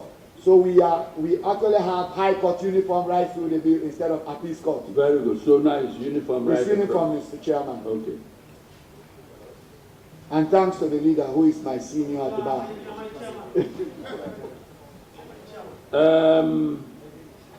I presume that there is a consensus for all of this. Good. Let's move on. So now part 4. Mr. Chairman, wasn't it said that it be part of the bill? So if we scrutinize it up to this point, maybe you might want us, as you usually do, that it stands part of the bill, and then we started scrutinizing up to clause 16. Hold on. So we scrutinize everything? No. He has put a question. Honorable members, the question is that parts 1, 2, and 3, clauses 1 through to 16, as amended, stand part of the bill. All in favor say aye. Aye. Those against say nay. The ayes have it. Clauses 1, 2, and 3. Mr. Minister. Form part of the bill. Mr. Chairman, honorable members, I move that parts 1, 2, and 3, clauses 1 to 16 stand part of the bill as amended. Honourable members, the question is that parts 4, 5, and 6, clauses 17 to 38 stand part of the bill. So on clause 17 and 18, we are recommending that it be approved.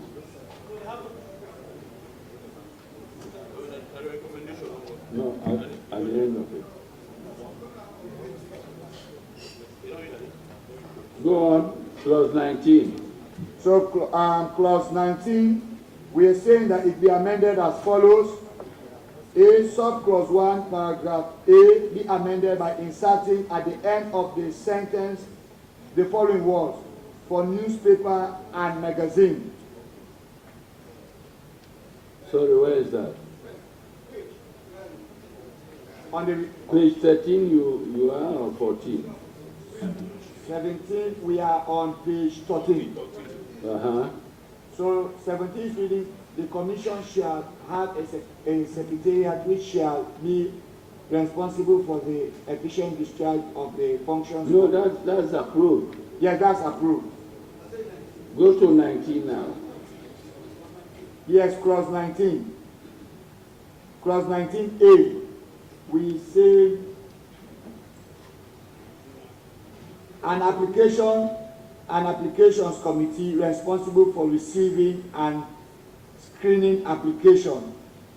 So we are saying clause 19A, subclause 1, paragraph A be amended by inserting at the end of the sentence the following words: for newspapers and magazines. So when it will now read, an application committee responsible for receiving and screening application for newspapers and magazines. So at the end of the sentence, you add newspapers and magazines.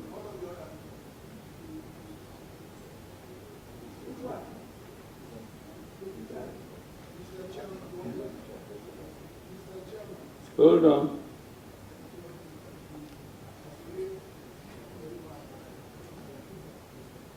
Yes, Chief.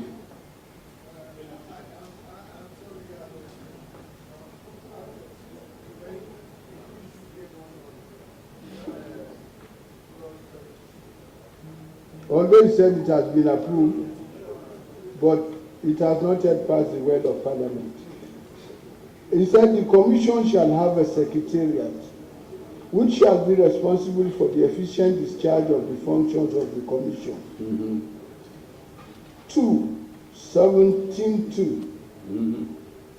The secretariat shall be headed by an executive secretary who shall be a full-time officer, not below the rank of permanent secretary, in a government ministry appointed by the Commission. In this case, what we are now saying, we have to have the Commission, by having all the commissioners ready, before they appoint an executive secretary. So, who is going to prepare the office before the commission comes into operation? Because there are times here when not all the members were appointed automatically at the same time. You have sometimes they appoint 2, 3 without even having all the commissioners. So I think we should find a better way to have the executive secretary by the president to head it, then the commissioners come in later. You see, but now we are putting the cart before the horse. So for me, I will beg the minister as large and this whole noble house to first have the appointment of the executive secretary by the president. You see? So that is my own thinking. Honorable Paramount Chief, perfectly right. But this is not a new commission. There is in position an executive secretary. No, we are going through a whole act, a new act.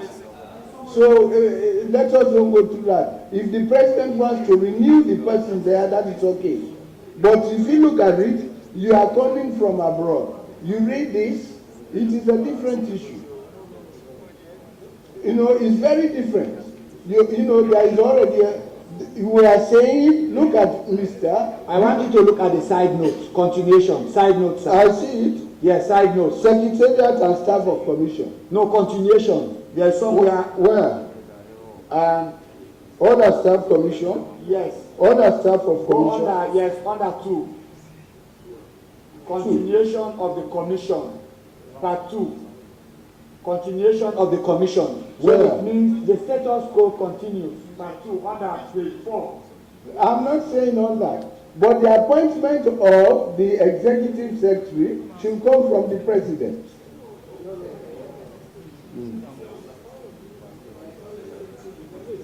Yes, but they can replace him. No, but now you are going to have new commissioners. Huh?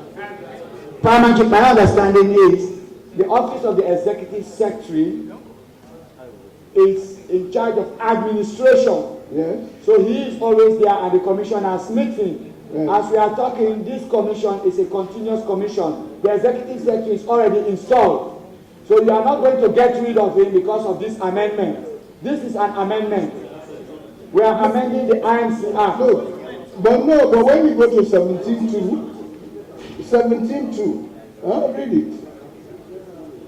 The secretariat shall be headed by an executive secretary. Yes. Who shall be a full-time officer, yes, and not below the rank of permanent secretary in a government ministry appointed by the commission. Yes. So that means the new commission, when they come in there, they will appoint their own secretary. No, sir. Mr. Chairman. Chief, before you say, yes, sir. I thought you were going to quarrel with the word full time.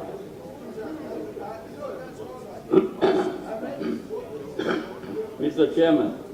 No, that one full time. Why full time? Section. Why not simply say he shall be a public officer? Exactly. Consistent with section 171 of the Constitution. Of the Constitution. Granted. You see, that's why full time is overemphasizing the word, because we were just saying. If it's going to be a permanent secretary rank, it goes without saying. Yes, it goes without saying. But the emphasis again, Mr. Speaker, maybe might not have caused much damage. It's been the parent act. Because we are merely amending. Some of the provisions in this amendment we are merely just transposed from the act we are amending into this new one. The ones they wanted us to add, they added into the new one. But Mr. Speaker, Mr. Chairman, I always drink from the well of your wisdom. If the word full time is overemphasizing the office, then he shall be a public officer. Yes, we shall get rid of the word. Mr. Minister, are you satisfied? No, let me come before he comes in. Yeah. So this is an amendment. We have the Parent Act. I want us to look at the Parent Act. What does it say? The Parent Act is the 10, clause 10, section 10, subsection 2.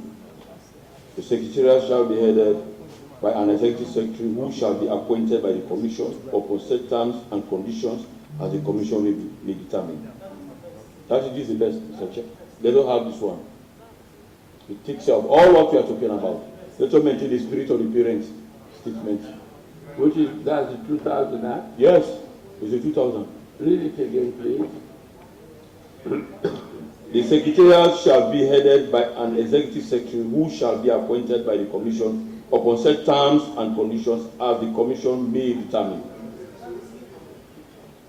Very well. Yes, thank you. Are we agreed? Yes. Suppose they want to remove the person they found there. That's made the tummy.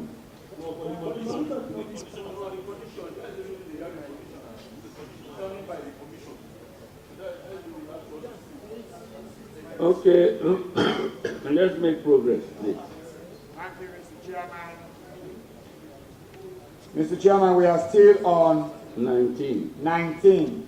So we are set under 19.3. Still looking for my own 19. We are set. Yes, we are set sub clause 3 by deleting the word with and replacing it with the word by. So if you look at sub clause 3, it will now read, It reads originally, the executive secretary shall be a person, no, 19.3. A complaint sent to the commission under subsection 2 shall be supported, instead of with, you now improvise it in the word by, shall be supported by an affidavit. Very well, go on. Then 5. 5, subclause 5, be amended by inserting the following words, and an affidavit of service duly served by the chairman immediately after the words appearance. So if you look at subclause 5, it will now read, where a person or media institution fails to appear before the complaints committee after a summons has been issued twice for the appearance, the complaints committee shall proceed with the matter as if the person or institution is before it. So we are saying, following the words, so we are saying after the word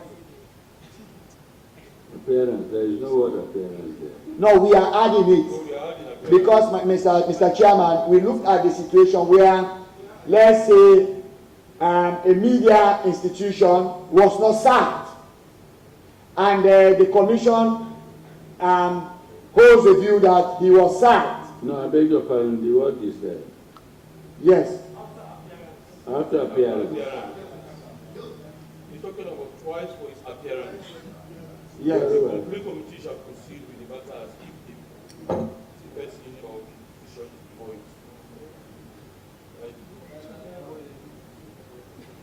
The word is there. Okay. So we are now saying that when you summon this person, you have to file an affidavit of service with the commission, so that the affidavit of service will be evidence to show that this person was actually served. If he doesn't come now, you can proceed against him. Very well. I see no objection, we proceed. Clause 7, paragraph B be amended by deleting the word cost and replacing it with the word fine. So it will read, where the commission is satisfied that a case has been established against the person or media institution, it may order the person or media institution concerned to, on the other page, publish an apology and a retraction, and may in addition reprimand the person or media institution concerned, or B, pay costs. So it is the word cost we are substituting for fine. The reason, Mr. Chairman, is lawyers will argue that cost is for me. Fine is normally generic, is to reprimand somebody for some wrong done. So we remove the word cost and put the word fine. That was our recommendation. Okay. Mr. Chair. Mr. Chair. Yes. He's a lawyer. He wants money. You put in there, pay a fine, A, and B with the cost. You can pay the fine, but you have to pay the person you damaged had paid the lawyer. You have to refund the cost of that. So let us put a fine and a cost. Because they know, the lawyers, don't you want to be paid back? Again, it depends. So it depends on the case. So for me, I will put both the fine and the cost. And the court will determine the cost now, or the commission. I hope you will support me on that. No,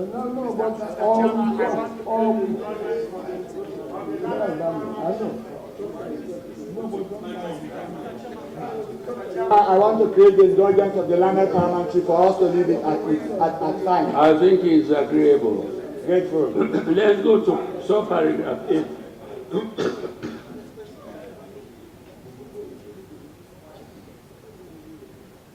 I'm just curious.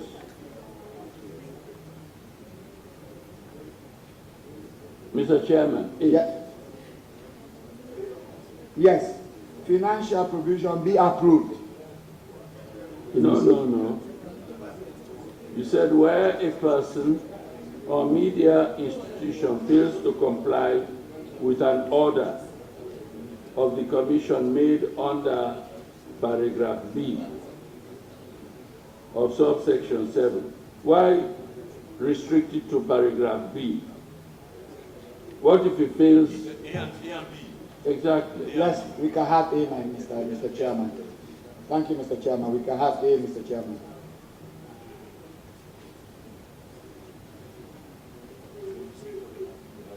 Paragraph A or B.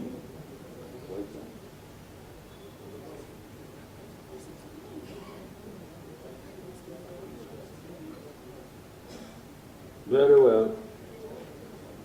That brings us to the end of part 4,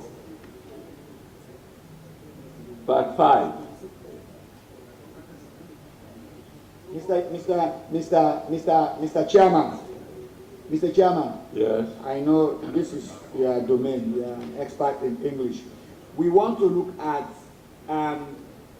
subsection 7 of 19, where we said or pay costs, where we now substitute it for fine. The word or will mean the retraction will go and you only pay fine, but we want the retraction there, so we want the word or to go. Under A, we can either say nine and pay fine instead of all. Leave it. Delete the word or. Okay, delete the word or. So the two are composite. Grateful, Mr. Chairman, grateful.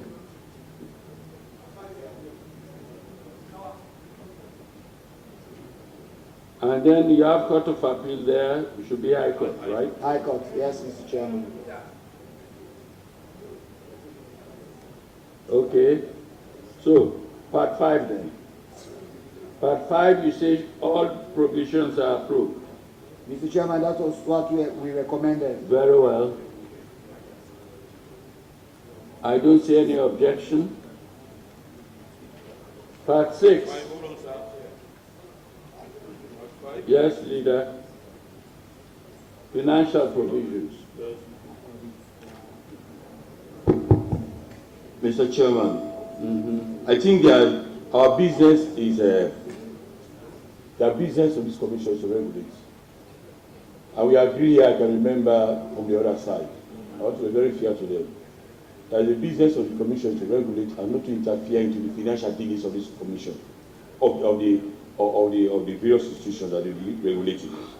So we have Honorable Opposition Whip clearly made this one to us. In fact, there was an amendment. I have not seen it in the provision that you go with, instead of using the, I'm now in page 19.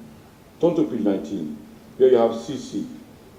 Talking about Financial Act 2020. Okay, that's part 7, part 6. Oh, part 6? Yeah. Oh, sorry. Okay, go ahead. Oh, we are not part 6, yeah? We'll finish because part 5 is approved. Okay, part 5 approved. Okay, sorry. So go ahead to part 6. Larry, leave that one to...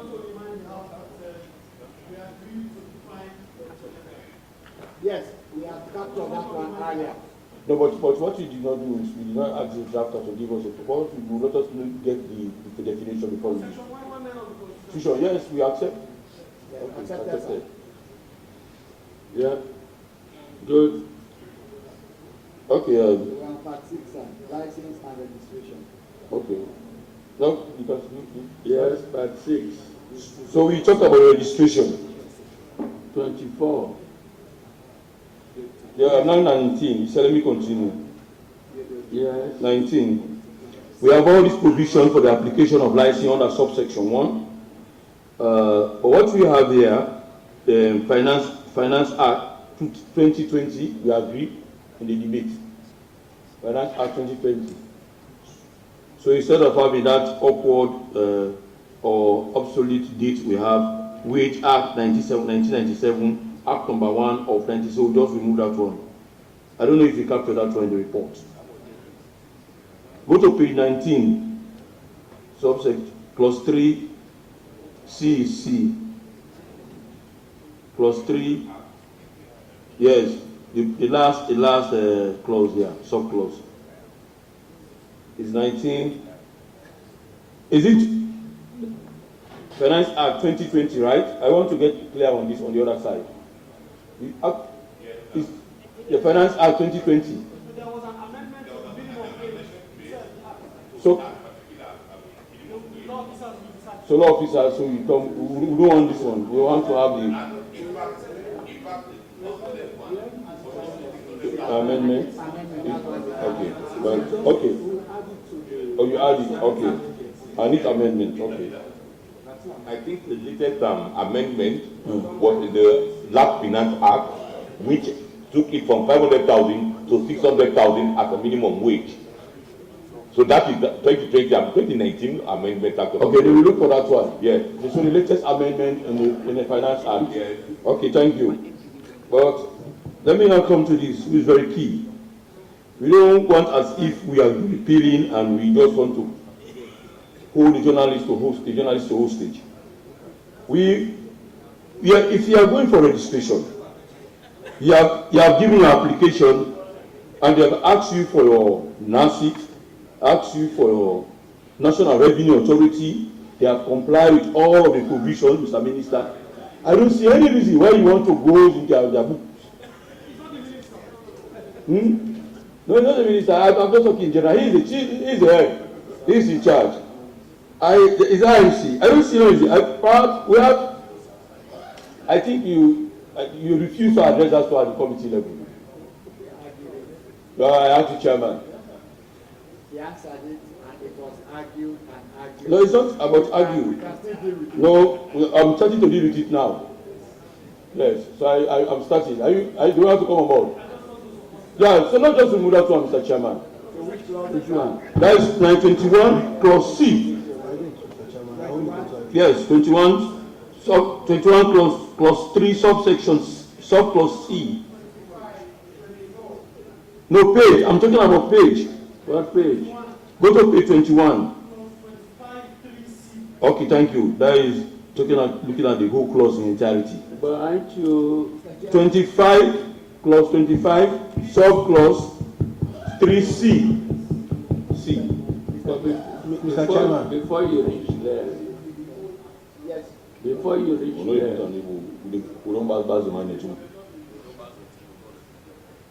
Before you reach there, Mr. Leader, you're bypassing the sole proprietorship amendment that you made. But we have done that, so I don't want. No. Okay. Let me take my seat. The House through that one. Yeah. So, honorable members, we are on. Honorable members, we are on page 18, sections 24. Sections 24. So in the report we are saying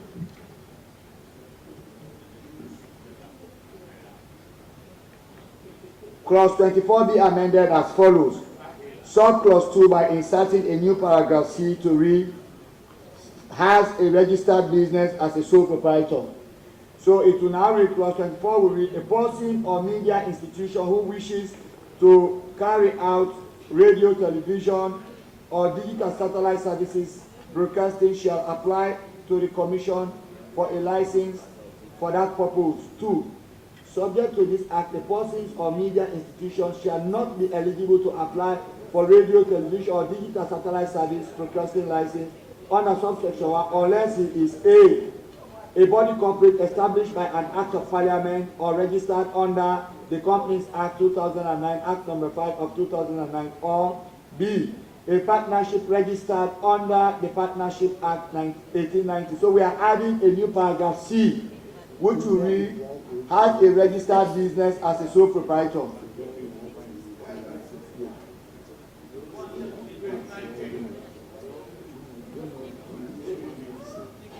Come.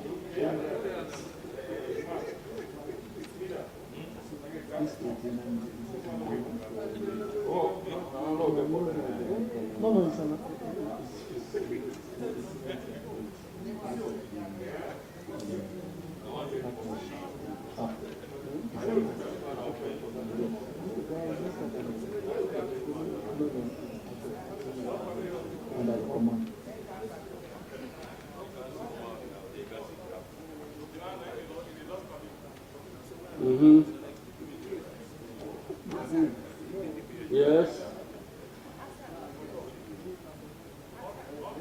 a new sub-clause 5.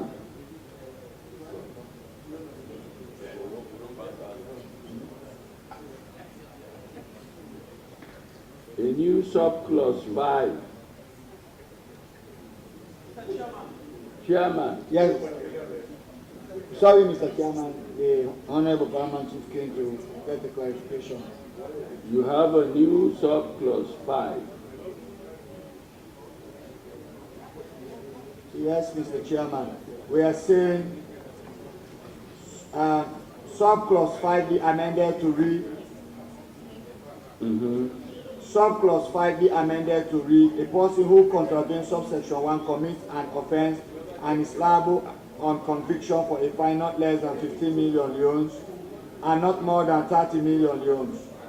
Then we are going now to clause 25 and 26. We are saying let it be approved. Clauses 25 and 26 to be approved. Mr. Chairman, they have already made an amendment to 25. The leader and the leader of government business and leader of the opposition.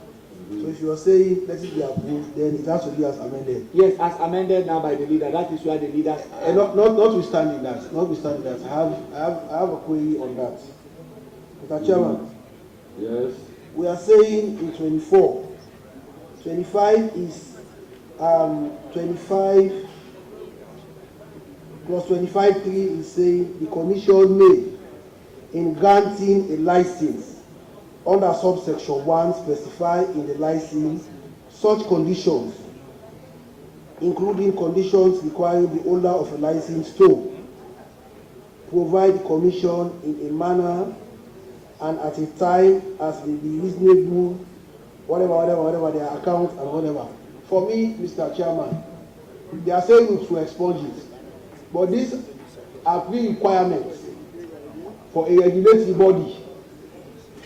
If the IMC is a regulatory body, if we are setting up the IMC as a regulatory body, and we are accepting the provisions under clause 24 for media houses to be set up as a body corporate, we must also take into cognizance what a body corporate does. If you are saying they are going to pay salaries, they have to subscribe NACIS, they have to meet their PAYE obligation, then the business has to be a going concern. And for the business, for the determination of the business as a going concern, the only thing that can determine that is for us to be able to see their income and expenditure, able to net off their assets against their liabilities. But if we don't have their account, if you don't inspect their account, how do you know that the business is capable to meet their salary obligation month on month? Because, see, how could you know that the business is strong enough to meet their salary obligation? How do you know that the business is strong enough to meet its or a PAYE or NACIS contribution? The only thing that can determine that, because they have their rent as part of their expenditure, they have their electricity as part of their expenditure, they have wages and salaries, they have other operational costs that they have to keep up with. And the only thing that can determine that the IMC would use to ensure that the license we are renewing meets the prescription in this act to pay salary is to ensure that their account is submitted. Their account is not submitted to see what they are doing. Even banks that have a minimum paid-up share capital, when they apply for renewal of licenses to the BSL, they submit their account because these are the requirements of a body corporate. That is my humble submission. So for me, if we are saying we are going to give media practitioners the comfort of having salaries, how can we determine that their employers, they are strong enough or they have the capital requirements to be meeting their obligations? And how can we net off their liabilities, whether it is their payables or their receivables from banks or from whatever source? How can we net it off by just issuing a renewal license without assessing their accounts? That is my submission. Yes. I have a lot of respect for the last, but it seems as if it's confusing 25C, 3 and 25.3C. I want to refer this House to clause 21.1. Clause 21.1. With your permission, Mr. Chairman, it reads, that the commission shall keep proper books of account for their own institution. And this same commission has the authority to issue and renew. But what 25(3)(c) is saying is giving the commission the power at any time they so desire. Provides the commission in a manner and at such time as may be reasonably required, document, account, blah, blah, blah. What could be more reasonably required than the annual renewal? When you go for your renewal, these are the things that are expected. So how can you say this is creating an authority that is distinct from the power they have at the time of renewal? It's contradicting themselves. So let us take this out and give the commission still the same authority they have. When you come to renew, you will have to show all of these things before they renew. Mr. Chairman, sorry, as a let me just make it. Let me just make this one point, Mr. Chairman. Let me just make this one point. The point is, Mr. Chairman, I'm up. Sawa, sit down. You are just from oversight. Sit down. You came late for that matter. Sawa, that of your accounting and auditing purpose, you are here making laws. I want to agree with the leader of the opposition. It's very clear. We've expressed our concerns about this. If you have to renew license, the power lies in the renewal. The power lies in the renewal. That's also why I challenge the issue of having a conflict in the renewal license. That of NATCOM and that of IMC. You are coming to that point. I want to challenge it. There should be conformity. So you are asking, if you go back to 21, so I think go back to 21. You can realize that they are asking for all this and they want to keep it. Coming back to 25(c), 3(c), asking them to be, I think so, it's just overboarding on them. 21, you know, it's very clear. 21 plus 21, except I'm having a different note. No, you are not having different. Plus 21, let me read the side note. The side note of plus 21. No, let me just read the side note of 21. The side note of 21 is account and audit of the commission. Take care, that's what I'm saying. That's what I'm saying.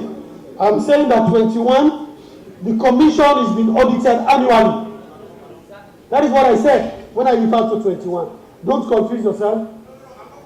No, you're asking whether we're having the same documents, sir. We are, yes. So 21 talks about the commission. The commission. Auditing the commission annually. And this document is also, the media is expected to renew annually. That is what I'm saying. So if the commission is enjoying an annual audit system, why not the businesses that these people are operating? They too should enjoy the same comfort so that at the end of the day, they will only be expected to look into their books when they go for renewal. That is the point I was making. And that is under what? Mr. Speaker, I move SO52. Thank you. Suspend. I did warn you earlier. Any seconder? I so second, Mr. Speaker. All in favor say aye. Aye. Those against say nay. The ayes have it. Mr. Chairman. Yeah, Mr. Chairman. No, Chief, wait, please. Yes, leader. Chairman, I'm saying that section 21 of the IMC bill that is before us I've seen that. gives the Auditor General the mandate to audit the commission annually. And within this same bill, whether it is for new registration or eventually renewal, it is done annually. But 25(c) is giving the commission a power separate and distinct from the powers to renew. That is going into their books as and when they feel. That is what I'm saying. We don't need that clause. Whenever they come for renewal, they will go into their books, they will have to submit those things that will justify their renewal. That is why, even when we had the meeting at Room 1 on Monday, they were open up to the fact that they will subject themselves to the regulations that will be brought forward. I do say 25(c). 25(3)(c), it's there. 25(3)(c). That is the provides the commission in a manner and at such times as may be reasonably required. Open-ended. Yes. Such documents, accounts, estimates, returns, or other information as the Commission may require for the purpose of performing its functions under this Act. You'll get that annually. That is what the leader was saying, that we don't need this. It should be expunged. Mr. Chairman. Hey, my friend, the speaker is listening to me.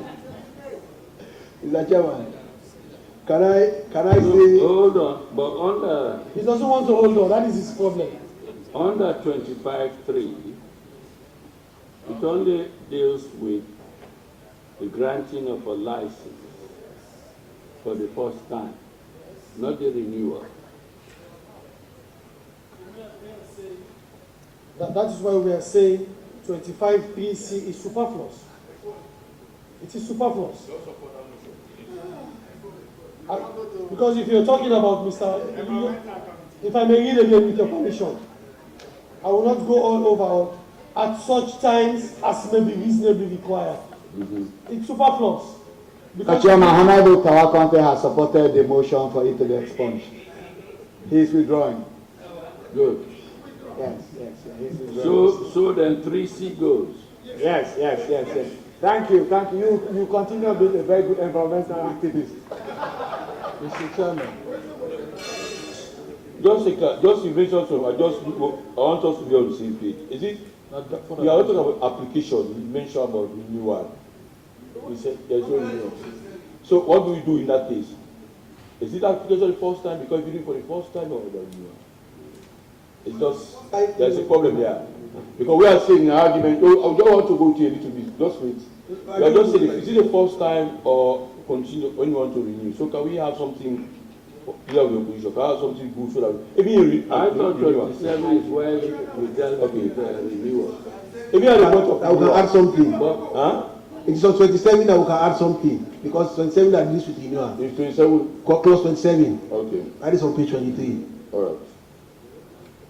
Okay. So we agree that, so 3C should go for 25. Expand that one. Fine. Okay. Continue. Mr. Chairman. Who? Me. Yes. Mr. Chairman, honorable members, a good law is one that is not ambiguous, amongst many other things. And the case has been stated severally that the purport of repealing Part 5 is to give the media a free hand. In that light, I have a problem with Part 5, 3D. With your leave, 25, page 21. 3D. Part 6, 3D. And with your leave, I read, operates the media institution in accordance with short standards of performance as the Commission considers appropriate. I consider the word short standards of performance as ambiguous. The reason is this is open to misuse. What are the standards that we're talking about? Are they standards in the code of practice? Yes. If these are in the code of practice, why not reference the code of practice in this area? Okay. The chairman will concede as expressly stated in the code of. Oh, hold on. So can we hear from the minister? Thank you very much, Chairman. You know, I understand the spirit. We all seem to be very aligned on that. But you would have left out the possibility of best practice as well. This is an evolving area, right? So don't just restrict it to the code of practice. There's also the possibility of repatriating best practice here. So that needs to be looked into. My problem is its vulnerability to misuse. Because it is not fair. The goalpost can be shifted in the middle of the game with this one. So, I mean, what is good for your house A might be different from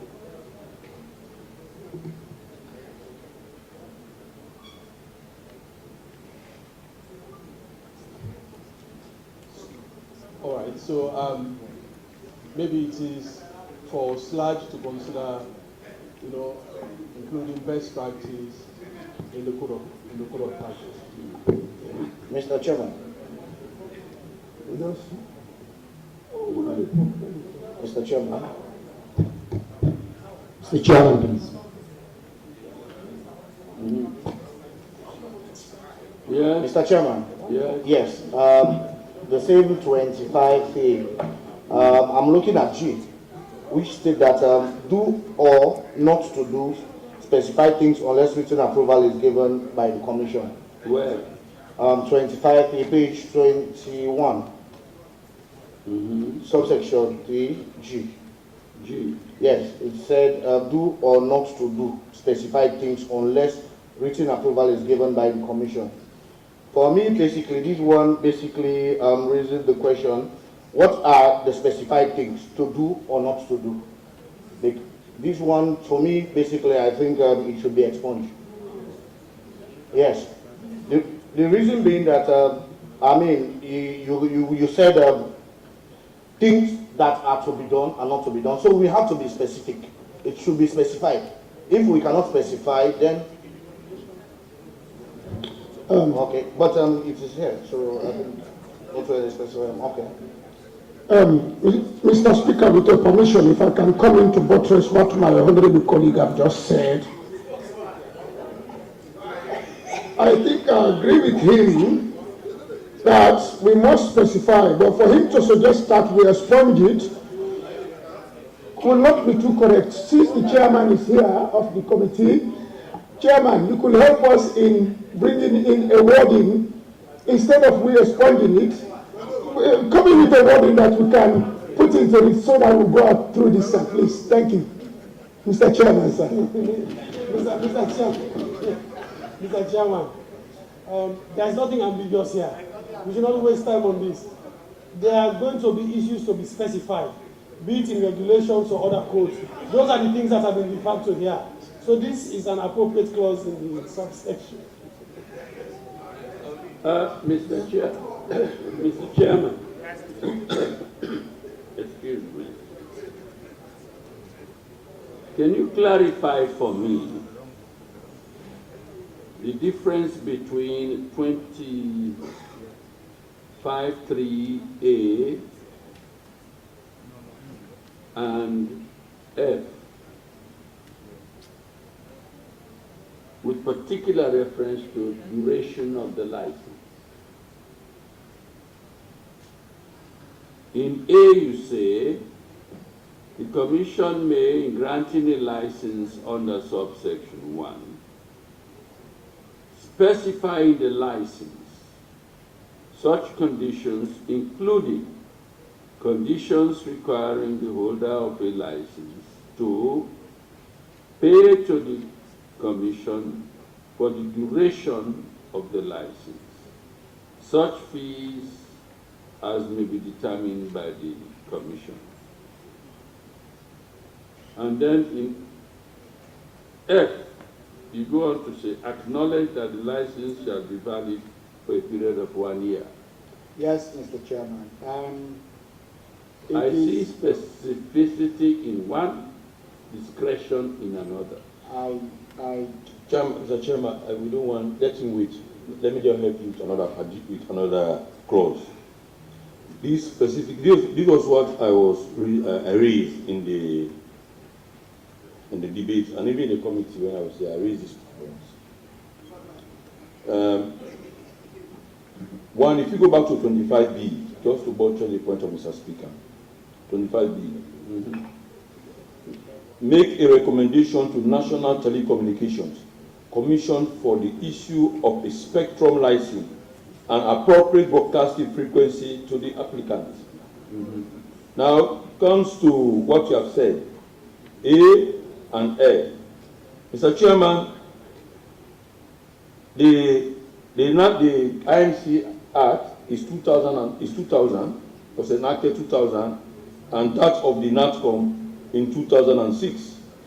But let me just again read from the NATCOM Act, the telecommunications. This created a conflict between IMC and NATCOM. We need to rectify this one today. Let me read, Mr. Speaker. Page 22 of the Telecommunications Act. Read 31(2), Section 31, subsection 2. A license which is not utilized within 2 years from the date of its grant may be cancelled by the Commission after notice of not less than 30 days has been served on the operator. So the company they are having,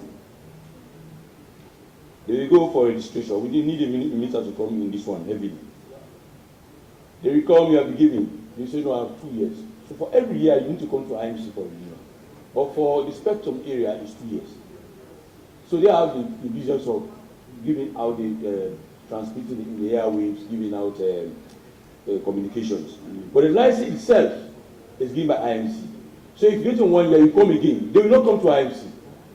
But so far they understand it's 2 years. So IMC will be chasing them and they don't have the technology to stop them not to broadcast. There's a difficulty there.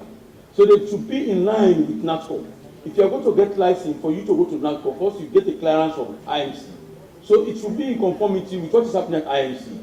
Not 2 years. So you come again. Because if your license is 1 year with that of IMC, if you don't pay, definitely NATCOM take you off the air.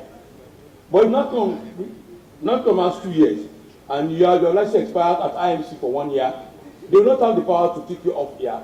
But NATCOM do have the power. So they will not take you off the air. You will still be broadcasting. So IMC will find it very difficult to get you to come and renew your license because they are not giving you spectrum. So we need a minister to really explain to us why the variation.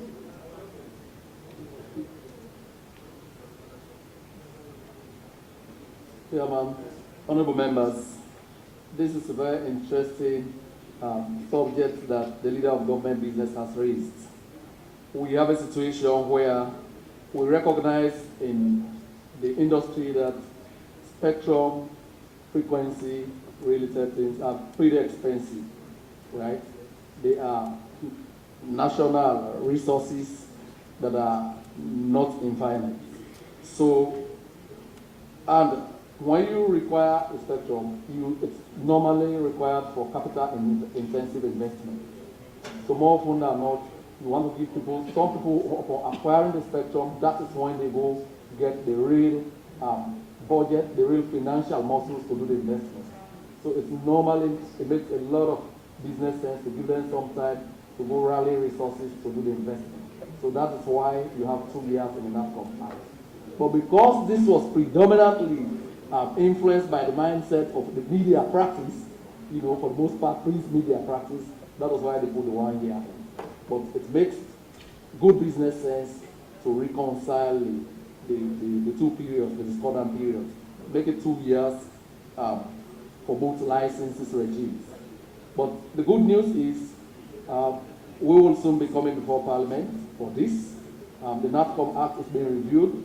Stakeholder consultations have happened. It's now the law officer and departments. Once we get that done, we'll be here in Parliament. And next week again, I'm here. So probably the Speaker might like to consider making me honorary member of Parliament. Because I'm going to be a very permanent feature of Parliament in the next coming days and weeks. There is a price for that now. Okay, so that's a subject of discussion. Thank you, sir. But what do you do now to the variation? This particular yes, so when we have it 2 years and why, how do we come to compromise? In one area we see some discretionary power. Yes. And in another area which is specific. We put for the purposes of reconciling and for ease of administration, just reconcile it to make it 2 years.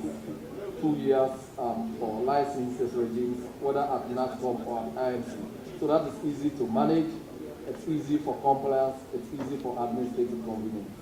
No, just a minute. There is still a lacuna there. There is a gap. Well, that's your responsibility as you see, to help us resolve the lacuna. Mr. Chairman, this is very key. We have 1 year. And if you if you fail to operate the license for 2 years, they will cancel from the act we have. Yeah. So assume that I did not fail.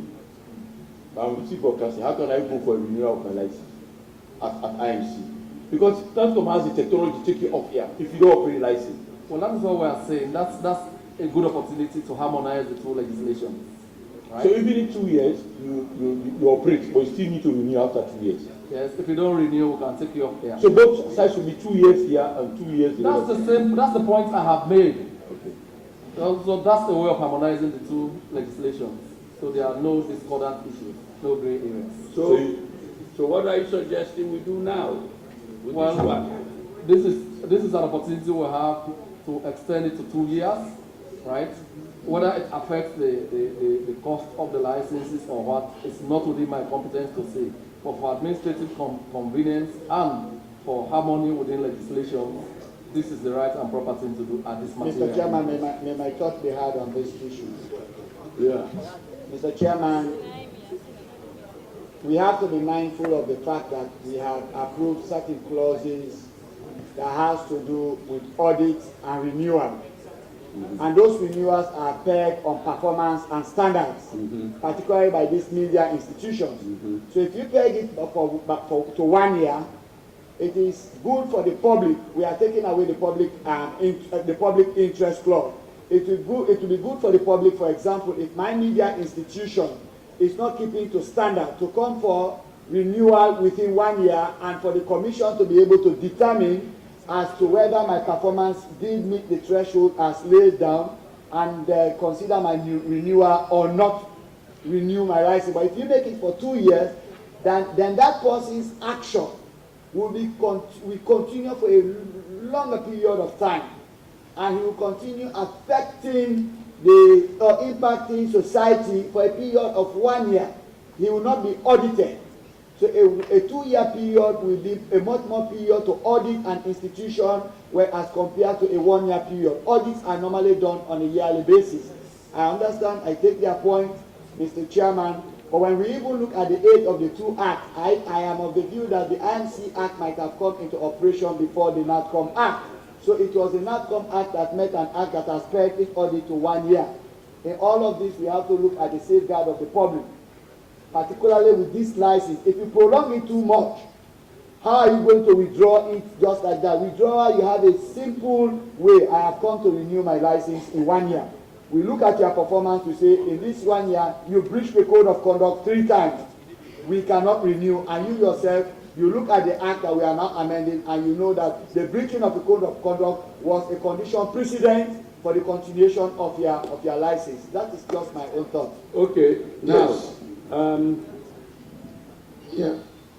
whilst we're still on this, yes, Mr. Chairman, let me draw attention to 25(2)(d), public interest. Yes, Mr. Chairman. Does that paragraph go?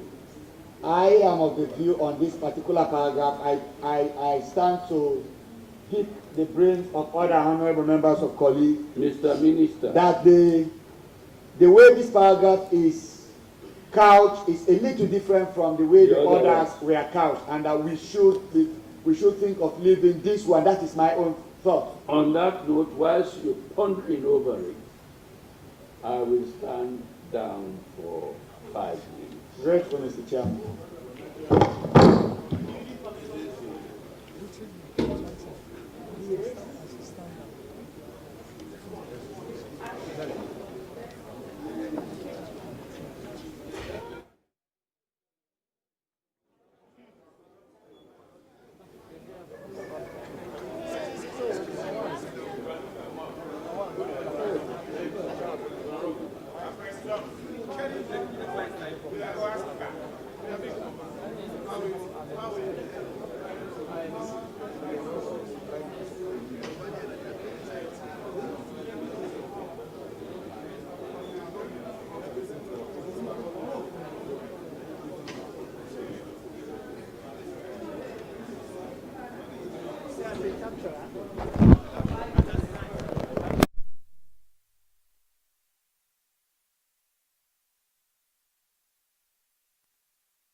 Well, Famulem, I believe so when they follow the proceedings we actually take place in the House of Parliament. Well, this, of course, now one of the bill, then they reach a committee stage, whereby then they amend certain section of the bill where the people that they make law think say them for deal with, because when you make law, you for always consider also the public interest, and you also consider all the players where that bill they therefore be affected. So since this morning, the House of Parliament, they look at the Independent Media Commission Act 2020. And this bill, then they look at safeguards for the repeal of the 1965 Public Order Act, Part 5, where the journalists feel to say, na sledgehammer eng na the aid, because that part of that bill inside the Constitution have been there as guillotine for any journalist where they go found guilty. In fact, immediately the person get right for take you to court if you defame in character. Well, on that court aspect, now in the Sierra Leone Association of Journalists want for pool of journalists their aid. This part of that bill, the Act of 1965 Public Order Act, done this since 1965, and to now it don't take 55 years. Well, you can imagine journalists that don't do fed for let them pull that part day inside that bill there, because they find out say journalists not for be criminal.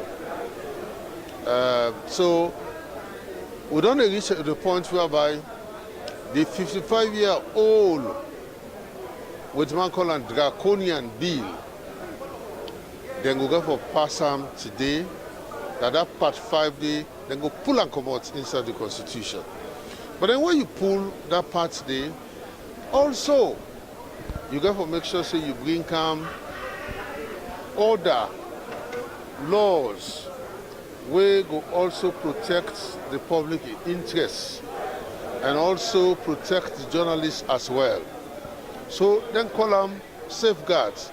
And the reason why it make that part 5 day of the Constitution of 1991, they want to make it go side by side with the Independent Media Commission Act 2020.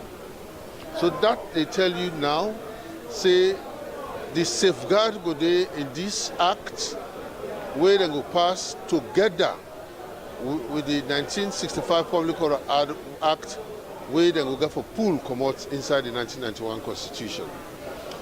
A lot of good things that they did, and a lot of other things that they, where journalists also therefore be careful. One good thing with inside the Independent Media Commission Act of 2020 is that first them journalists they will work at the media institution. Well, some of them they not get paid. Then just obviously they go work, or they say go fend for yourself. What you get, now you own. So during that 10 day, then journalists and they can go and do bad things, or it can blackmail people themselves just for let go get money, which is a bad journalism. But then, now the reason that they make that section there in the 1991 Constitution been there, that if you defame somebody in character, they get right for take you go court and you go jail. And in fact, when it carry you go, now criminal matter. So the journalists have said, no, they're not for refer to journalists as criminal. na civil matter if it be. If a journalist defame your character, if you can't go court, if you can't go IMC no able to matter, you can't go court, it'll be a civil matter. Now we'll get for settled. If the court prove that journalist stay guilty or that media house stay guilty, they will get for pay a fine. So they don't discuss all that Nayaso that the fine for them between 30 million and enough for exceed 60 million. And a lot of other things, and they would look into that bill. So which means that journalists they now they practice, they work for a media institution, they will get for pay you the minimum wage of 600,000. And then apart from that, they will get for pay for you NASIT. And then also that media institution, they will get for begin pay tax to government. So it's like a corporate business. But in case you want to do a sole proprietorship, that is somebody there, we get this media host now in get them. Also, you get the owners for take the responsibility of anything will happen, just like a corporate body. So now the reason that they make the IMC, they try to make this act, whereby it will be safeguard. After we then we don't pull commodities. The Public Order Act of 1965, Part 5, where they talk for criminalize journalists if he defame anybody in character. So also, we know say this work we will do, it gets code of ethics and code of practice. If you jump that red line, obviously you will get a punishment. So that make you get the umpire. They want to make the Independent Media Commission for be a regulatory body whereby it will regulate media house and even journalists that will practice, so that at least journalists could do their work well and journalists could begin to forget something out of what then they do. Because formerly, it not been the gets pay. But now this act, they make provision whereby these journalists go get forget pay by month, then go pay in assets, and then obviously that media institution they pay tax. So at the end of the day, when the journalists go down practice, reach the age of 60, NASIT go able for GAM pension, they go able for benefit. So we will look at that, and in fact, when we take this bill to the legislative committee, for go look and back about certain, when the writer of this bill, certain things that they will not agree about. So then go look and back and see how they go able to amend. If impossible, they may meet a whole day on Monday, whereby then talk a lot of things to them of concern. So now that concern they bring come now the House of Parliament, we at the well of the Parliament, we are at a committee stage. Immediately when they don't finish this done, everybody don't agree, because they don't, from this morning, when they deal with this bill, certain parts and they argue about, but later they agree. And in fact, they argue about the definition of public interest. All that you could determine as public interest. In no definition actually not there for public interest, because the definition where they give actually not clear in terms of that. So then decide for expunge that part of the bill, the IMC Act, we as a safeguard, and decide for expunge the Public Order Act of 1965, and then they find out, say, when they're not finish with this act, then it will be a safeguard for that act they would and they pull come out now the 1991 Constitution. So journalists are now going to begin practice freely. Guillotine no go hang at the head again, where they're going to say a sledgehammer then at the aid if it for them, it go cut the head. So at least journalists go practice freely, but then yet still, you get safeguards where if for always the watch. So if somebody, you go write bad about somebody, you not get evidence, you go right, then that person they take you to court, they prove and say you guilty. Obviously, now a civil settlement, then go fine you, you pay money. Well, of course, I got my colleague Asmi Ba, you know, they are so since this morning. Incidentally, Asmi Ba and the Secretary General, you know, for the SLAJ, Sierra Leone Association of Journalists. Of course, we all did it. And this could be a history that are they alive for see a 55-year-old who which one called draconian bill, then pull and come out today na this House of Parliament so that journalists then go practice their profession freely without no sledgehammer and na the aid. But then I go invite my colleague, at least let himself talk small. Asmi Ba, welcome to, of course, SLBC. Thank you very much, my senior colleague, Daniel Mosiri. All right. Okay. As Secretary General, how you really see the proceedings to go? Because we don't reach at the end of the tunnel. Yes, indeed. Dan most words are not enough for me how I will express my feeling, but so far, we are very satisfied. From this morning, I assume members of the public also, they follow the debate. Members of parliament, then they take the acts sentence by sentence, clause by clause, because they want to make sure say whatever goes out represents the interests of the people of this country, because not forget the members of parliament and therefore protect the interests of the public. And at that then don't they do so. So far we are very satisfied. We are very hopeful that it's just a matter of few hours.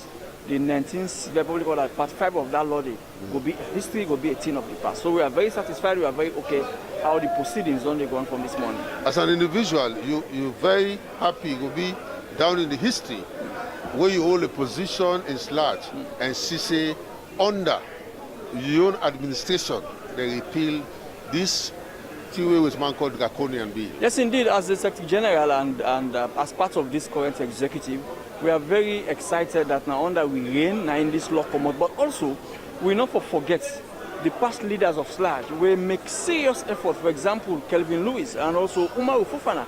Umaru Fofana, for example, will be left in here for nearly 1 year. He said, not pull that law, they no go back.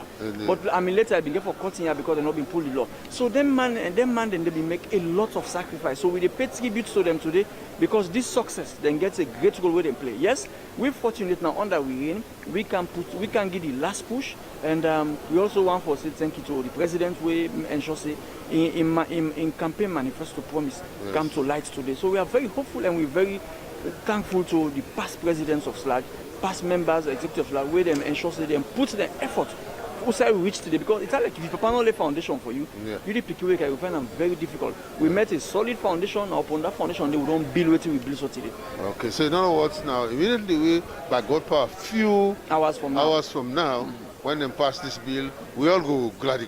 Indeed, this, well, I will tell you, say the celebration has already begun in Parliament. You only need to go outside the well and see members of the press, journalists celebrating, say, indeed, we have won this battle, a battle that started 55 years ago, a battle we don't see the men and women of SLAJ don't put so much time, so much resources, they not see this day. Some of them not they alive today. We're fortunate for Siam today. We've already started the celebration, and after today, it's going to be a new dawn for the media of this country. Sierra Leone media is no longer going to be the same again after this law today. Thank you very much, Asmi Ba. Okay, sir. And I'll talk to you back again. Immediately, we're all going to jubilate together. Thank you very much, Daniel Mosiri. Thank you. All right, that's now the Secretary General for the Sierra Leone Association of Journalists, Asmi Ba. Well, I'm a colleague also.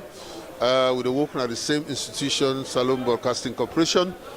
And fortunately, I'm the Secretary General for the Sierra Leone Association of Journalists. We, of course, all effort for champion this bill for pull commot the Public Order Act of 1965, where they talk for criminalize journalists, and the CC journalists will go jail. But now the Speaker don't come back, don't take a seat, and the House don't resume again, and the Speaker of Parliament, obviously the call to order for make we will continue this bill as this bill actually did in the House. Now the leader of the leader of the legislative committee, obviously, now will hand over to the Speaker.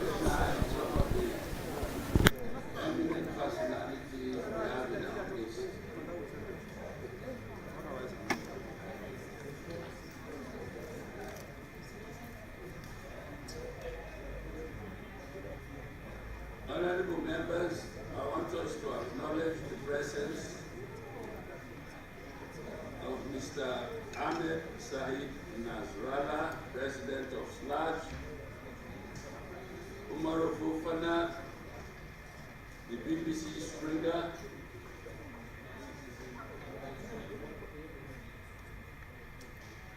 Joseph Kapua, Esquire, the DG, SLPC,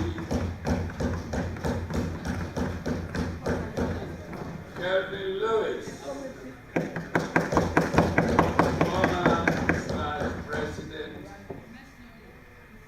Dr. Ibrahim Shiga Shaw, Chairman, Rights to Access Information Commission, Femi Jared Coker, President WIMSAL. I recognize for the second time the one and only Asma James, Nation Manager,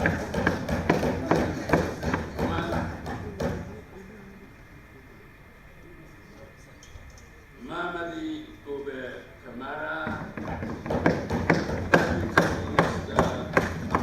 Ministry of Information and Communication, and the one and only women's leader of the great SLPP, Madam Fatmata Sawana,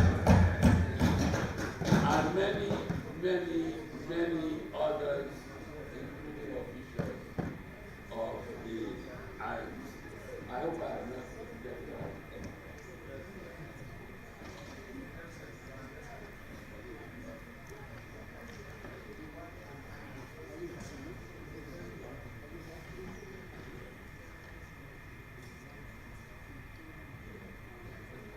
Okay, you are here.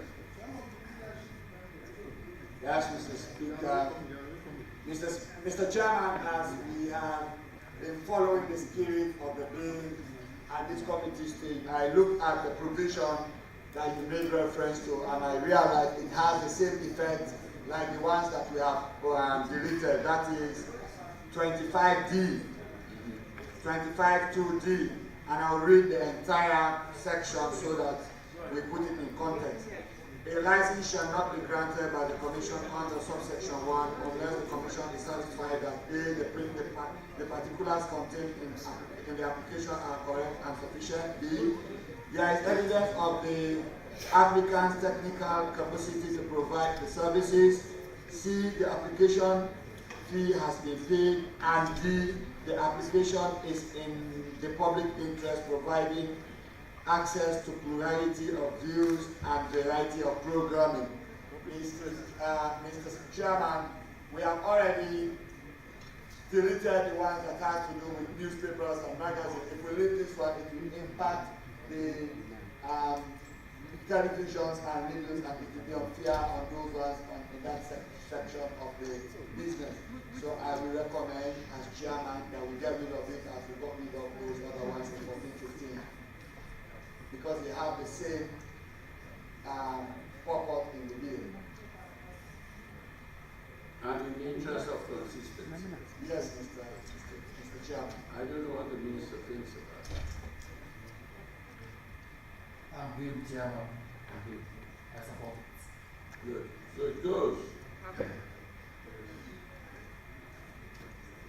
Then the leader Minister of Government Business was engaged in coming to some agreement regarding public interest. Regarding public interest. I hope say can in a sense they go talk away they want the police. Go talk sense they will. That is already done. Whilst we await his return to well, we shall proceed with the other. We'll come back to it. Now that has, oh yes, there's this question of one area we see discretion. This is in terms of the duration. We see a discretion on one hand, and on the other hand, we see some specificity. So have you resolved that? Mr. Chairman, just give us a few minutes so we can sanitize it. Okay. Just a few minutes. Okay, never mind, we'll come back to that. So that takes us to 26. Yes, Chief. I'm so sorry to take you back on 24B. Yes, sir. There's nothing to be sorry about. We want to get something right. 24B said a partnership registered under the Partnership Act 1890, 130 years ago, for the ministry to bring an act of parliament to this, they should have given us the act, because at that time there was no parliament. So the governor rules are ordinance. So let us get the 1890 Act. You will understand what the partnership is there. Because it is just moved, and I took note, because I know that it is ordinances that the governor and the Home Office in London used to pass rules and regulations. I know you're quite right. So let us get the 1890 Act before we pass this Act, or in the meantime. Mr. 30 years ago. Mr. Chairman, I have just spoken to the representative of the Fourth Parliamentary Council. He tells me this act falls under the laws of Sierra Leone. Yes, but he's here with us now. And it's extant? Yes, it's extant. He tells us it's extant, and I believe him. He's a colleague at the bar, and he knows the daunting nature of what we are doing here. He will not mislead the House of Parliament. There are some acts that are dated 1861. 1861. Offenses Act. Against the Persons Act. Against the Persons Act. It's a 1861. What the Parliament of Sierra Leone does is they pass a consequential bill to adopt those. So if they are coming in with those, they should have distributed that to us.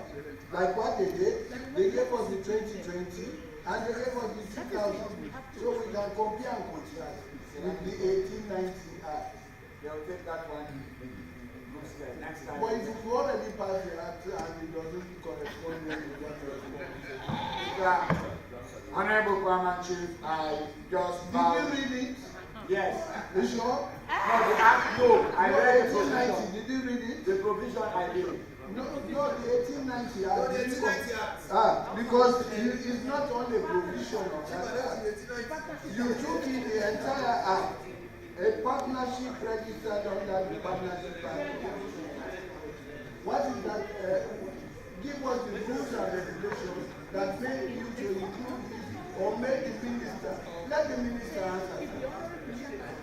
Please, sir. Has there been any amendment to that act? No. It is as it was. And I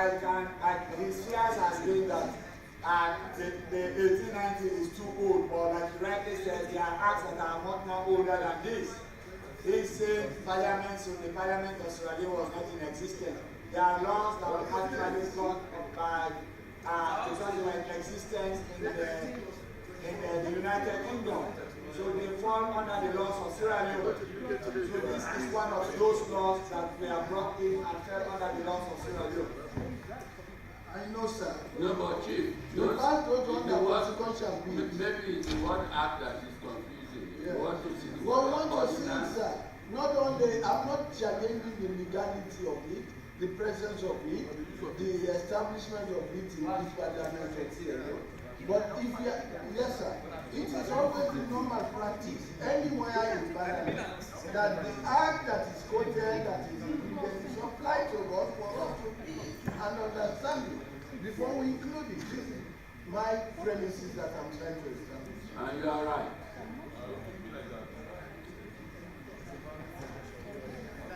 Your point is valid and noted.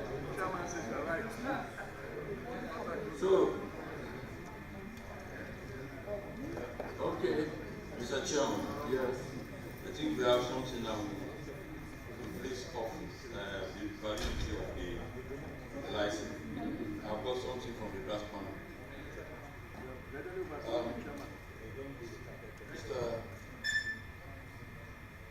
We want to maintain the spirit of the renewal for the enshrined bill, and that's for the NATCO. But it explained about the spectrum, why do you need 2 years to have spectrum? So in the world, we don't want to have 2 years for IMC and 2 years for ATM. But the spirit, they are giving us something. Take note so that, let me read. You guys say, of course, what he has given us. So it's a new insertion. After clause, right, B21, okay. After subclause 3G, we do a new subclause. Subclause 4. The commission is talking about me, but I want to use shall and making it mandatory. Where the applicant is in breach of paragraph F, that is talking about the license. Where the applicant is in breach of paragraph F. So we clause F. Clause F. Of subclause. Are you with me? Yeah, the applicant is in breach of subclause F.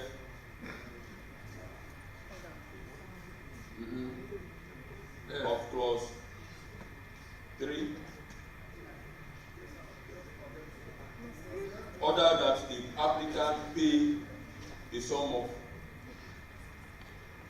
5 million euros for each day in default. 5 million euros for each day in default.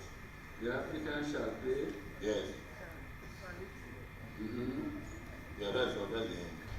No, read it again. Shall pay what? No, listen. The commission shall, where the applicant is in breach of, clause F, subclause F, of clause 3,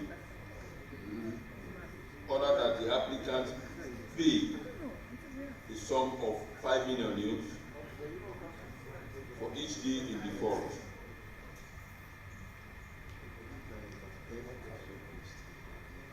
Okay, I'll be finding difficult with this. Let's come again. Yes, they have changed that. Let's patient, please. We are trying to draw from here. Page 21, subclause 3. We are doing new clause. The commission shall, where the applicant is in breach of paragraph F, it's a little 6 paragraph F, of subclause 3, paragraph F of subclause 3, order that the applicant pay a sum of 5 million euros for each day in default. For each day in default. This paragraph F is talking about the acknowledge that the license shall be valid for a period of 1 year. Yeah. And we have to remove that and. Remove the and we continue.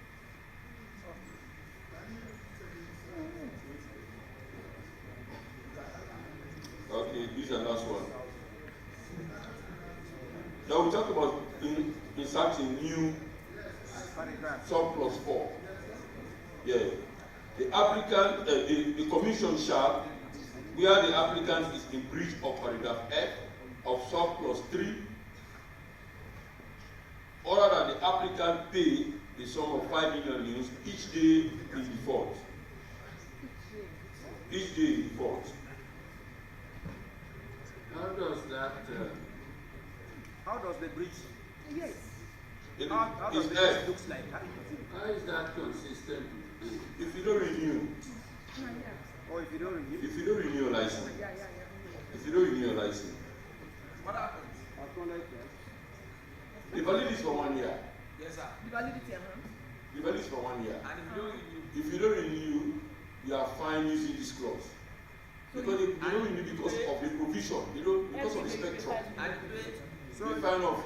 Is the breach, Mr. Speaker, is the breach against A or yes. F? F. The breach against F? For how many? What about A? So what about A?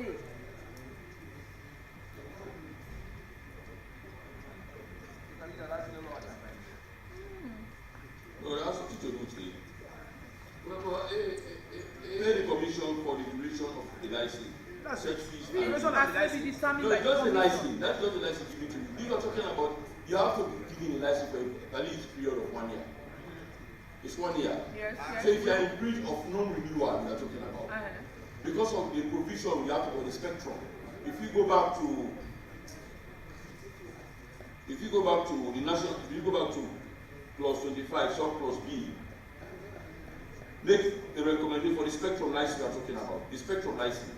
And if you go to the NASCOM Act, it's 2 years. If you want to renew for the spectrum license, it's 2 years. So if you fail to renew your license for the IMC, for the IMC, you pay in breach of F. You pay 5 million in default of every day. Every day. I am that's Bring up your proposal. Let us debate it. Yeah, let's debate. Me, I want to let's debate this. What is the validity? Yeah, what is the validity period? Yeah, we have to have a validity period. What is the validity period of the license? It's 1 year. It's 1 year. Yeah, 1 year. 1 year definitely. Yes. Now compare that with A. Mr. Speaker, A is talking about A is to pay. You pay. That is what you pay. It's too much. You pay commission for duration of the license. Such fee as may be determined by the commission. That's the fee you pay. But you must come for renewal. You don't come for renewal because of this spectrum license. So that's the 5 million is a proposal. Don't be in sympathy with them. Mr. Speaker, I beg to differ. I know it's very difficult for someone to go against the rules and regulations of the act that we are about to pass here or the bill that we are perusing. But Mr. Speaker, for us to have what we say 5 million loans a day for if somebody breaches, it's too much for me. It's too much. You make sure you go quickly. But Mr. Speaker, we have to agree. We are since morning we've been a unanimous act, so we have to continue with the unanimosity. We cannot continue with things that are not unanimous, Mr. Speaker. 5 million for me, I beg to differ, is too much. Let's calm down, because if we want to have the media to regulate itself on itself, let us try to be very magnanimous here. Let's have something like 1 million loans, but 5 million loans is too much, Mr. Speaker. I beg to differ from that one. Whether it is radio Montreal or radio, whatever, but this is for Sierra Leone. And sometimes, Mr. Speaker, the day include, maybe sometimes the day will include a weekend, and we are not working on weekend.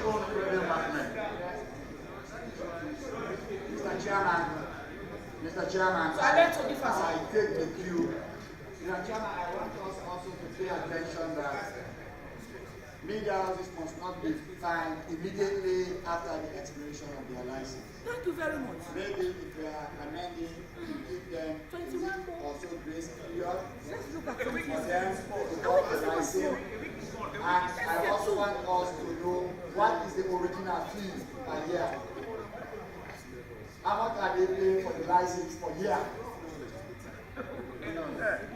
Mr. Chairman, because let's say the person is a company and is out of the jurisdiction as at the time that his license terminates. He must be given some time to come and pay. And with all respect to my leader, I think 5 million is not peanuts. Yes. A day. A day. So much. I think it's even more than the annual fee. Yeah. But the annual fee may not even cost 5 million. Chairman, I don't see, look, we don't need to go. We need to debate and have a consensus. We have just proposed the section, subsection 4 plus 4 plus 4. What you can do, bring your own proposal. So we can have unanimity in this one. This is just a proposal I've done so that we can keep the spirit of the IMC Parent Act and that of the Telecommunication Act and that of what you are proposing to follow the IMC. Because the minister has explained, may not pay attention please. He has explained that to get spectrum or whatever is difficult. It's a bit expensive. You agree with him, you want to keep the spirit in the National Act. But for the IMC, they are talking about a valid period of 1 year. And if they don't have the technology to take them off here, they don't really know how. So the only way to ensure that you come and renew, you stay within the validity period, is to put something that can urge you to come and renew your license. Because if they are still broadcasting, it means they will not come for the renewal. Because if for the frequency, for the spectrum, it's going to be controlled by NASCOM. And if there is personality difference between NASCOM and IMC, there is no way they are going to take them off here. They will say, so far concerned NASCOM, they are operating legally. Why IMC will say they are not operating legally? So for me, the proposal here is for them to come and renew in the period of 1 year. So Chairman, what you are saying, if you are going to give them grace period to come and pay, what you are saying the money is too much. I am expecting you to bring a proposal for both sides so we can harmonize this and have a uniform out of this. I have a proposal, Mr. Chairman. Mr. Chairman, I would say David given say a month's grace period, and after that month, if you come to renew, you pay 50% of the annual fee as a penalty for late renewal. That is even too much. That is too much. Mr. Chairman, let me on a daily basis, it's too much. Okay, that's on a daily basis. As a condition for renewal. Okay, that will be fine. And 50% of the annual fee as a late fee. As a condition, fine. As a late fee. That will be fine. But what is the period, the grace period? There's 1 month. 1 month. Chairman, let me just come so we can direct. I know you are concerned. Now you are trying to put in a very good shape for us. He's still talking about 1 month grace period. Don't pay attention. He said, don't talk about 1 month grace period. And after that, because we don't have specified fee enshrined in the bid now. What you have there, the commission is going to levy the amount. So whatever amount is going to be levied, because of late fee, you pay 50% offset amount that will be levied by the commission. That's what he proposed. So what you do for us, you now bring it in a better shape so that you can take note of it and we debate it. Let us allow him to bring it again so you can debate from that point. And we allow the chairman to propose. Come again. Thank you. Mr. Chairman. I can see where AKK is coming from. Thank you, sir. He is the sole proprietor of the radio. Mr. Chairman, that is not it, but considering we have community radio, and for members of parliament who are in the provinces, let's take this seriously because we know how these journalists will knock at our doors to pay their registrations. And if it is so, let's also have a situation in which we give them 1 month, as the chairman has stated, and at least 15% as a fine when they fail to. But 50%, if somebody cannot pay the 100%, and in 1 month you'll be struggling to pay that. And it's a community radio. And when we pass this laws, let's also take into considerations of our community radios who are also playing a key role in national development, but they cannot even earn the money for registration, let alone the fine. 50% is okay, Mr. Chairman. Mr. Chairman, I think Honorable, you are missing the point. Are you promoting people breach the law? Not at all. No, we are not. But I am stating the fact of the reality that affects me, my community. That's why we have a grace period that proposed. A grace period of 1 year. Agreed. One month. Agreed. So I'm coming. So the law is for all. It's not because you are in you are in Thailand or you are in Kajama, so you don't obey the rules. You obey the law. So what you are proposing, he said 1 month grace period. For the distance you are coming from Point to cover renewal license. You have 1 month to do that. So you also propose 50%. No, but you don't even know the amount you are going to pay. Now that's why we are going for 50%. So you don't know 50% from whatever. Mr. Leader, whatever amount. Okay, no, for me, whatever amount, let me have it penalty. 50%. 50% is okay. Mr. Chairman, initially the leader has said 5 million euros daily. So we have now said we peg it at 50% of the annual fee. 15. So we can now 15. Mr. Chairman, please. Point of order. Chairman. For the fee, for everything, Honorable, yes, sir. You are talking about community radio. So I would like the minister to give some clarification on that because the price, the fees are different. Yes, for that, we know. Let it just be 50. So let us hear from him so we can take it from there. All right, no problem. Let us hear So from we him. cannot misconstrue your encouraging.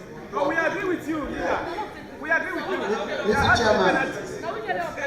Mr. Chairman, this is when you get to know the baseline. It's so ridiculous. You will withdraw all of the police, all of the proposals you are making. Community radio stations pay 500,000 euros for renewal. And if you cannot pay that. No, if you cannot pay, you have no business paying. You have no business paying. Even the political engagements they host for all of us in our various communities. And 500,000 euros. And the other ones pay just like 1 million. So really, we should not be delivering this. Thank you. No, but it's not okay. No, wait. Let's wait. Mr. Chairman, the law we are passing today is not having a cost for it. I question that you cannot pay 500,000 for no, wait. It's better let's listen to ourselves, then we understand. Mr. Minister, the law we are passing today does not have a cost for registration. Meaning any IMC chairman or board will come today and say registration for community radios is 15 million. Yeah, and because we are making a law that will stand the test of time, that is why I'm saying let it be 50% of whatever total. And don't forget, in this act, we have also said they should pay their workers and pay nurses for them. In my own community, my people, the people running radio stations, cannot pay their staff if they are more than 5 out of the proceeds of the radio station. But they still are playing a role on behalf of the government. So what we are saying is, in their own situation, and I'm not here to represent a station in Freetown, but the one in my remote area, 15% of the total is okay. Mr. Chairman, Mr. Chairman, can I just have my colleague member of parliament on the other side? Mr. Chairman, I beg your indulgence, Mr. Chairman, if your eyes. Mr. Chairman.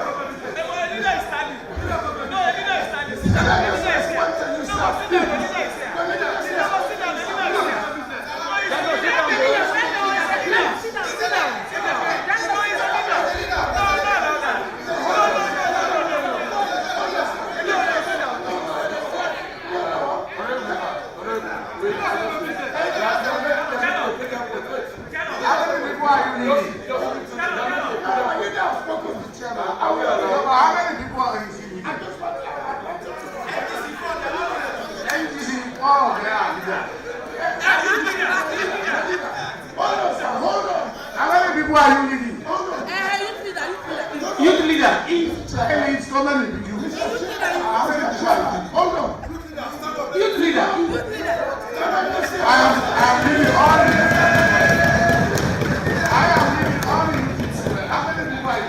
Now you don't do. You sir, we don't do respect. He's the leader. He's the leader. Please, sir. Please, sir. Please. Please, sir. Please, sir. I know he's a leader. He's a leader. I know. He's a leader.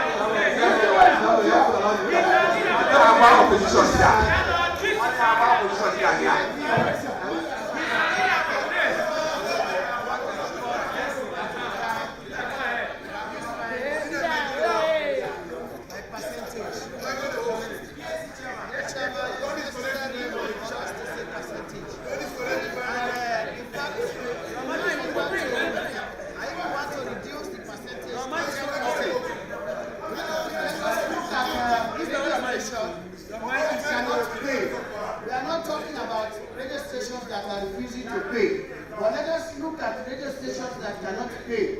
I remember very well my own radio station in my village.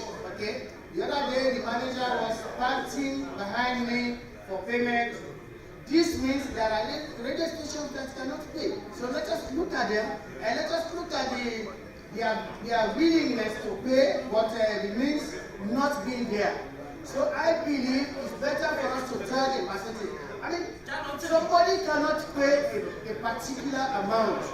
Now you want to make him pay more than what he has paid, what he cannot pay. I mean, at least let us look at it from a percentage point of view. Now somebody has suggested 15%. I want to suggest 10%. Okay, thank you very much. Mr. Chairman.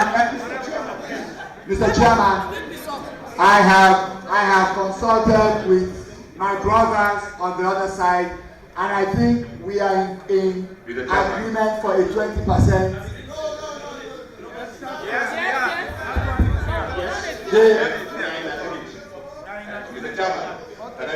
Okay, I accept the 20%. I agree also with the 20%.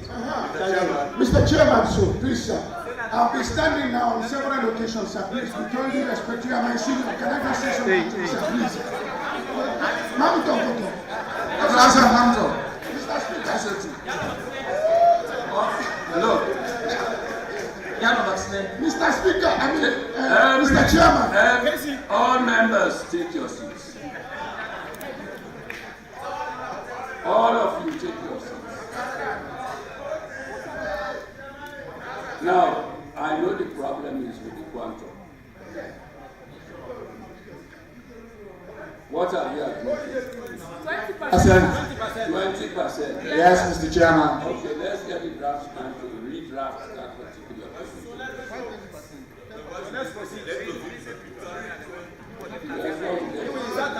In the meantime, we proceed. Mr. Chairman. Yes, sir. On this matter?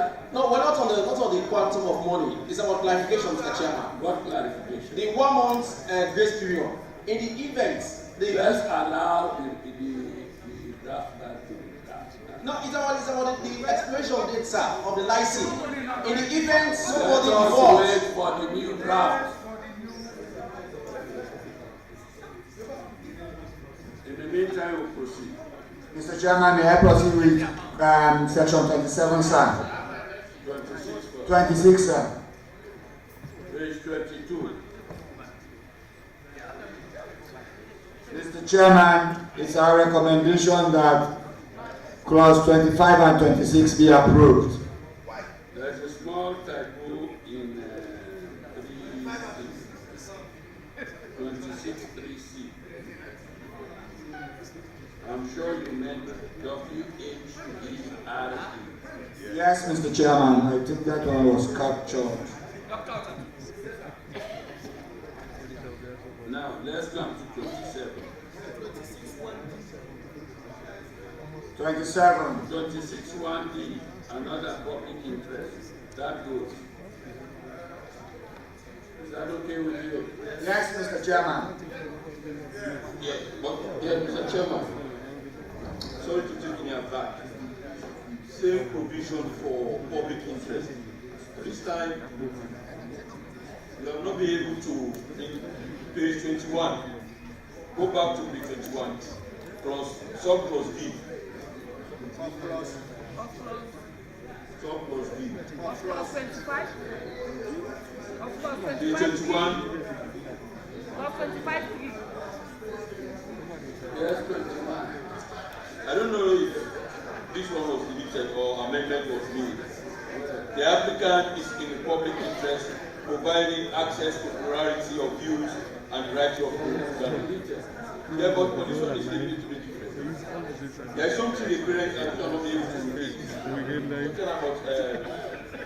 Talking about plurality in terms of programming. The slide member just drew my attention to that. Since we have public interest, but it has to do with viewing, it has to do with programming. So I don't know, but we need to look at it again. Yeah, for me. So, Chairman, I share the same views, except for the drafting.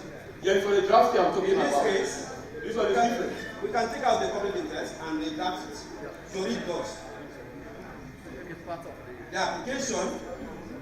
The application provides access to plurality of views and variety of programming. I think that one is perfect. We leave out that public interest. That's I don't define it. That's a good one. Yes. Thank you very much. That's an acceptable thing. So the if you read the application provides access. And then the rest provides access to plurality of views and variety of programming. All right. Okay, thank you. Thank you, Daniel. Okay. Now, we've got to 27. Yes, Mr. Chairman. Yes.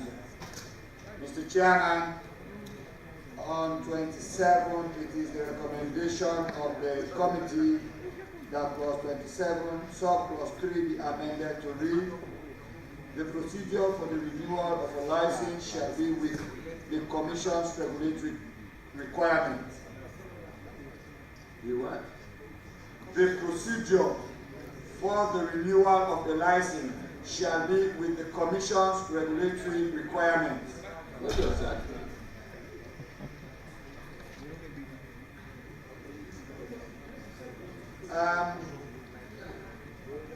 The procedure for the renewal of a license shall be with In accordance. Yes, in accordance, Mr. Chairman. That is the problem.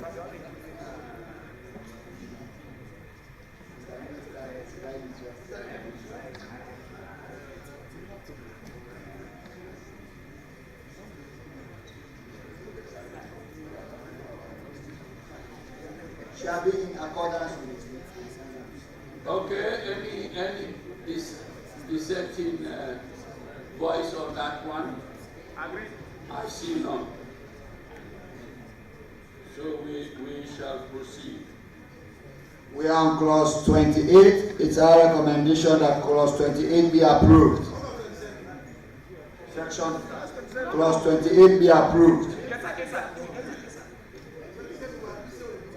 Clause 28, it reads, a person or media institution aggrieved by the refusal of the Commission to grant or renew the license under this Act may appeal to the High Court within 30 days of the refusal, and the High Court shall within 30 days of receipt of the application make a decision thereof. So we are saying that will be approved.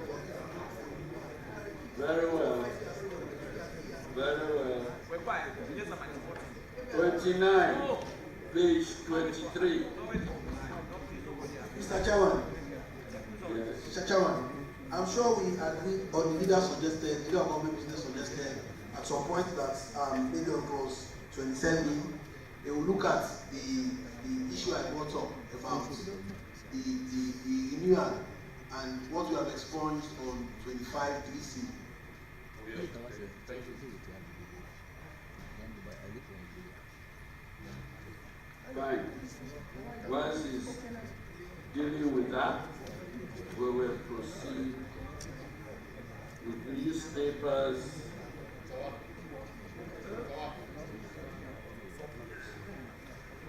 No, it was earlier agreed that newsletter should be deleted. Exactly. Does that go for this heading as well? Yes. Newspapers and magazines. Newspapers and magazines, not newsletter.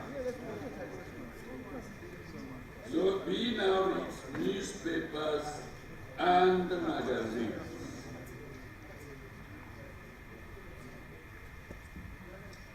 So, And then delete all clause 29. 29 one. Delete newsletter as well. Everywhere newsletter. Yes, that's a side note. We delete that. and also on the side.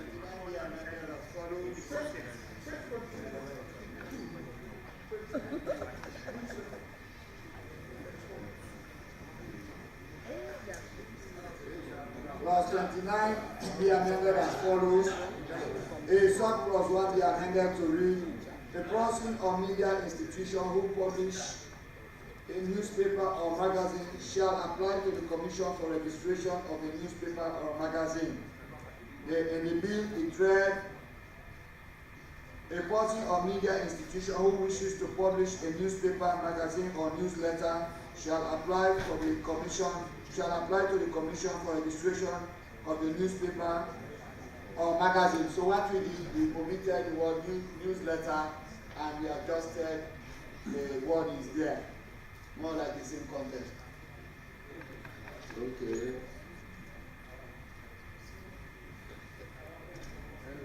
Clause 29, subclause 2, by inserting a new paragraph C to read: has a registered business as a sole proprietor.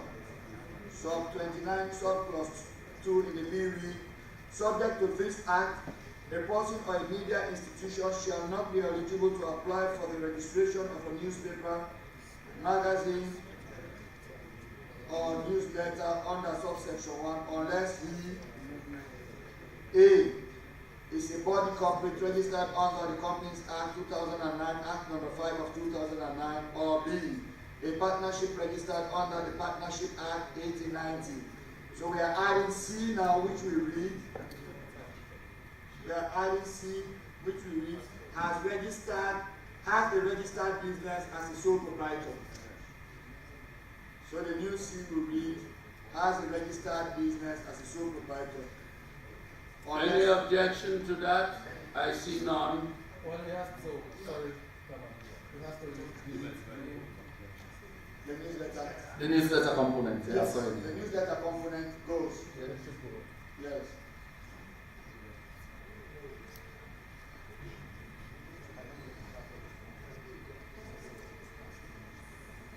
Yes, and then the next one. Yes, Mr. Chairman, before we go to the next one, I want to bring you in this again, what we've just done, which is 29 to subject to this act, a person or media institution shall not be eligible to apply for the registration of a newspaper, magazine, or, unless he is. So we might want maybe remove the word is, because if we say unless it is a registered or where, which clause? We are still on 29 subclause 2 because we are bringing in a subclause, a sub-paragraph 3 to say has a registered business as a sole proprietor. So after the word unless he has, so the word is must go. After the word unless he. Yes, then A will also. Unless what? Unless he is, that is what is in the bill. Yes. So unless he is, A says a body corporate registered under the Companies Act. Okay. So B says he is a partnership registered under the Partnership Deed. But we are adding a new sub-partner to say has a registered business as a sole proprietor. So the word is what we are contending. We remove the has. Yeah, remove the Mr. has. Chairman, I think all what we need to do here is to remove the has. Remove the has. And leave it to the state. That is correct. And also, Mr. Chairman, also we should also. I'm not giving you the floor. The word he. I'm not giving you the floor. He or she.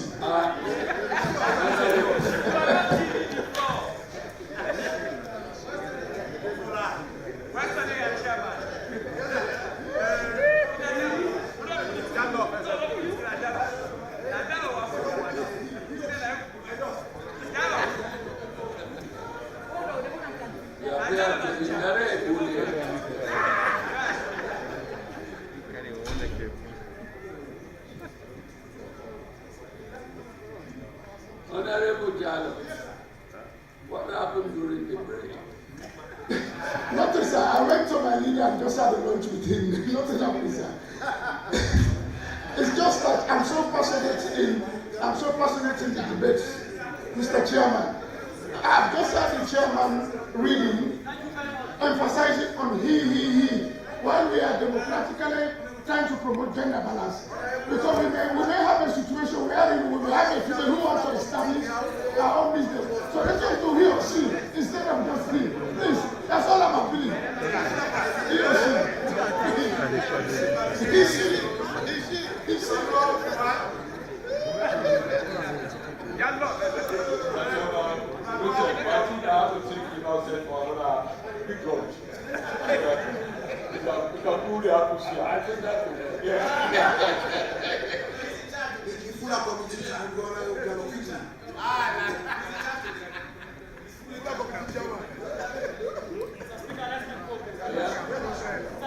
I hope he has not been keeping custody.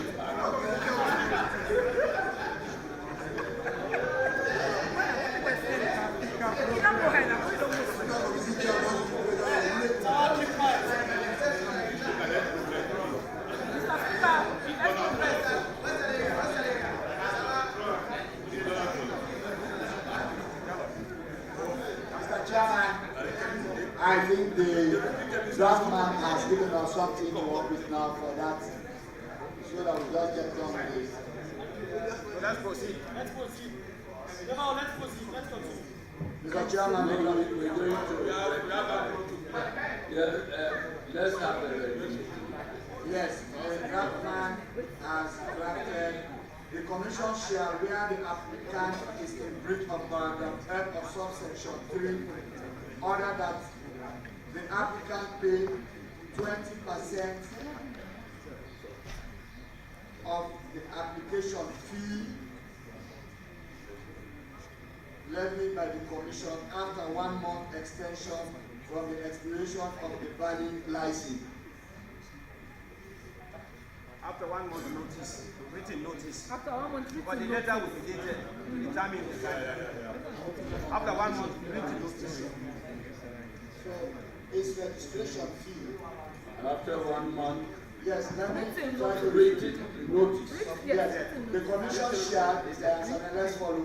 The commission shall, where the applicant is in breach of paragraph F of subsection 3, order that the applicant pay 20% of the registration fee.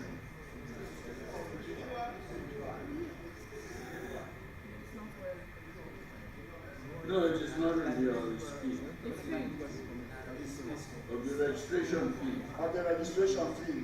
20% of the registration fee. Allow the chairman. Go ahead. 20% of the registration fee levied by the commission after 1 month extension for the renewal from the expiration of the valid license.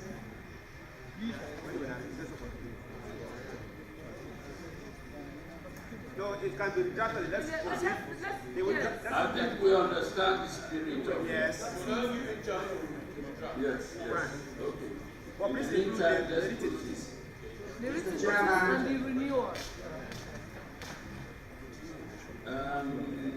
Yeah. Surplus 3. B3AA.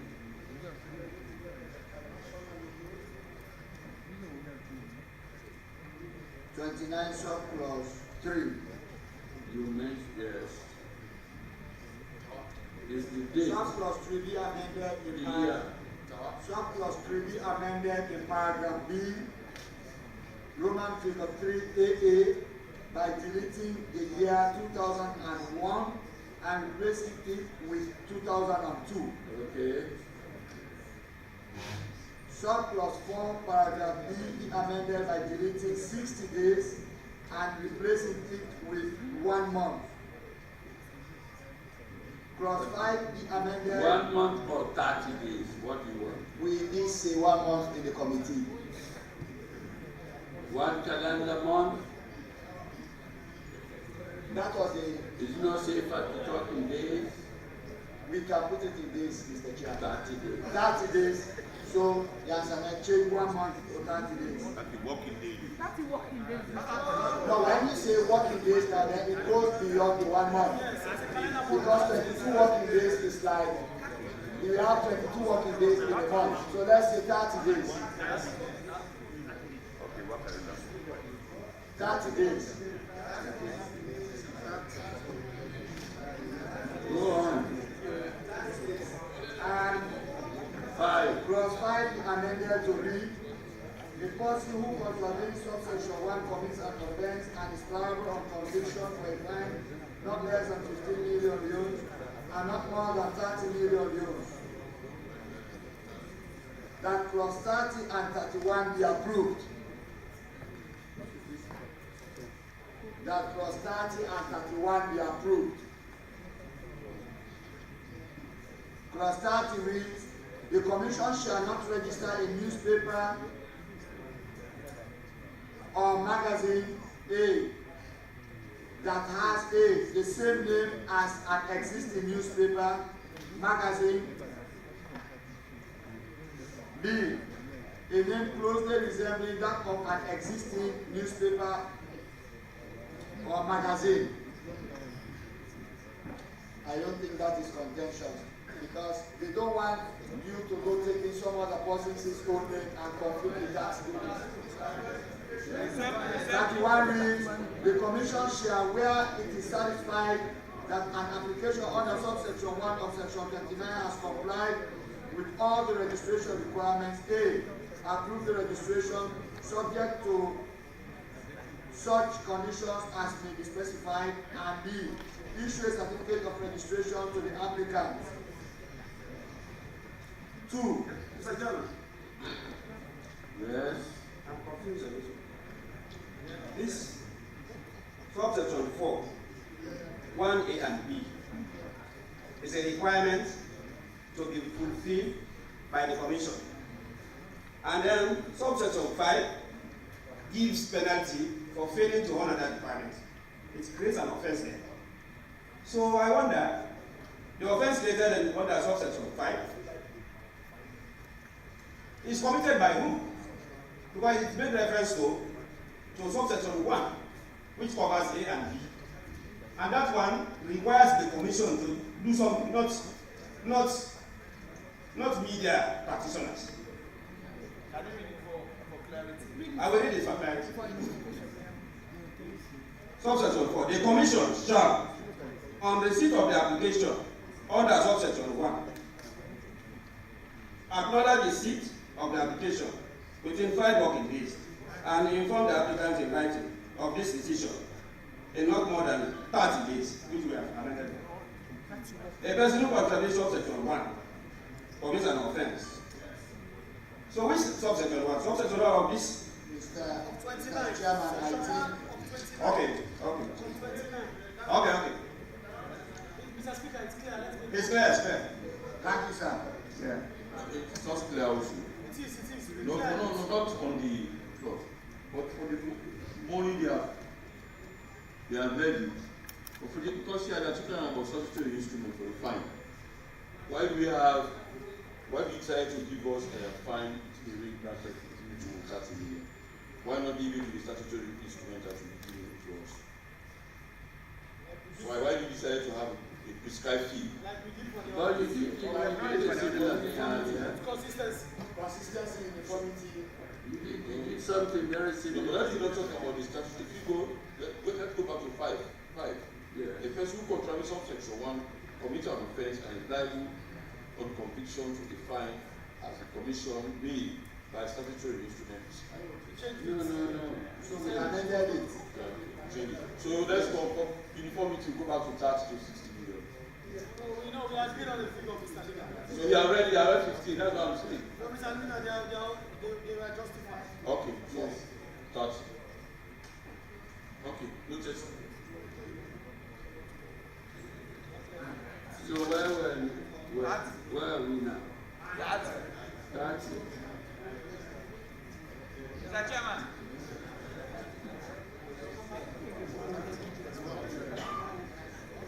And 31, you say should be approved. Yes, Mr. Chairman.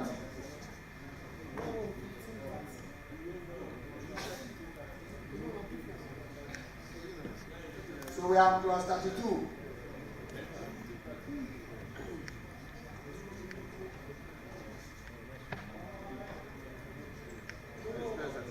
Chairman, let me look at 31 again. Let me read 31 in extension. Let me read 31 in extension. The commission shall, where it is satisfied that an application under subsection 1 of section 29 has complied with all the registration requirements, A, approve the registration subject to such conditions as may be specified, and B, issue a certificate of registration to the applicant. 2. The application under subsection 1 of section 29 shall not be granted by the commission unless the commission is satisfied that A, the particulars contained in the application are correct and sufficient, and B, the application fee has been paid. 3. The commission may, in approving an application under subsection 1, specify conditions to which the approval is subject, including the requirements that A, the proprietor of the newspaper magazine shall 1. Pay the commission for the duration of the registrations, such fees as may be determined by the commission. 2. Maintain the standard of performance determined by the commission. 3. Provide the commission in a manner and such time as may be reasonably required. Document. Mr. Chairman, this is what we will want to get rid of, because we have already got rid of it as recommended by the leader of government business on electronic media, so that there will be fair play. If you delete it on electronic media, it is fair that you delete it on the other hand, because they are of the same wording, same purpose. You like to agree? Yes. For consistency again, Mr. Chairman, the leader was trying to guide this house. As for the last findings we discussed, we agreed in the committee 15 to 30. But he's saying for consistency, we had agreed in this house for 30 to 60. So if these people are getting 15 to 30, while others are defined 30 to 60, there is some gap there. It's different too. One is electronic, the other is newspapers now. So Mr. Leader. But Mr. Minister. Thank you very much, Chairman. Now, two different scenarios. One is an infraction committed by practitioners in the course of their duties, legislative duties, registered and properly fitted. The other is somebody broadcasting or doing business illegally without a current and valid license. That's the difference. Okay, one naturally can be higher than the other. Okay. Yes. So, Mr. Chairman, we suggest that we recommend that, as Chairman, I recommend that under 31(3), paragraph A, Roman figure 3 be deleted. Yes, Sami, are you there? Yes, we've done that. Go ahead. Grateful. We come to clause 32 be amended by correcting the spelling of the word satisfy to satisfied. Yes. Clause 33, sub-clause 3 be amended in paragraph C by deleting the word where it and replace it with the word where it. One is W-E-R-E-I-T-S, the correction is W-H-E-R-E followed by the word I-T. Clause 34, sub-clause 3 be amended to read the procedure for the renewal of the license shall be in accordance, just like the other one we just amended in the committee here, be in accordance with the Commission's regulatory requirements. That clause 35 be approved. I will read clause 35 for the House. Clause 35 reads, a person or media institution aggrieved by the refusal of the Commission to grant or renew his registration under this Act may appeal to the High Court within 30 days of the refusal, and the High Court shall within 30 days of the receipt of the appeal make a decision thereof. Going further, we see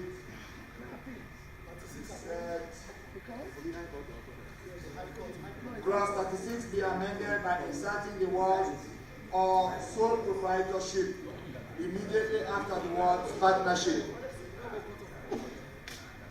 Clause 36 be amended by inserting the words or sole proprietorship immediately after the words partnership. So clause 36 in the bill reads, where there is a change in the management of a magazine newspaper, the new management shall submit to the Commissioner the name, permanent address, and other particulars of the Chief Executive, Managing Director, or other managing or operating officer or officers of the company, partnership, or sole proprietorship in such a form as specified in the second schedule. So all we added was sole proprietorship to reflect what we have done earlier.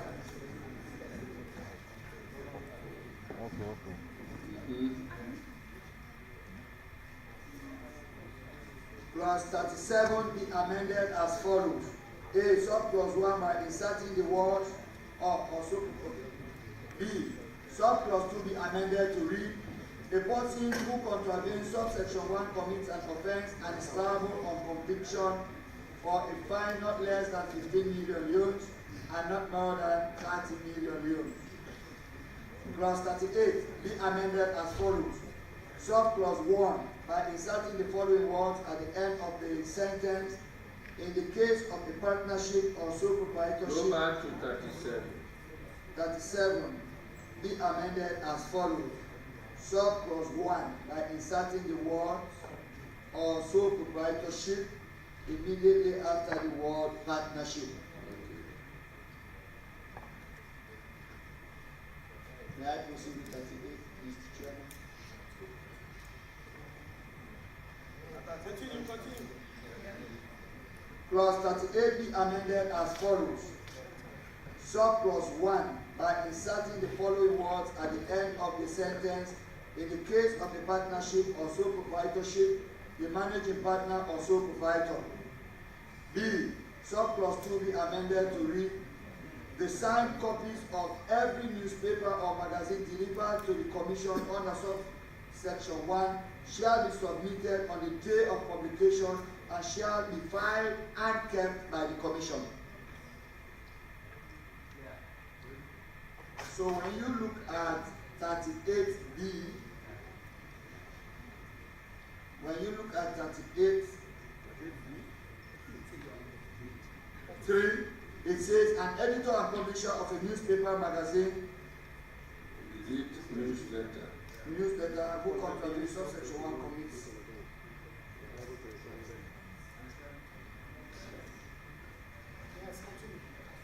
Yes. So we are saying subclause 3. Subclause 3 be amended to read, an editor and publisher of a newspaper or magazine who contravenes subsection 1 commits an offence and is liable to a fine not less than 3 million euros and not more than 5 million loans. So here we give a lesser fine.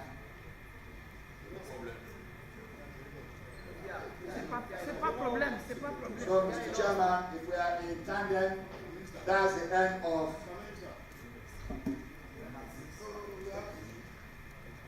You have an issue? Yes. So we need to. Leader suggested something. So we need to go back to Clause 27. Okay, thank you. Mr. Chairman, are you with me?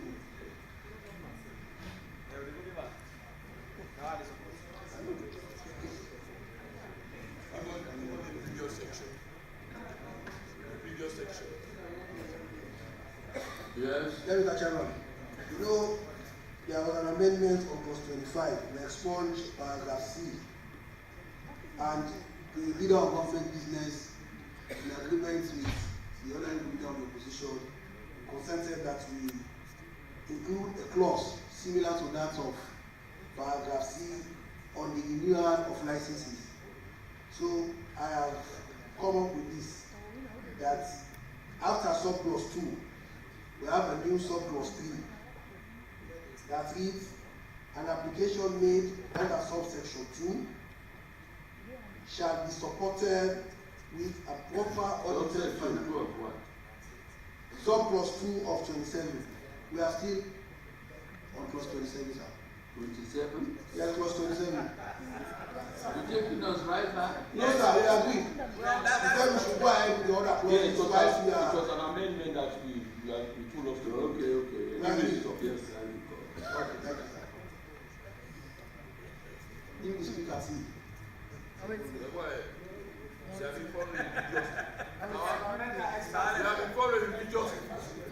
Yes. Yeah, Mr. Speaker. So we have a new clause 3 that, and it reads as follows: an application made under subsection 2 shall be supported with a proper audited financial statement. For renewal, yes, sir. The new one? Yes, sir. So, yes. So 3 becomes 4, 4 becomes 5, and 5 becomes 6. No. So there is a new provision. Read it again so people take it out. So the new clause 3 is an application made under subsection 2 shall be supported with a proper audited financial statement. No. Yes, Mr. Chairman, please. Yes. I fail to see the National Bank requiring them to give an audited financial report. So he's more or less taking us back to where he had wanted us to initially. Mr. Chairman. Mr. Chairman, Honorable Lawyer Mark. Mr. Chairman, I agree with Honorable Lawyer Mark. Mr. Chairman, we don't want to make this exercise too onerous for the Ministry of practitioners. Mr. Chairman, if you make it too onerous, there are certain professionals, when you go for their services, they charge you more than your annual income. Let's don't get that in a roundabout manner. Mr. Chairman, it is my submission as Chairman Legislative Committee that having deleted paragraph C will leave it as it is.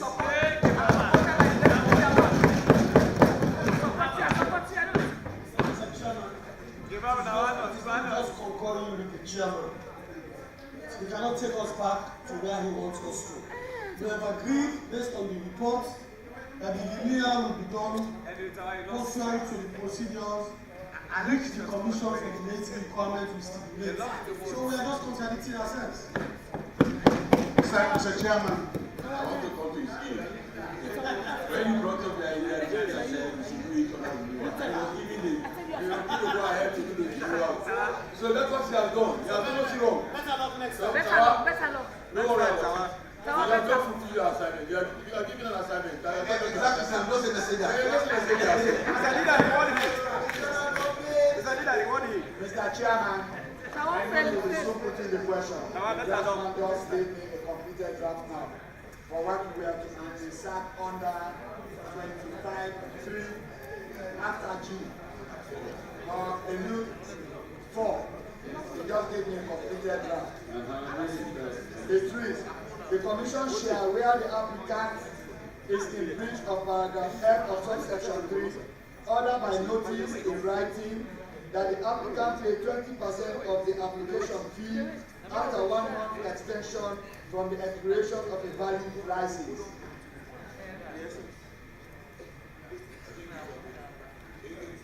Does that meet the concurrence of the entire House? Yes, Mr. Chairman. There's no dissenting voice here. Very well. So I will give it back now. Good.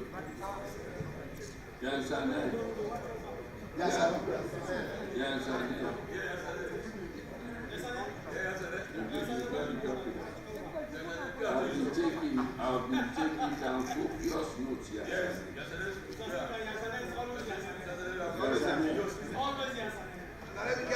Yes, I know. I've been taking notes myself. They follow that act, they watch and page by page. And plus, this one. Mr. Minister. Mr. Chairman, honorable members, I move that part 4, 5, and 6 plus the 17 to 38 stand part of the bill. As amended. As amended.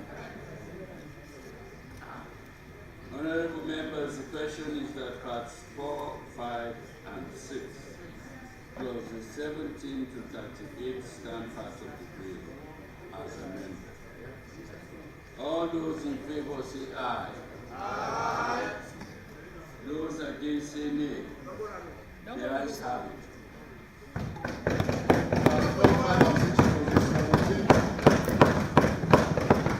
Parts 4, 5, and 6 plus the 17 to 38 form part of the bill as amended. Parts 7 and 8 plus the 39 to 44 stand part of the bill.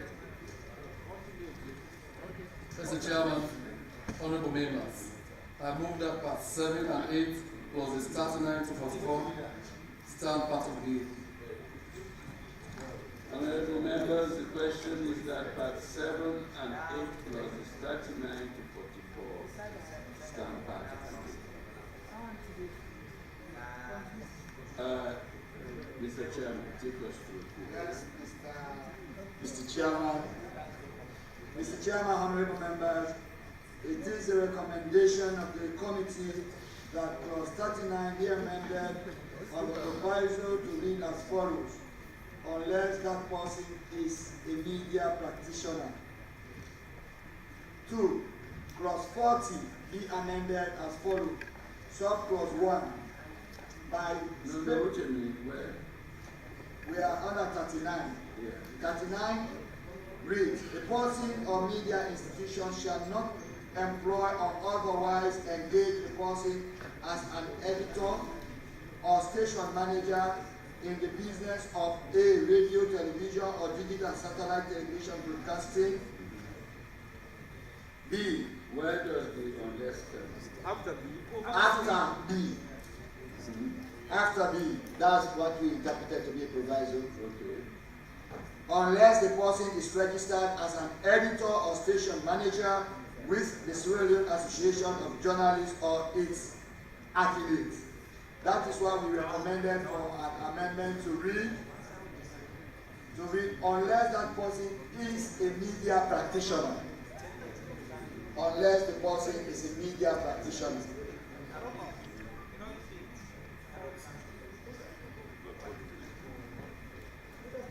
Two.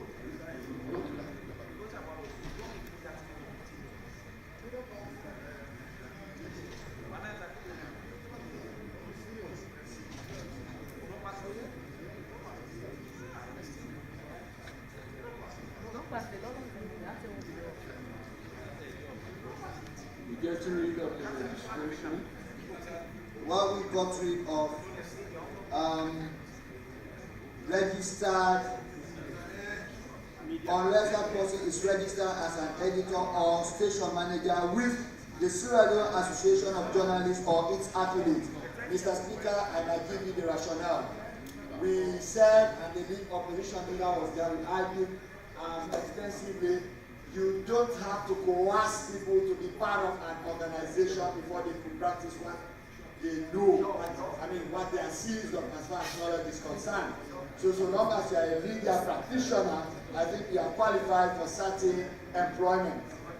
If you have the qualification, you are seized of the knowledge, you don't need to be part of a particular organization before you can gain employment. For example, you don't need to be part of the Sierra Leone Bar Association for you to be employed by the House of Parliament as a legal advisor. This is what we are. Mr. Chairman, honorable members, 40. It is our recommendation that clause 40 be amended as follows. Sub clause 1 by spacing the words otherwise engaged to read otherwise engaged. Sub clause 1 paragraph be amended to read has obtained a diploma in journalism, mass communication or media studies or a university degree from a recognized institution. Mr. Chairman, honorable members, this is very important. On this issue, we, the members of Parliament, decided to actually eliminate the input of all our guests that we invited. So we took charge of the committee and took this decision. The reason is, by this amendment, we are trying to elevate the status of journalism to that of a profession that will compete with other professions like law, medicine, and engineering.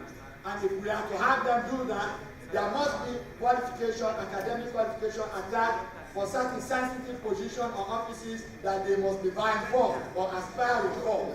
So as a result of that, because the study of mass media, journalism, and mass communication is a specialized area, we limited it to a diploma qualification for those offices.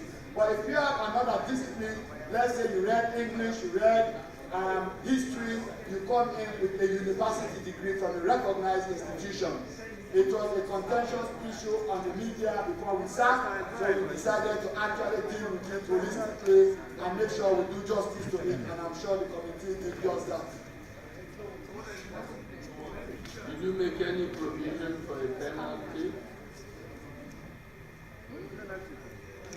No. We can do that now. It is the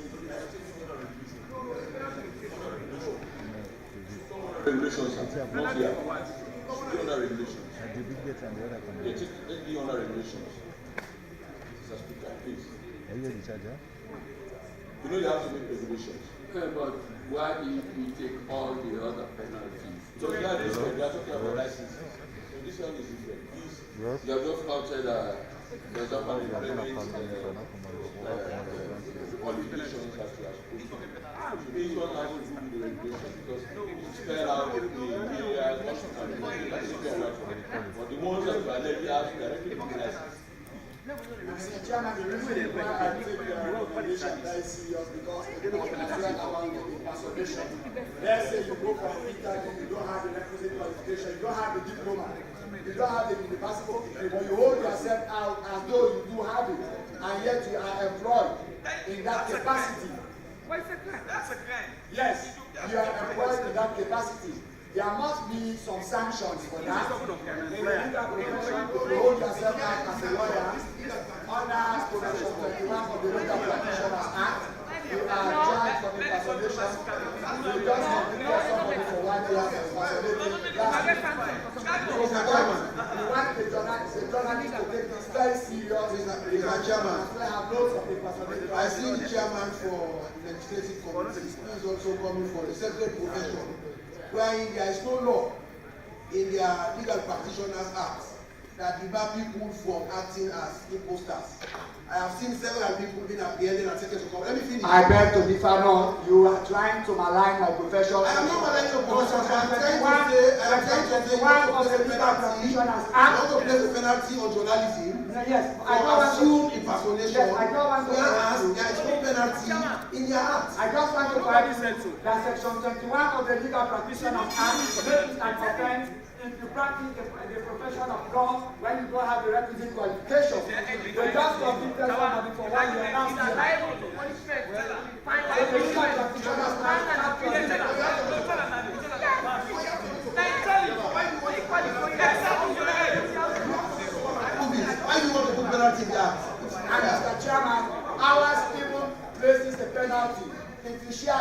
fees to somebody who is a non-lawyer in the form of a profession.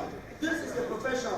I mean, I am not pushing for it to be so criminalized, but if we have to protect them and have to get rid of impersonators, imposters, then we have to start thinking about issues like that. We might not have another opportunity in 5 years to bring such a bill here.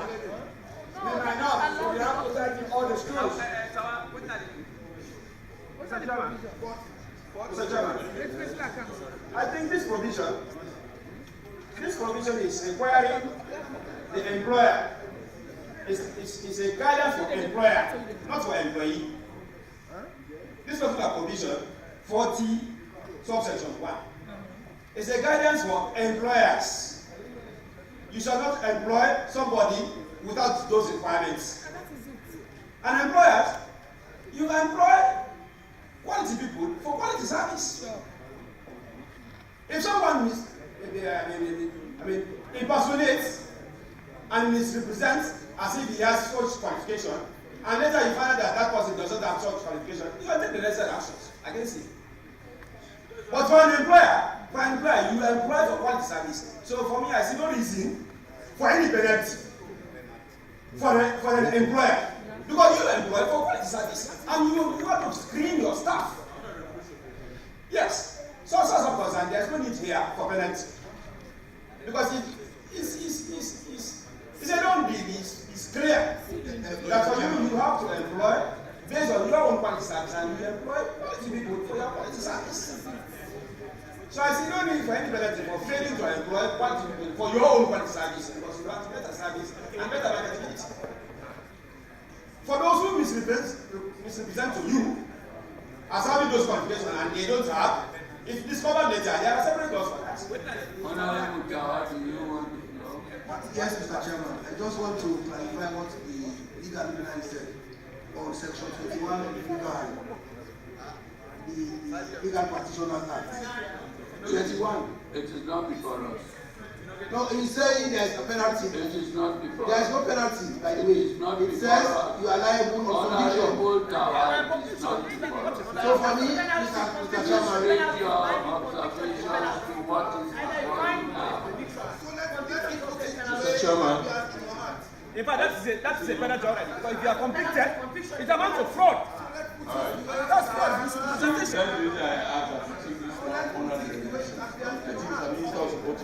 this is for employers, not for employees. This is for employers. Let's proceed. Mr. Chairman. Chairman, honorable members. Yeah. 41. With our recommendation. 441. I want to ask question 42 for best practice.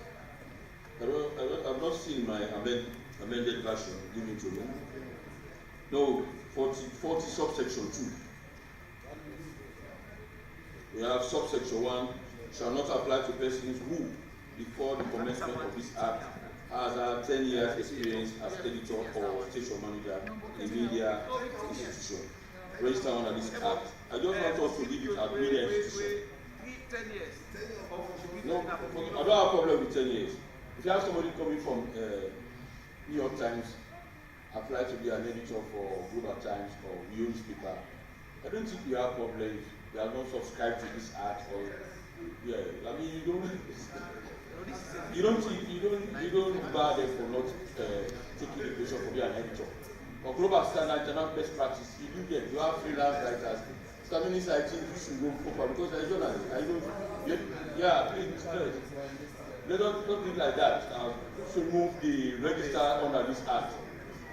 Then you see what you are failing to do, you don't want to take the work of the regulators. In fact, you do not give room for making regulations for this particular bill. So let's leave room for regulations. This will take care of the regulations. So let's keep like that. Remove the register under this act. Mr. Minister, can I have from you, sir? No, wait, we are That's a point. That's a point.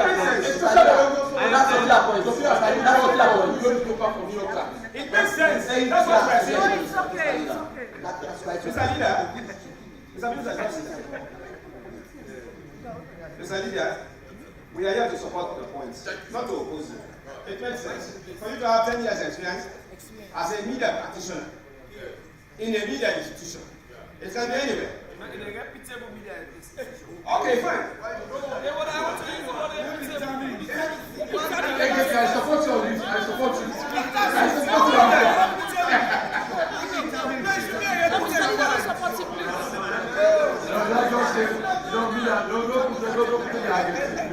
In a media institution. Media, a registered media institution. Registered on the research. It will not be registered on the research. But it's still a media institution.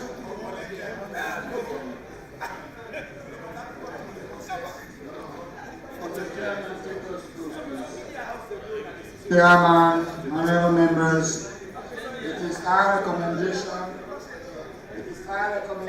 that clause 41 subclause 2 paragraph B be amended to read newspaper and magazine registered with the commission. 2. That's clause 42 be approved. Clause 42 reads, Clause 42 reads, a person who owns or operates a media institution in Sierra Leone immediately before the coming into force of this act and who intends to continue shall, subject to this act within 6 months from the date of the coming into operation of this act, apply to the Commission for the grant of a license or a registration certificate. 3. Clause 43 be amended to read, the minister may by statutory instrument after consultation with the Commission and the Sierra Leone Association of Journalists make regulations for giving effect to this act.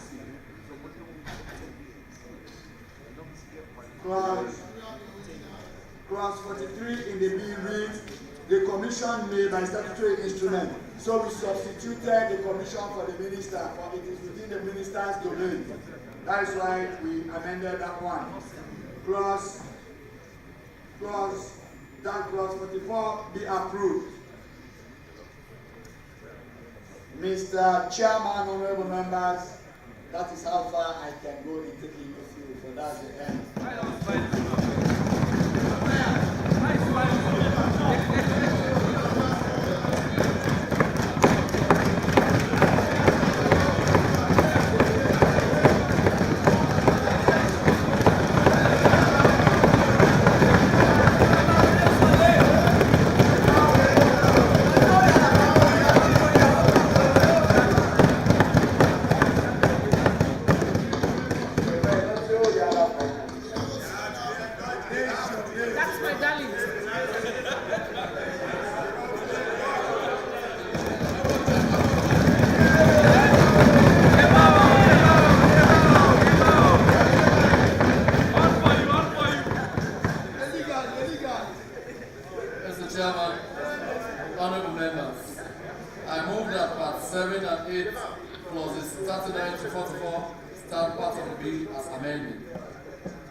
All those in favor say aye.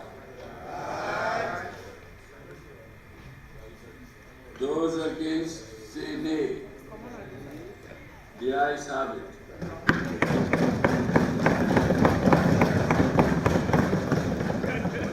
Part 7 and 8 clauses 39 to 44 form part of the bill as amended. The House resumes. Yes, the House resumes. I call on the minister to report in the bill.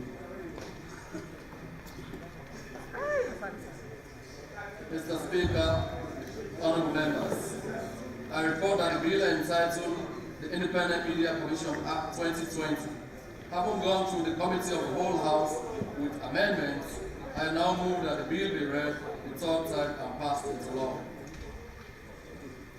Honorable members, question is that the bill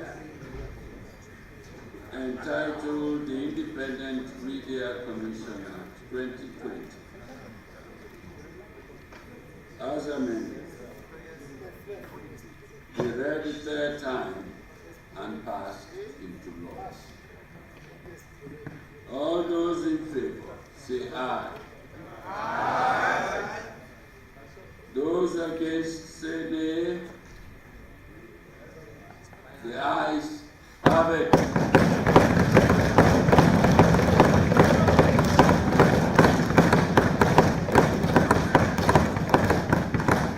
The bill entitled the Independent Media Commission Act 2020, being an act to provide for the continuation of the Independent Media Commission, to provide for the registration and regulation of mass media institutions in Sierra Leone, licensing of institutions engaged in radio, television, or direct-to-home digital satellite services, broadcasting and registration of persons and institutions engaged in the publication of newspapers and magazines in Sierra Leone, and to provide for other related matters, has been read the third time and passed into law.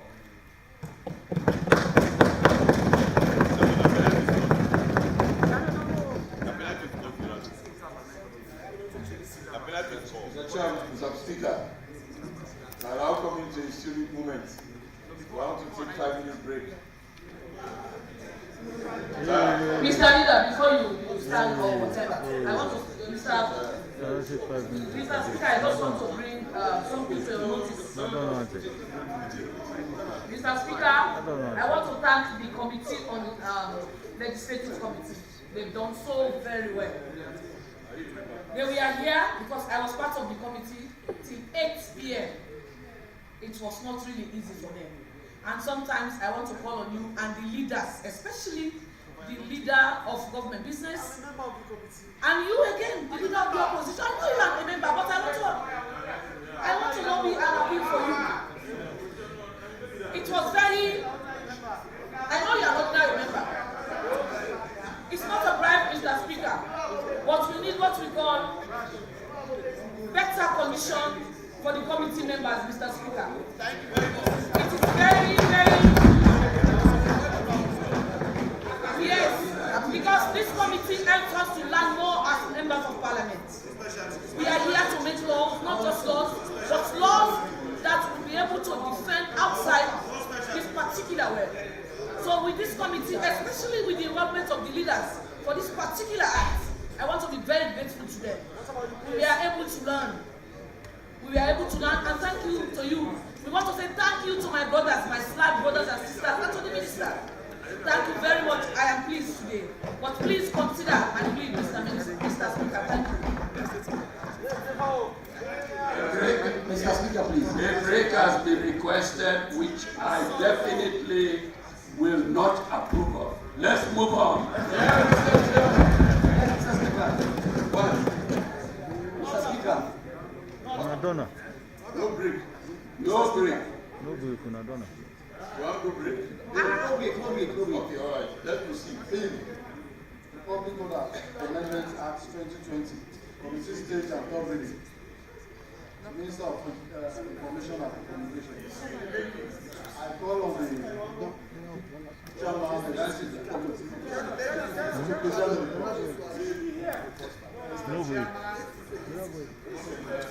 Committee stage now resolves to committee.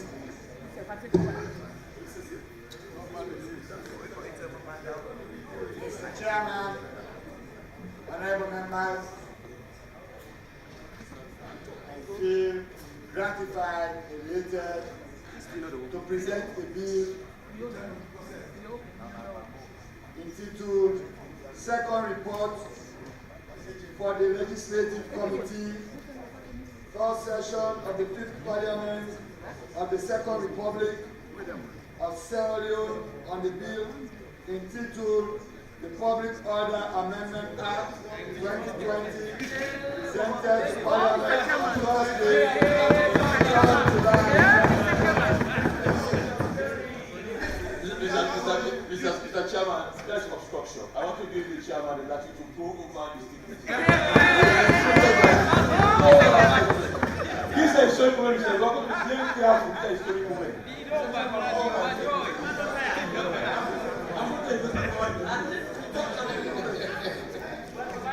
Mr. Chairman, honorable members, I feel elated, honored to be serving as Chairman Legislative Committee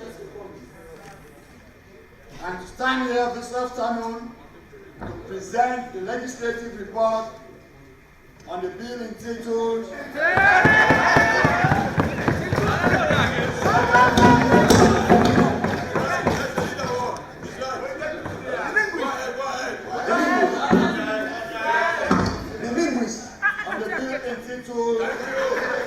the second report of the Legislative Committee, first session of the 5th Parliament, of the second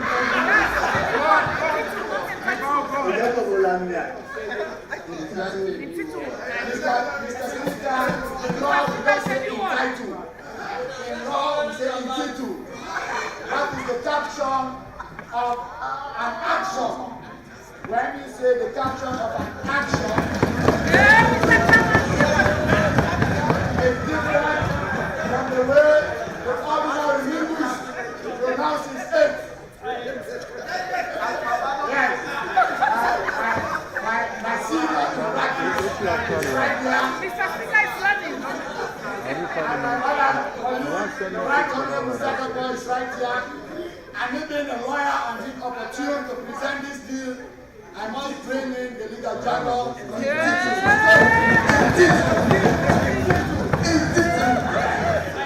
is historic that for 70% of us here are about to deliberate at the committee stage on a committee report of a bill that is older than us. It is really historic. Thank you, Mr. Very Chairman. historic. Very. And it's a manifesto promise. Thank you.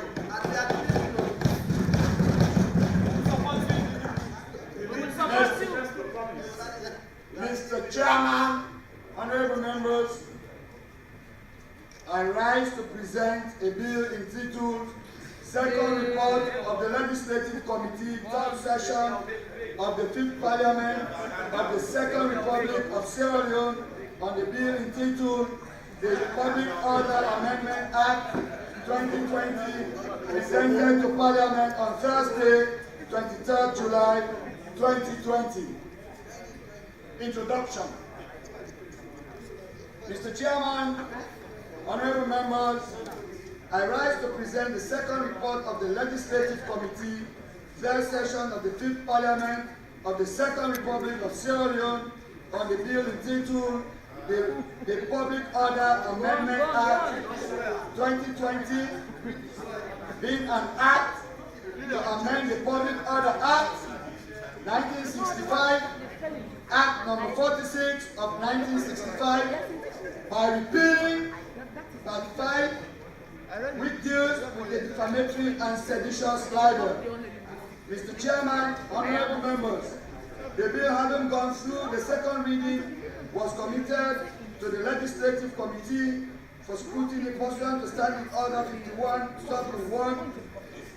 Subsequently, the committee met on Monday, 20th July 2020 in Committee Room Number 1, Parliament Building, with the following objectives. 1. To scrutinize the detailed provisions of the legislative proposals after the second reading in the House. 2. To ascertain the constitutional and legal implications contained therein. And 3. To report to Parliament in accordance with the provisions of the standing orders of this Honourable House. Mr. Chairman, honourable members, in attendance we have the Minister of Information and Communication, Commissioner of the Independent Media Commission, officials of the Sierra Leone Association of Journalists and Parliamentary Council who made meaningful contribution. Recommendation. Mr. Chairman, honourable members, The committee has scrutinized the bill line by line and clause by clause, recommends the following amendments to the House for approval. 1. The short title of the bill be approved. 2. The long title of the bill be amended by deleting the word "and other related matters." 3. That clause 1 and 2 bracket open amendment of part 5 of Act number 46 of 1965 and amendment of part 6 and 7 and sections 38 to 46 of Act number 46 of 1965 bracket close respectively be approved. Conclusion. Mr. Chairman, honorable members, the Legislative Committee, having scrutinized the bill entitled the Public Order Amendment Act 2020, recommends these proposals to the House for approval. The report reflects the consensus of honorable members of the committee. I therefore move that the Honorable House pass the bill entitled the Public Order Amendment Act 2020 through committee stage, third reading, and into law. I thank you for your attention. Signed, Honorable Indolo Mwao Debao, Chairman of the Legislative Committee.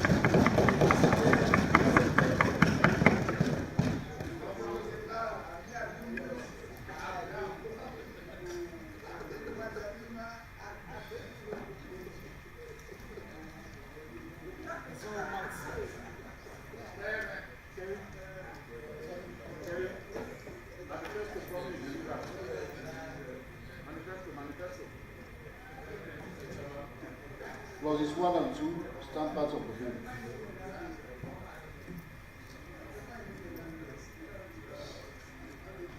Mr. Chairman, honorable members, I move that clauses 1 and 2 stand part of the bill.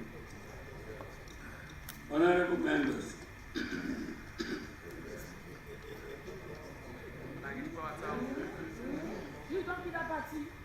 the question is that clauses 1 and 2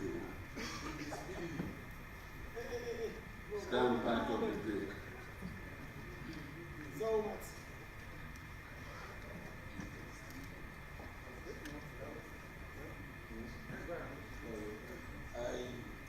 From the debate, Mr. Chairman, I didn't know where we go to elections. Is it going to be 500 kilometers per hour or 1,000 kilometers? So, Mr. Chairman, from the debate, we had no objection to the repeal. So, for the respect and for the hard work of the committee, I would like you to give them the opportunity to address the House. After that, we'll have the leader for NSC4C. After that, we have a leader for the opposition to address the House. And ECOWAS Speaker, because he started the whole business. And the Deputy Speaker, and now he's the finished product. So that is just my submission to the House. Thank you, Mr. Speaker.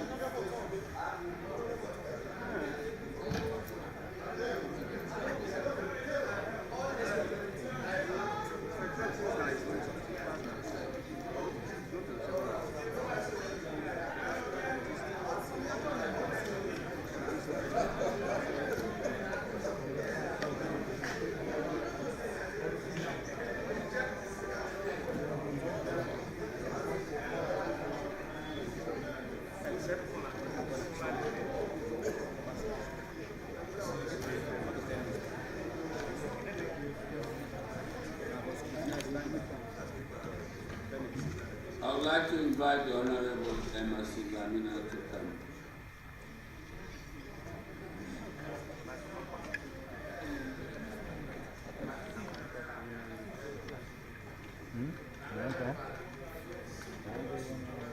Okay. Yeah. Hold on.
Honorable members, we are about to embark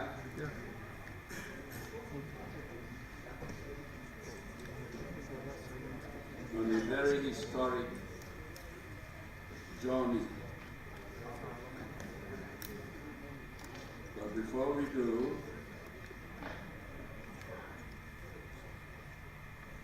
it is my duty that I bring to the attention of the entire House a very unfortunate incident that has occurred and affecting one of our illustrious members.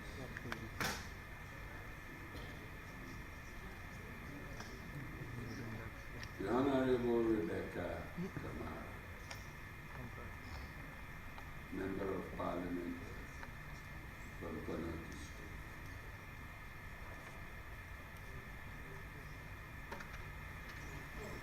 Who was involved in an accident, a very gruesome one. Was it yesterday? The day before yesterday.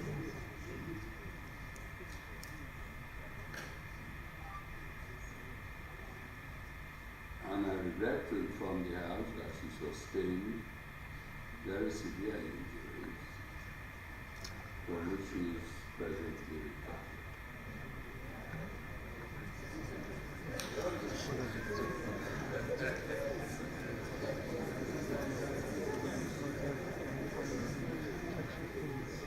I'm gratified to inform the House that my younger brother, Dr. Ibrahim Bondu, is attending to her. And she has, she's presently undergoing some examination, including a CT scan, and that was the main reason why she was brought down to Freetown, because that facility is not available in Connecticut. But I understand from the medical doctors, attending to her, that she's doing well. She's doing well. And in time, we wish her a very speedy and full recovery.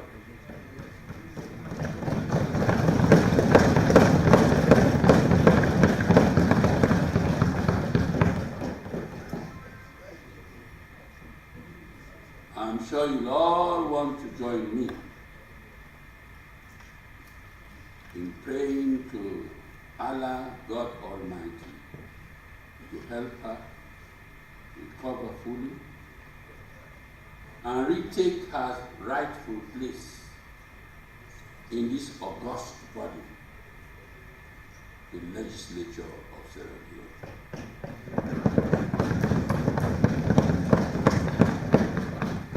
We wish her well. I would implore all of us, when the doctors allow, to pay her visits, not just one visit, because it would be most encouraged if she is able to see as many of her colleagues in this house as possible. That will in fact help the recovery process.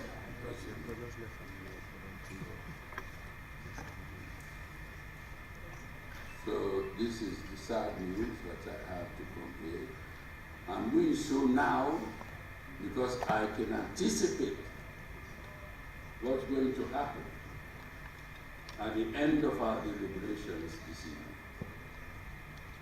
So I'm interrupting it now to bring this news. Otherwise, I will not have the opportunity to do so. So on behalf of the entire House, we wish Honorable Rebecca Umara a full and speedy recovery. I don't know whether the Honorable Emerson Lamina would like to say a word or two as leader of the C4C. You are doing a comprehensive report. Thank you. Mr. Chairman, I want to throw the line. I really noticed it by now because I also anticipate the move that is going to be very chaotic after the review. So I want to take this time to really look at the internal notice.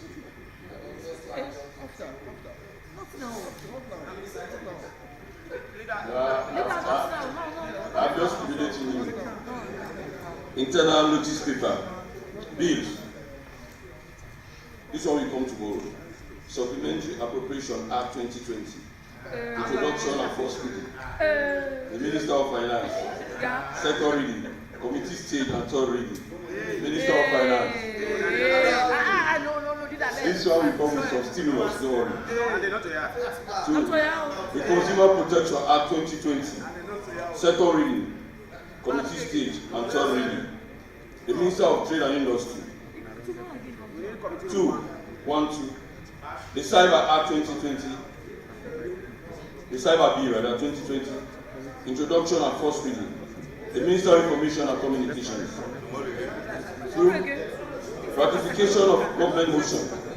The Minister of Foreign Affairs and International Cooperation.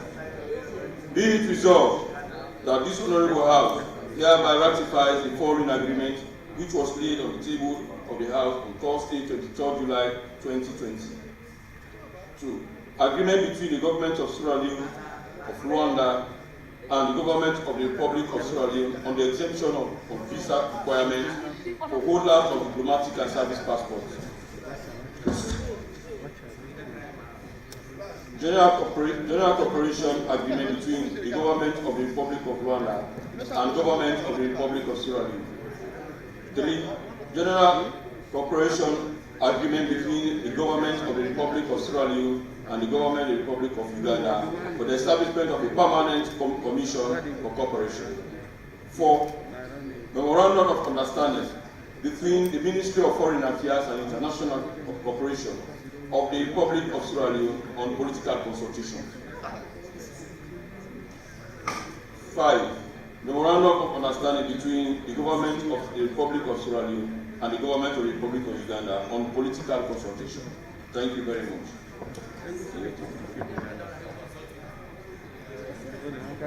Thank you.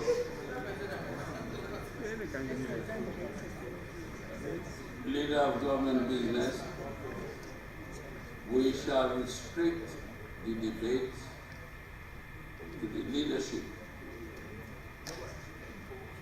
of the parties represented. No comment, because there is absolutely nothing. Starting with the acting leader of NGC, followed by C4C, the Speaker of the ECOWAS Parliament, the Leader of the Opposition. Mr. Speaker, my deputy will speak after the ECOWAS Speaker, and then the Leader of the Opposition, and the last speaker will be the Leader of the Government. Mr. Chairman, I told you about the chairman of the Exclusive Committee to make a statement, because you are doing a very good job for us. start the process. Yes, we will start from us. I won't be long. Mr. Chairman, colleagues, members of parliament, I want all of us, for our democracy, to consider this moment as a solemn moment. Whatever statement we make, to detach personal political praises from it. I'll be praising people because they ought to be praised. Mr. Chairman, honorable members, this moment has taken so long to come. Every Sierra Leonean that has played or that has been on the stage might have played his own part. Starting from 1967 down to 2020, every leader would have played his own part. In the few minutes that I have, I will want to lend my gratitude to His Excellency the President, retired Brigadier Julius Maada Bio. Mr. Chairman, honorable members, his predecessors would have done their own. But today we have seen a conclusion of a political commitment. And this is good for our democracy. Those who are not as fortunate as we are, who are not as educated as we are, still hold the view that we politicians will make vague promises just for us to get them to vote for us. And it is not easy to get votes. Times there are when we want votes, we talk as politicians. But for you to be a good and true politician, you must be able to make promises and make good those promises to members of the public. That is exactly what the retired Brigadier Julius Maada Bio have done to our democracy in this instance. He made a manifesto promise that if he were to win, he will work assiduously in the interest of the public to ensure that Part 5 of the Public Order Act is repealed. Even though he's one of those who would have suffered the most in the hands of those who knows how to put their pens better, he did not renege upon that promise. True to his word, with an able minister of communication who himself is an orator and somebody who can convince his peers, they were able to convince their colleague cabinet ministers to get these papers through cabinet and today through parliament. I want to say thanks to them. I want to say that the generation that I belong to, the generation that my children belongs to, will not forget you people in haste. I am about to shed tears because as a lawyer, I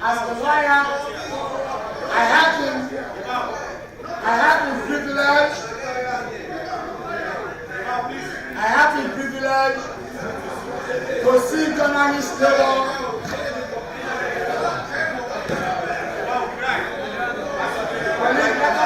Let us have this solemn. It is important.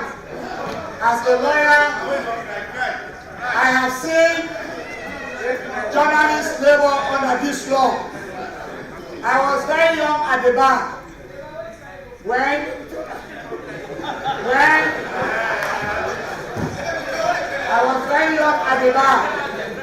I had the opportunity to defend Dr. Sylvia Blyden at the magistrate court for an offense committed under this law in the year 2010. I can still imagine how she was shivering, telling the now Attorney General, Mr. Briwa, SO2, we are not going inside. Now Panama Road and the go so. I can still remember how terrified she was. I can still remember seeing a journalist like Philip Neville. I was the one who brought Philip Neville to court before the now Judge Justice Manuela, having then magistrate, for an offense under this law for a publication under the then Finance Director. I know how uncomfortable Philip Neville was. Today, in our generation, we have been privileged to see a repeal of a law that several Sierra Leoneans have been laboring under.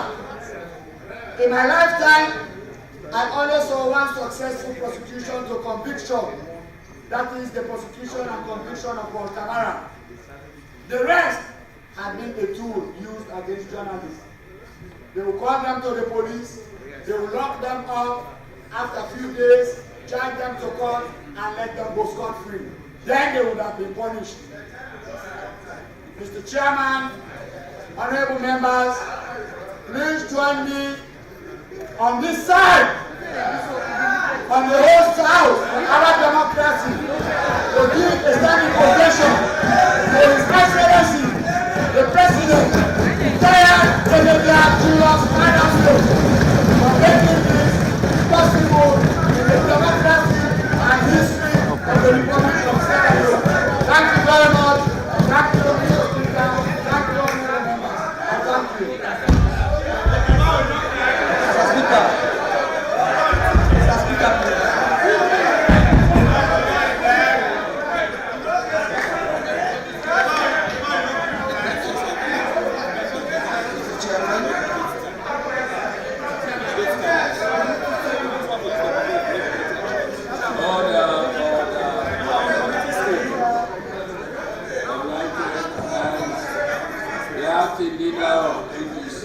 Mr. Chairman, honorable members,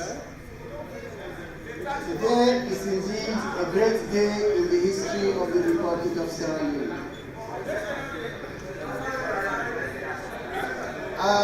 We should all agree that there is a time for every purpose. For this particular repeal, let us say it is the time that has arrived. For that, we say thanks to His Excellency, the President, retired Brigadier Julius Maada.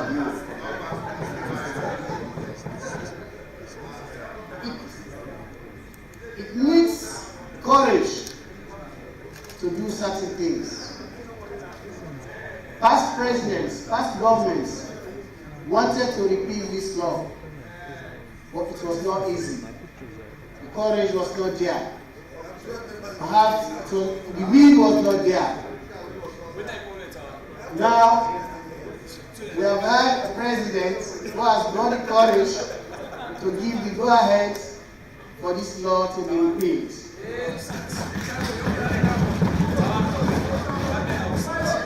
It's well and good. But for every step taken, repercussions should be taken into consideration. Now today, Sierra Leone will say, where are we in the hands of our journalists? Are they responsible? How responsible is our fourth estate? All I want to say here is, we at the NDC are very grateful to His Excellency the President for having the courage. We are with the government entirely. There is no Sierra Leonean, whatever the circumstance, that we say, no, we should not repeal this law. Either to protect oneself or not. I mean, journalists all over the world, you're right. If there are people who are not even considered as journalists, like the IMC bill that has just been discussed, for now we have some measures that people have to fulfill before they can be considered as journalists in this country. But before now, it was not very clear. People were just writing. Now, for now, we are glad that they will not just get up and write things, because there are safeguards. It is true. The safeguards may not be enough, but with time, as the leader of the opposition was saying at the committee stage, There will be regulations. The IMC will give regulations. We will not just abandon the country into the hands of pen-happy people. Now, for all I have to say, today we are happy that this has happened and that we all pray that Sierra Leone benefits from this repeal instead of falling into despair. Because if we see some sort of behavior that was not expected to come because of this act, then we will not be happy. We hope we will not come to that. We hope we will not come to that. Once again, I say, I'm asking everybody here to join all other Sierra Leoneans to accept this thing and to thank the president and for this honorable house to ratify this bill and make it law in this country. Thank you very much.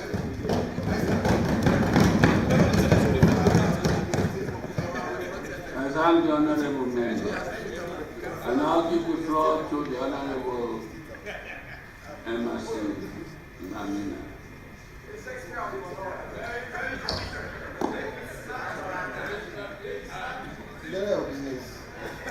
Mr. Chairman, honorable members, today is a momentous day and by extension an epoch-making day for journalists and journalism. Mr. Chairman, honorable members, which means that today free speech is guaranteed with no backlash of criminalizing charges. Mr. Chairman, honorable members, I must confess that present and past presidents have been very tolerant. Tolerant because when I look at the scenario of Banjul, the Gambia, under Yahya Jammeh, the rapidity of incarceration of journalists, even people coming from the civic society, even musicians, I begin to wonder that Sierra Leone presidents and past presidents have been very tolerant. Mr. Chairman, honorable members, however, it was the stance of the C4C party that qualifications should not have been legislated, but rather it should have been left with the prerogative of proprietors of radios and newspapers.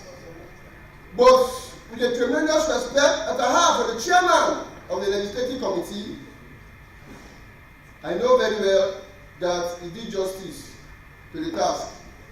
I'm saying this not to promote mediocrity in the field of journalism, but rather expressing the respect that I have for the role of journalists and the experience that also attached to those roles.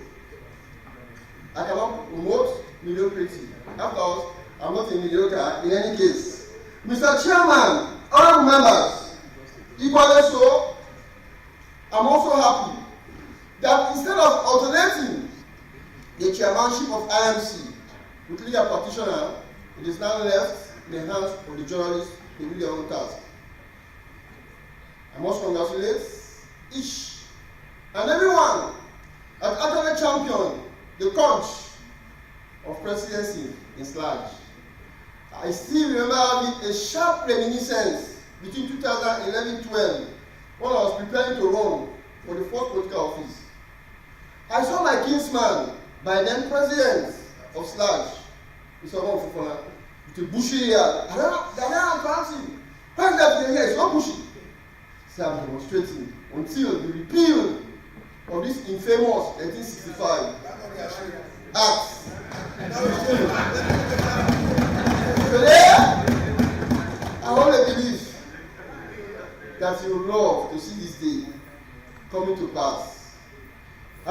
tribute to also the president of the press gallery. It is also his repetitive pride that this particular law be repealed. The present president of the press gallery and all presidents have played through that role of the presidency in large. Mr. Chairman, honorable members, it will be very, very difficult. I congratulate and elephant congratulations to the present president by leaving those presidents, his predecessors I'm talking of. They also did their part. But they could not score this goal for journalists and journalism. His Excellency the President, retired Brigadier, did campaign that he repeal and bring up the 2020 IMC Act. And this day has seen the light. It has come to pass. I must congratulate him elephantly. Mr. Chairman, we are all happy. We expect more maturity from journalists and journalism. And in a synopsis, Mr. Chairman, what will I say?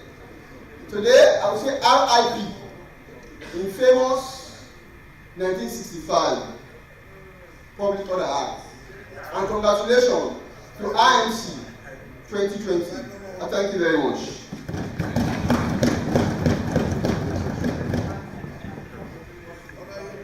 I thank the honorable member for his contribution.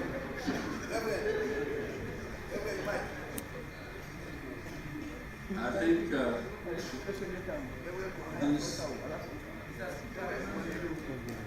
this is a convenient moment for us to also give the opportunity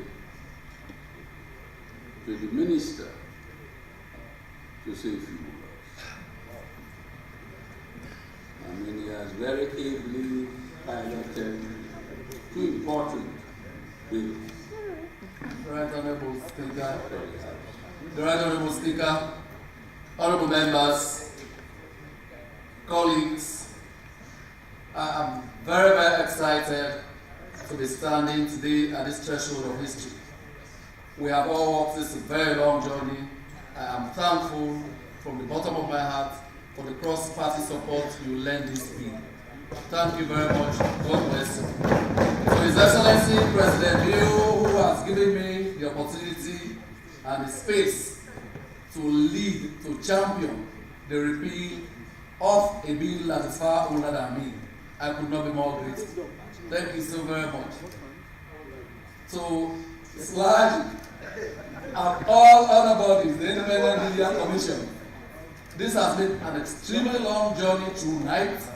Thank God we have seen the light today. I will, anytime it pleases His Excellency for me to move on to other rooms, I will hold my head up high, very satisfied that many came, they saw, I came, I saw, and I conquered. I thank all of you that will live in an era under our watch, in our lifetime, where media practitioners will be able to practice their trade without let or hindrance, and an era where for the very first time, in living memory, our media practitioners are now going to be entitled to salary and some reservation made for them for a rainy day.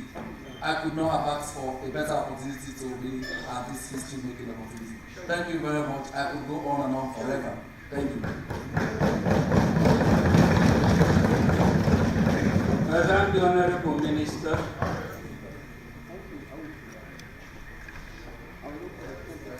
For his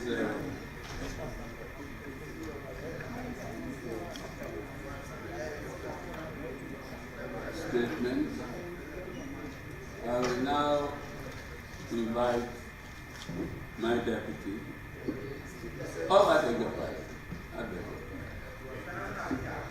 your pardon. The ECO, the Speaker of the ECOWAS Parliament. Thank you very much. Thank you very much, Mr. Speaker. One of the inventions that I left behind. Today, I am very, very happy. I started this process. And today I'm here successor completely. I am very, very pleased. Mr. Speaker, honorable members, repealing Part 5, which deals with defamatory and seditious libel law, is a very clear manifestation of His Excellency the President's determination and commitment to see free press in Sierra Leone. He has done it, something that many, many people locally and internationally felt it was not possible. I want to thank His Excellency the President for his commitment. I want to thank the Honorable Young Minister who so many times became frustrated thinking that this was not going to happen. But today, I'm sure he feels very, very, very elated. He feels very, very proud that we are making history in the House of Parliament. Mr. Chairman, honorable members, my appeal is to the private sector. Today, we have removed the barrier to investment in journalism. For us and those people who are business people, journalism is a very lucrative business. And I believe that it is now the time for business people to come in to invest. There are no longer any barriers. Journalists are free to practice their trade, and it is necessary for funds for investment to go into that particular sector. And to you, the journalists, my only appeal is to not let the president down. He has decided to go along with this. He promised you, and he has delivered. There was a campaign promise that most people, especially my friends somewhere else, they didn't believe it. In fact, some of them clearly said that was not possible. But today, we have succeeded. I am therefore calling on you to please don't let us down. Please don't let His Excellency down. Mr. Chairman, thank you very much.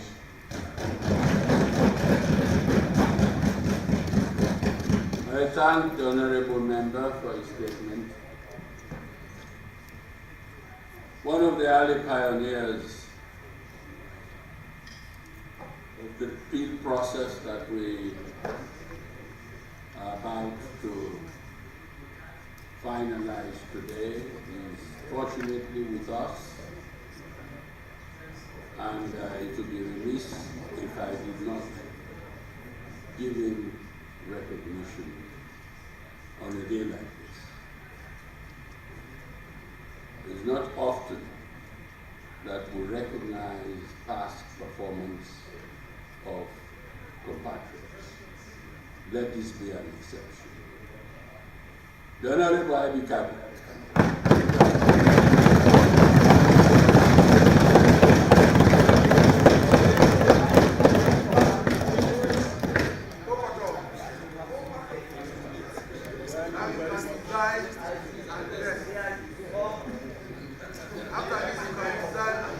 Thank you very much, Mr. Speaker, for being so magnanimous. Indeed, you made the point. On occasions in this country, performance by individuals is quickly forgotten. But I'm happy, satisfied that we have people like you who can always recognize good work. Mr. Speaker, indeed, you made the point, and everybody has made the point, that today is a historic day. When some of us joined the field of journalism, the day you entered journalism, you are indoctrinated almost immediately about the 1965 Public Order Act. Whoever comes into the field, the first thing indoctrinate you. We have a problem. Part 5 of the 1965 Public Order Act. So you grow up with the job without thinking, without hate for that legislation. And this also explains, Mr. Speaker, why President Oslage, after President Oslage, always worked towards the repeal of this legislation. They may not have succeeded. Young Nasrallah is lucky. But everyone who started, from the days of Sadesga to Gizibona, to myself, to everybody, to Frank Busua, everybody tried his best. But the fact is that there is always time. And this is why we have this day today as a historic. I also want to say thanks, Mr.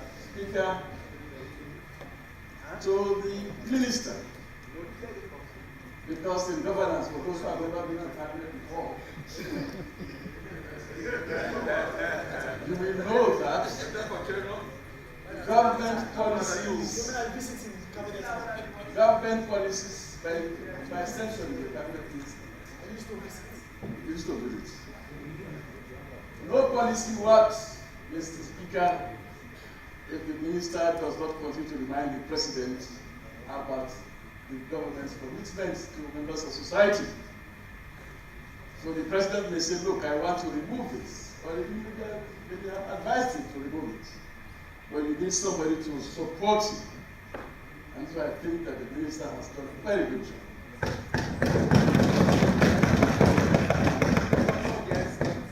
I also am satisfied to state, Mr. Speaker, that the minister is lucky to have as deputy somebody who was part of the fold, somebody who is part of life.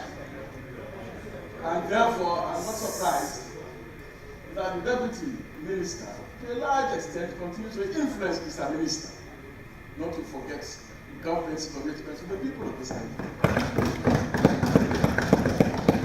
Mr. Speaker, you need not be a member of SLIDE or president of SLIDE to have played a role in making sure that we get to this date. I keep on reminding myself about Safa Abdullah, a young man, a lawyer, who committed himself to the commitments of the state to make sure that we have free speech in this country and a free press. So therefore, we are celebrating today. We should not forget a person like Safa Abdullah. He played a very major role. On several occasions, David Tambayo, myself, and Safa Abdullah traveled to Ghana to discuss with Professor Karikari about the need for us to work towards free speech in this country. And they did support us for that. We went up to the point of the Supreme Court, which was funded by Professor Karikari and his group. We also have people like Safa Abdullah also played a role in this regard. Mr. Speaker, the history of this country that ended today so gloriously, Islam. But may I state that we tried our best over the years to get to this day. And one thing that is very, very excellent about journalists in this country, that they are a united team. They always work in unison. This is why they got to this point. So we see no difference between journalist A or journalist B. We are all the same people. In journalism, we have no tribalism. So therefore, we can always get to points like this. The moment they appoint somebody to an important position in this government or outside government, it's their responsibility to guide it. This is how we are brought up. And today is a clear indication. This is the kind of result you get if you people operate as one united team. But Mr. Speaker, as I sit down, let me note that Sam Mesga, President Normally should not be forgotten. It's part of the history of this whole exercise. When the whole business of SLIDE was set up, from the word go, we started talking about the repeal of this act. The history of the act itself has been discussed lengthily, Mr. Speaker. The reason why it was established where it was promulgated and the difficulties it created along the line. But the important thing is that all of us realized that it was a bad legislation. So, Mr. Speaker, I will not forget, I would like history to remember, all of us to remember, Sir Lesgar. He played a major role, pivotal role in developing journalism in this country and in participating in the development of journalism. This is why when we are discussing at committee level, whether somebody should be a graduate or not a graduate, to be an editor, to become an editor, I thought about Sir Lesgar. But clearly one of the best journalists in West Africa, who edited the paper of Abu Kuma, who worked with Gambia, Zikiri of Nigeria, and who was seen by both Nigerians and Ghanaians as the best journalists of their time. And yet in Sierra Leone, we said he was not as multi-graduates. But the fact of the matter is that sometimes we should think about this thing. And look at the history as well. Mr. Speaker, I'll read quickly those people who are part of this whole process. Sam Hollists, Sam Shops, and 3 Sams, Desi Bona, Frank Osua, Tayyip Bar, Christo Johnson, Robert Johnson, Philip Neville, Umar Fofana,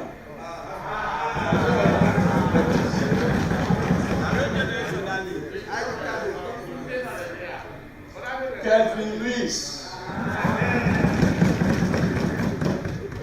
David Tambayo,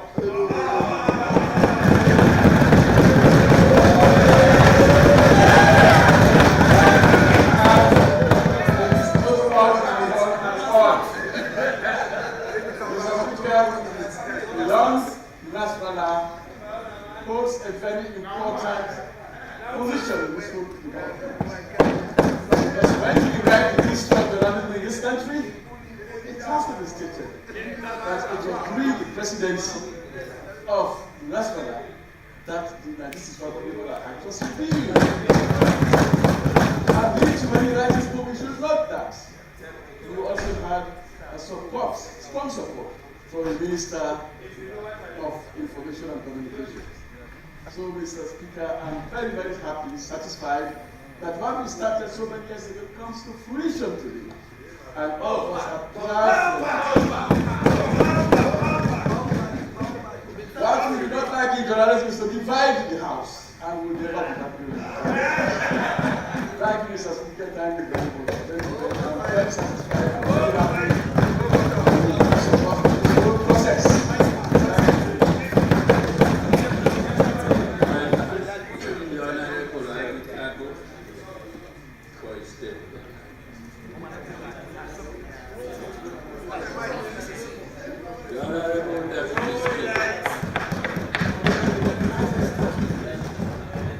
Mr. Speaker, honorable members, this is a great day for not only journalism, this is a great day for a nation called Sierra Leone.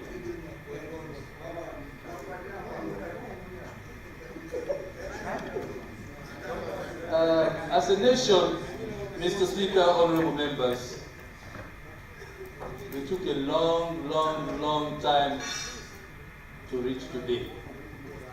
But thank God we are here. So therefore I urge every Sierra Leonean to have cause to celebrate.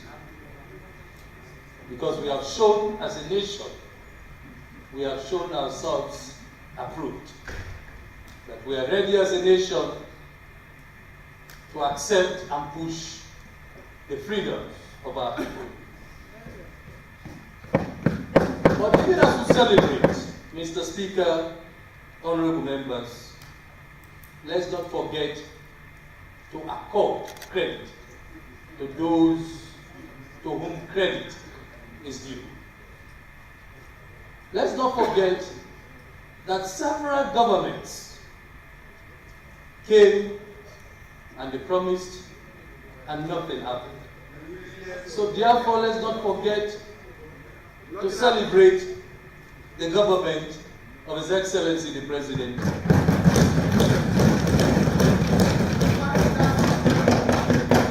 President, retired Brigadier Julius and Dr. Julius Malami.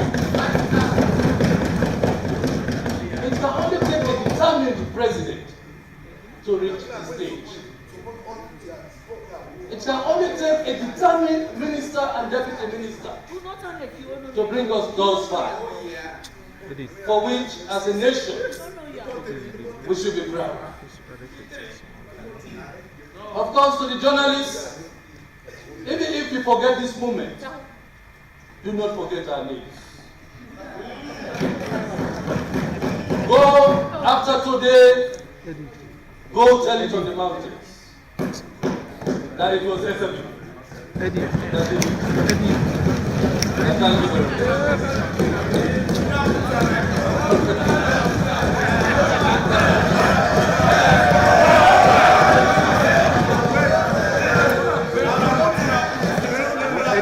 Eddie, you want to take care of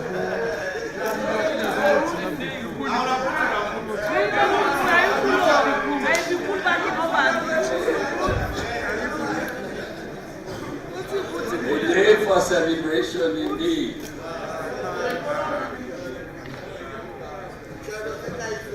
It's now my privilege and honor to ask the leader of the opposition,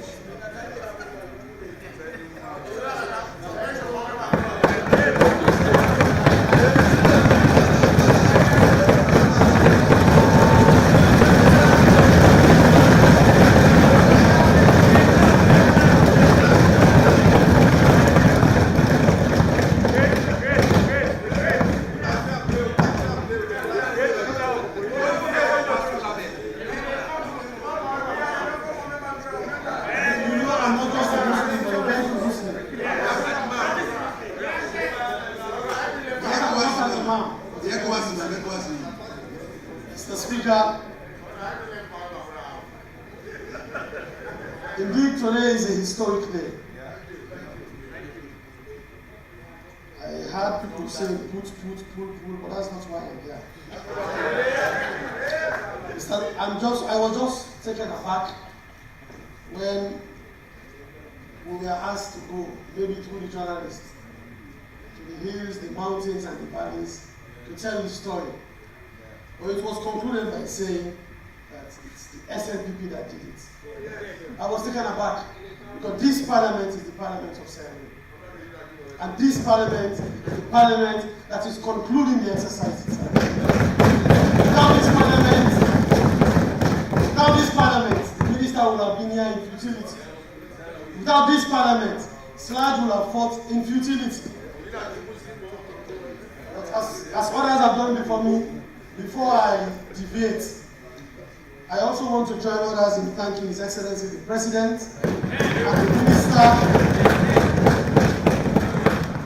and the Minister who has done exactly as the Honorable Ivy Kabu said, to remind the President as and when necessary, but also going through the arduous task of convincing Cabinet and ensuring that this bill leaves Cabinet to this House.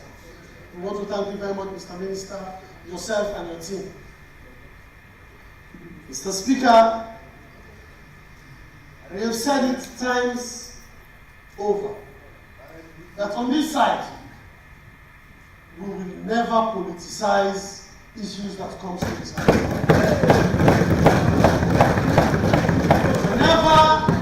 Whenever good things are brought to this House, as the records have and will continue to show, we will always support them as we've done again today. We are still going through the SLPP manifesto for 2018. Don't worry. That will be subject for another day. We still have the manifesto. This was one of the lines. The C4C had it, the NGC had it. But as the Speaker said the other day, manifestos are always beautiful. The President has been bold enough to continue with the good work his predecessor started before 2016. house, I appreciate the minister so much because he's always been very frank. We are acknowledging Umaru Fofana because we are acknowledging Ahmad Tijani Kabir what he did by creating the IMC. We are acknowledging Kevin Lewis because he did a good job while President Kumar was in office. We will call things by their names and do them the right way. Mr. Minister, thank you very much. You are a very honest man.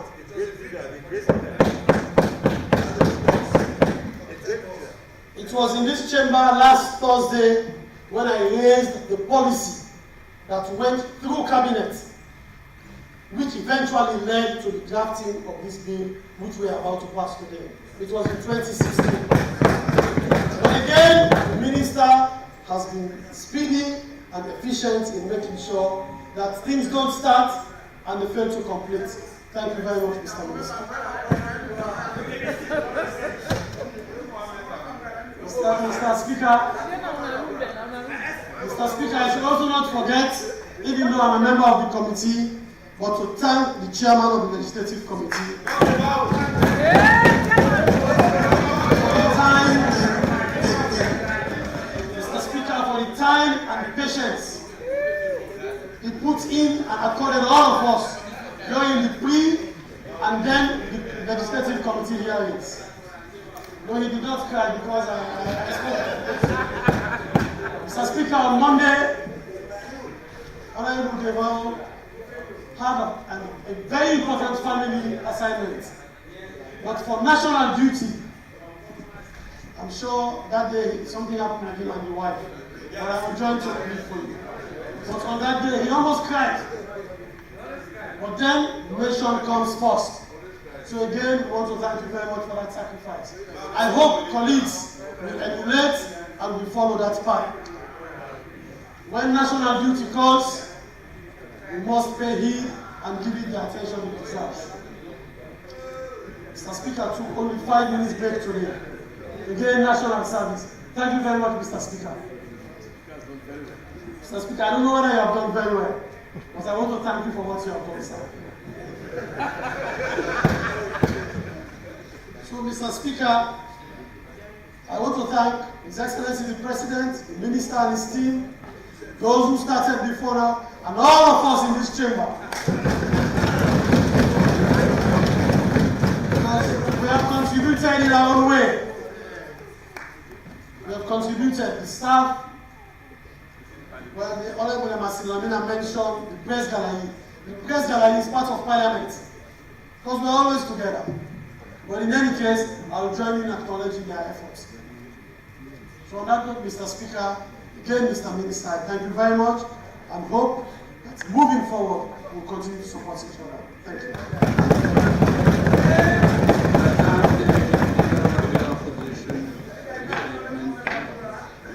I now give the floor to the leader of government.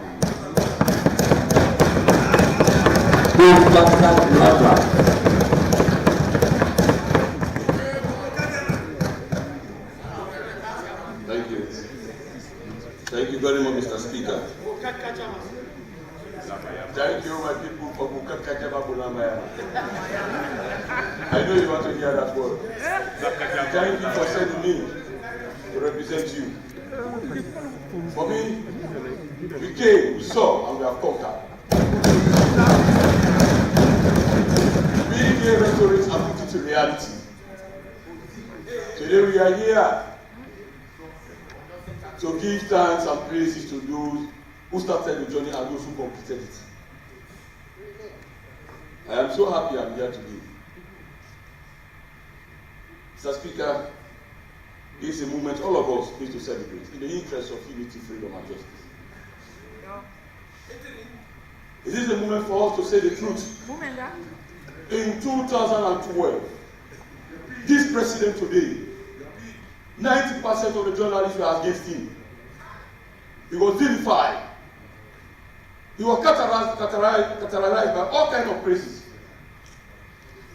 Characterized as if he is going to do the worst things on earth when he becomes president. Characterized as somebody who's involved in extrajudicial killings. He was mocked. He was tattooed. Today, we are here to write history with him. We are here to write history with him. The history I'm going to write is that as a politician, you should be thick-skinned. You should be thick-skinned. He has taken a moment for all to say thanks to HK, the President of this Republic, for taking this bold step after enough bashing from the media from 2005 to 2018. Today is the President of the Republic. And he said, I am going to repeal with my team. I am going to do it in the interest of Sierra Leone, in the interest of good journalism, in the interest of press freedom. Today we are happy. We are about to announce the obituary announcement of Mr. Public Order Act Part 5. We are happy because we are going to do it in the interest of the members of the Fourth Estate. Because they are the whistleblowers. From the days of ID Cargo, from the days of Mohamed Bangura, from the days of Moro Fofana, from the days of Kevin Lewis. Today we have new team.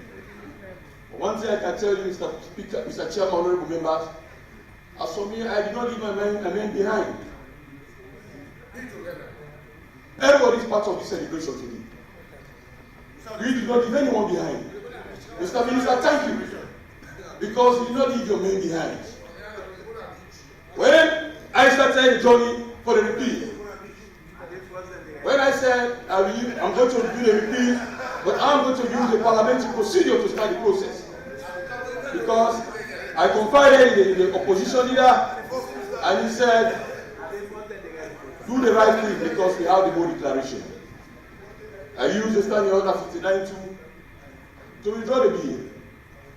And I heard from all the media houses. I watched the Star TV, I watched AYP, they were characterizing me. They said posterity will judge me. Today posterity is judging me. For thanks, I said I did not leave my men behind. Thanks to the leader of the opposition.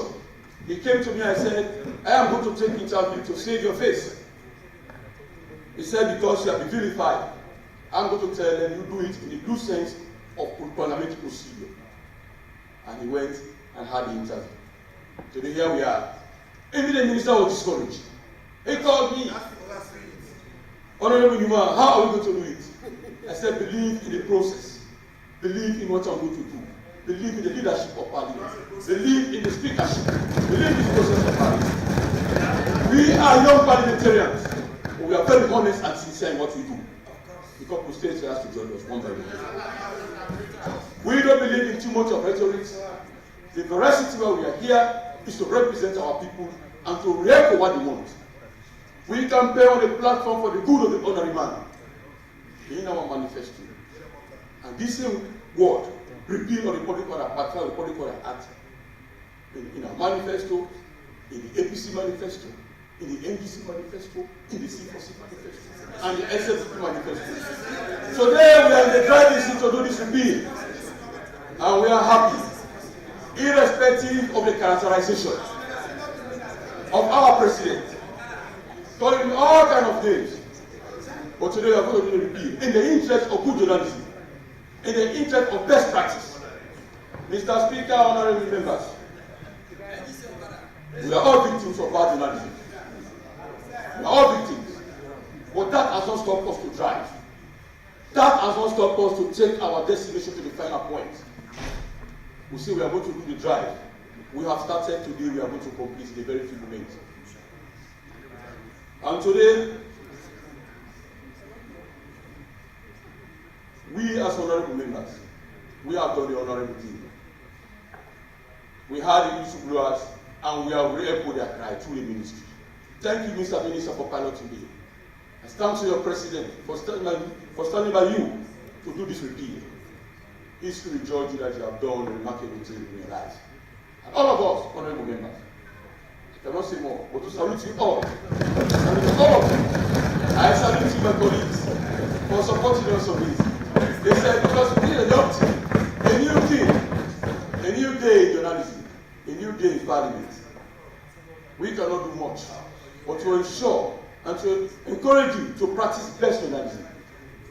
Mr. Said, the current president of SLAJ, you ride on this for a very, very long time. That you came, you saw, and you conquered. Press gallery. Every day you ask us, when are you going to do the repeal? When are you going to do it? Those questions will come on and on. But I remember when I took office, and the speaker made a pronouncement, you asked me those questions. Said, I don't play with people's emotion. I'm a very frank politician. I'm a very true politician, and an open one too. When I was doing this drive to do the repeal with my men, I was able to do consultation right across the house. Not because I'm the best man, but believe that is the best process. And I was in full-time consultation with SLAJ. Thank very much for their effort. I even told them, bring your objections. They brought in their objection for us to have a good IMCB. And today we are enacting that one. Thank you very much. I salute you, my brothers and sisters. Standing by us. Don't be carried by people who do bad things, but be carried by people who do good things.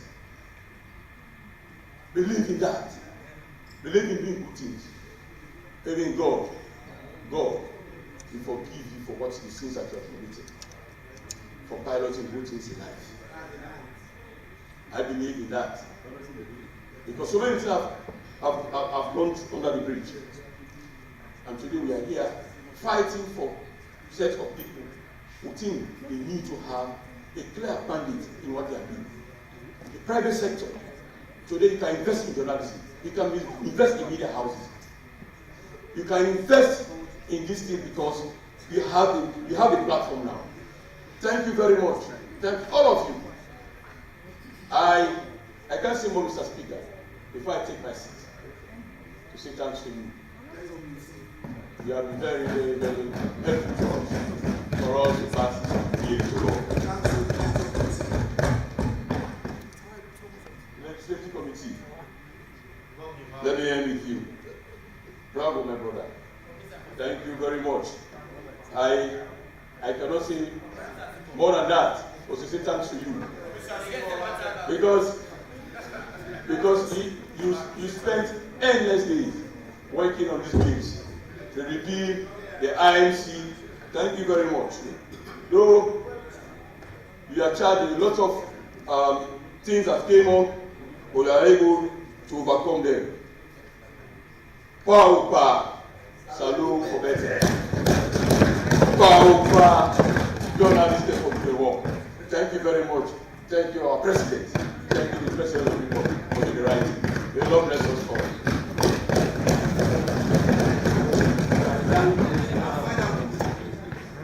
The clerk.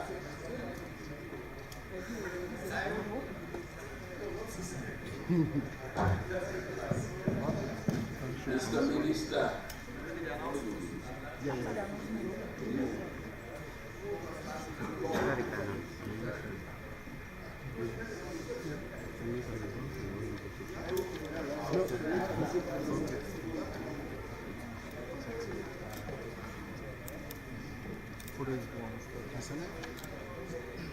We are still at committee stage. Mr. Chairman, honorable members, I move that clauses 1 and 2 stand part of the bill as amended.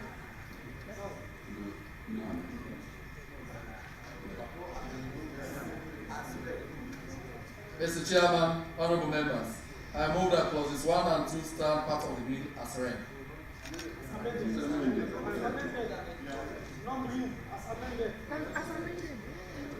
Mr. Chairman, honorable members, I move that clauses 1 and 2 stand part of the bill as amended.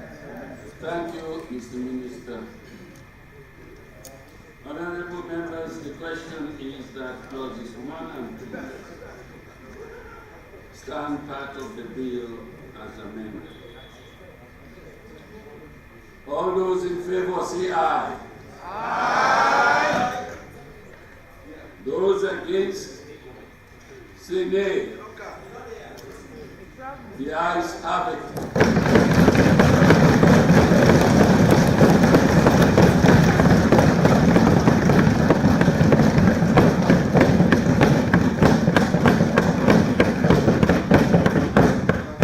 Parts 1 and 2 form part of the bill as amended. The House resumes.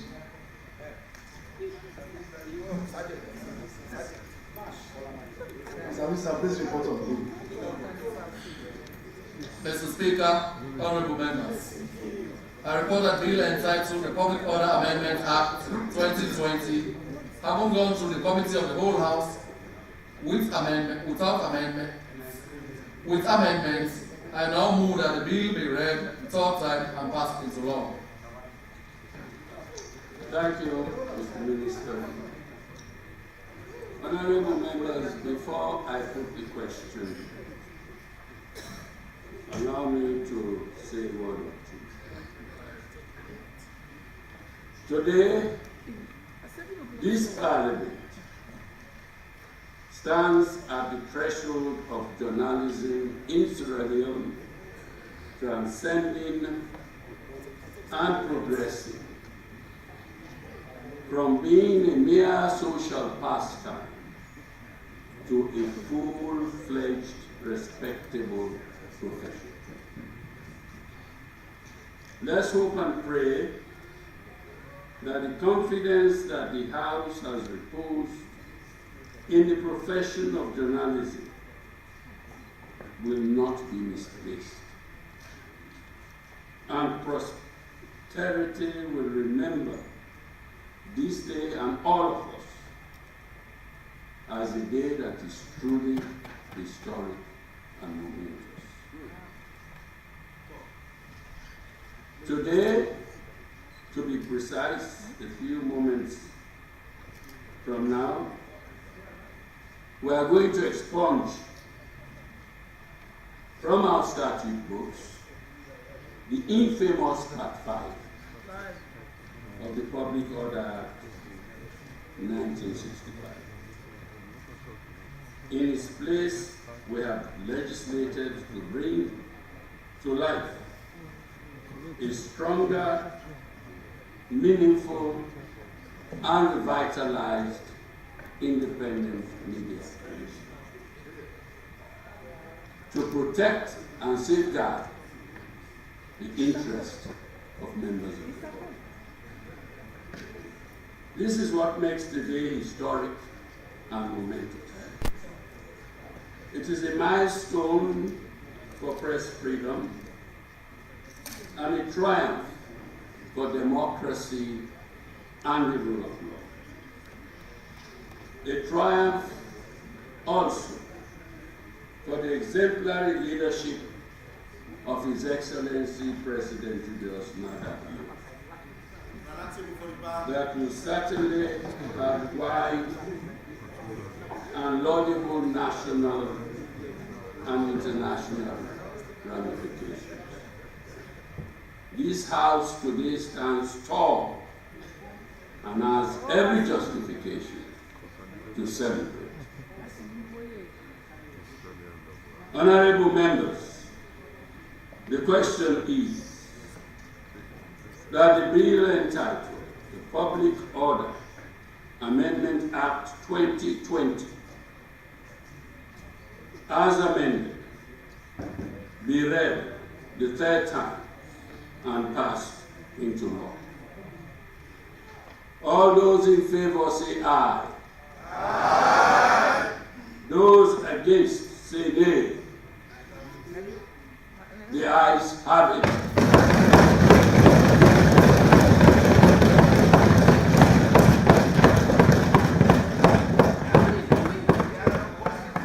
The Public Order Amendment Act 2020, being an act to amend the Public Order Act 1965, Act number 46 of 1965, by repealing Part 5, which deals with defamatory and seditious libel, has been read a third time and passed into law.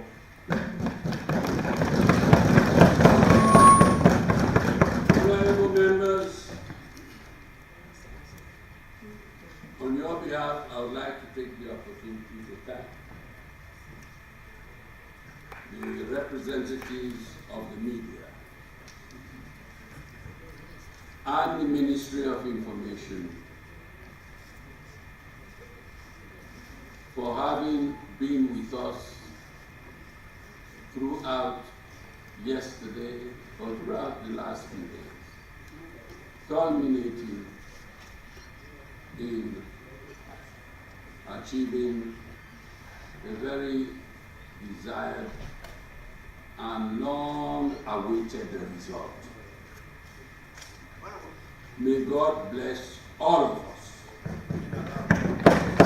And may God bless journalism so that we can see it prosper and thrive and become another source for businessmen to make money.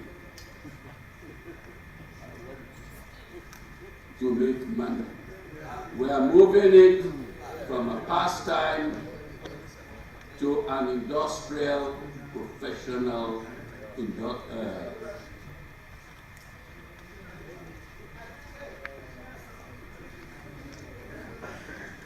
to a profession that is respectable, and to put it alongside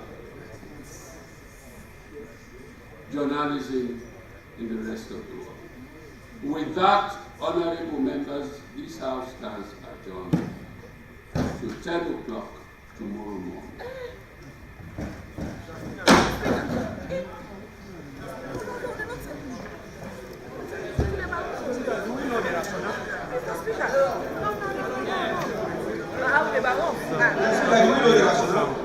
Mr. Speaker, 10 o'clock is not. Look at the time.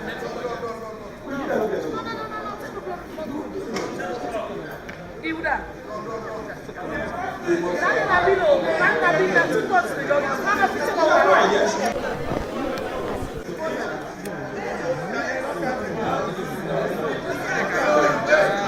Waiting. I don't know.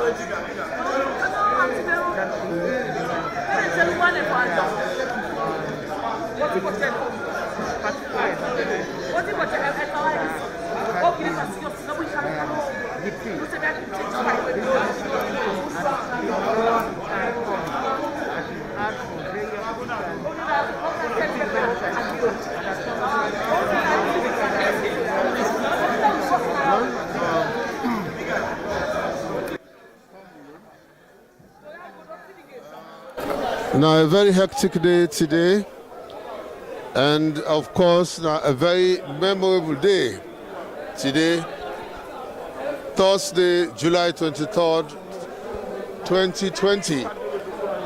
The long, for years, 55 years, this bill, the Public Order Act of 1965, Part 5 of the 1991 Constitution, not again. In fact, today, Nain and Kilam and then Beram at the same time. Well, so I got the president. I got the president of the SLACH, Mr. Said Nasrallah. Welcome to this interview. Yes, thank you, boss. Thank you very much. I see the expression on your face. Yes. Tell me how you feel. I feel good. This is a very special moment in my life personally, and also for journalism, and I feel so proud. And I did in the midst of the MP there. I feel like parliamentarian first in the first place. Then I'm glad I deal with the immediate past president there, and another one who is a member of parliament, Honorable Kabu, Kelvin Lewis, Umoro Fofana, who they are, and we all see this process through. I feel so proud. So I just want to tell thank you. The first thank you I want to tell now to the slab members there who vote me for become president. Yes. And they can be the person who oversee this repeal of the law. As young, for over 50 years. as even the bill when I appeal so older than you, and then God saying that you for come in your own term. To God be the glory. To God be the glory. Yes. To God be the glory. But This is a movement. This is a big movement for all, not only for journalists, for the people of Salone. Because this law, the people don't plan, so you don't guarantee a fundamental human right. Now we have democracy, we have freedom of expression and of the press, and and it comes with huge responsibility. So I think as I celebrate, I also feel the burden of the responsibility we don't get for make sure we live up to the expectation of the public, the government of this country, and the public. I want to tell the president, thank you very much, AG, Brigadier Julius Madabio, for in commitment and for fulfilling commitment. And the minister also will do with Rado. Honorable Rado Ramaswamy, for in commitment also. We don't work together, the MPs we don't work together for reach this far, and we have to give God the glory. Thank you very much. We will get them, who will pay tribute to them all. We will mention them. If I didn't mention them now, we will plenty, we will let people out. Thank you very much. All about work with me, we're happy and we celebrate. Thank you very much. I wish you all the best. Well, I got, of course, my minister now, so. You mask me to pull my mask. You don't make history behind the mask. It don't make history because now under the administration as the Minister of Information and Communications and pull this bad law with journalists them afraid. Mr. Minister, I see you're a very happy man today. Absolutely. And for this kind of thing can be under you, I think it's a great achievement. Absolutely. But the way you put on, like say, we sleepwalk into it, we did not sleepwalk into it. Now, a lot of commitment, a lot of work, a lot of tenacity. You know, where President Bill been the campaign, as candidate Bill, I've been talking say, where a win, it will ensure say we repeal Part 5 of the 1965 criminal libel laws. But people been saying not possible, right? Simply because, no governments in the fear, or the Indian government, they want for use them for do this, for do that. President Bill, even though have been the most libel candidate in the hands of very irresponsible and reckless members of the press, have been the most vilified, have been the most attacked, I still believes that journalists can get a role for play, important role for play in national development. So it makes sure, say, it charge me with the key responsibility for ensure, say, I facilitate the repeal of the criminal libel law. One of the biggest things, one of the biggest assets in what I get, now the goodwill. The president demonstrates a lot of tenacity, a lot of commitment, a lot of courage for make sure they will repeal this repeal here. And so my own responsibility was building a willing coalition of stakeholders then from cabinet, through parliament, through SLI, through IMC, civil society for all reaching this historic day today. I'm very excited. The president don't keep one of a major campaign commitment. Una know now, this is a man of his words. We've been talk about introducing free quality education. Even got people, it's not possible why they pull the money. He said he would do it, he did it. Again, he said he will repeal Part 5 of the criminal libel laws. He has done it. So today, we don't be on the threshold of making history. This is supposed to lay a solid and concrete foundation for a professional media practice, for a more responsible media practice, because some of the key elements of the IMC bill, for example, we don't say now, people then for begin pay journalists then with the hook for them. Because as it is now, then just give them card, go into the world and fend for yourself. Then error, then they don't over. Now, at least basic minimum wage, anybody who employs reporters, editors, what have you, you get for pay them. You know, so things say, this is very good for the practice of journalism. Now, you not get for do yellow journalism, not to attack, defend, and collect journalism again. This is pushing the frontiers of freedoms, of free speech, and deepening with democracy. We're pleased to be part of this history. Thank you very much, and congratulations. God bless you. All right. Okay. Well, of course, we get the leader of government business, where, of course, initially, they get all the bashing. Well, some journalists may feel to say they want for Kadui. But all the same, it gets the courage and patience for say this day will come. So I got, of course, government leader of the art, the Honorable Sir Numa. Welcome to this interview, sir. Thank you very much. Well, tell we actually how you see this day, because you're fortunate for C and D, and you advocate for pool commodities law with journalists, with the younger journalists there. So happy for this day. I'm so glad for this day, my brother. This is a historic moment. As you say, when I started the journey afresh, all kind bash and give me, I will not sincere politicians and like man them, politicians and so then they, of course, now I hear everything. But today, I'm really happy for we don't come to the conclusion. The fear of accident only stopping for drive, but we don't really find our destination today. We don't do the repeat. This is a moment everybody for celebrate in the history of journalism, in the history of the true sense of democracy, and forget the platform for unity, freedom, and justice. We not go say one set of people that operate, that we the first way for make we stifle them by the law. So we don't count today the obnoxious, the obsolete law, the draconian law. We don't pull and come out. So we don't give the media landscape not total freedom as you say, but for giving the space where they don't go get some limitation where na disadvantage to the work. So today we are happy because we deny. We are happy because we don't put the repeat. So let's go get a free way for pray. So what we will do for the echo with people and voice them. We can amend the IMC Act for make sure that people that they work responsibly with the law. You don't go there because you work no more, because if you don't give you some laxity, so you for go behave irresponsibly. This profession, if you be responsible, if you able for do you work in the true sense of journalism and promote journalists in the true sense of for Sierra Leone, make this country better. So now I make people in the private sector, they now get the urge, they now get the willingness, the free will for invest into this media business. Make journalists themselves be responsible. Of course, if you're not responsible, the IMC will take care of you. Now make sure say they find themselves will review, they find them. And everything when are the loopholes, where they make sure say things don't work fine for journalists then, well, IMC take the time for address them. Now make we go to call the regulation that they come up with. And then they do in consultation with SLAG. For me, I feel honored. For me, I feel good. And I believe say posterity will judge we till eternity. And I believe say the SLAG itself, the journalists themselves will blow the whistle. They say posterity will judge and say they don't go good words. They don't do today, we don't do this repeal. So it's good for us, it's good for Sierra Leoneans, it's good for our democracy. So nobody now go talk say Sierra Leoneans are the most journalists there using the law. So the law was so absolute, was so obnoxious, today we don't pull and come out. Thank you very much. Thank you. Thank you, Honorable.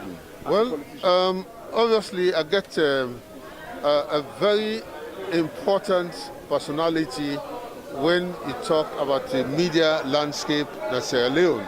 As a very young man, and of course now a lecturer, and now a doctor in the profession where you talk in terms of mass communication.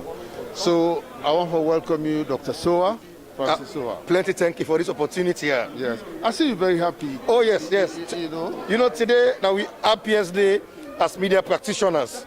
Today we don't win both the battle and the war against the 55-year-old law where everybody don't agree say na bad law. We don't fight this fight for long term. We see say in the election where being this present government kind of power, most parties and commit themselves. His Excellency the President, retired Brigadier Dr. Julius Madabio, put on clearly in a campaign manifesto say then go pull this lawyer so come out.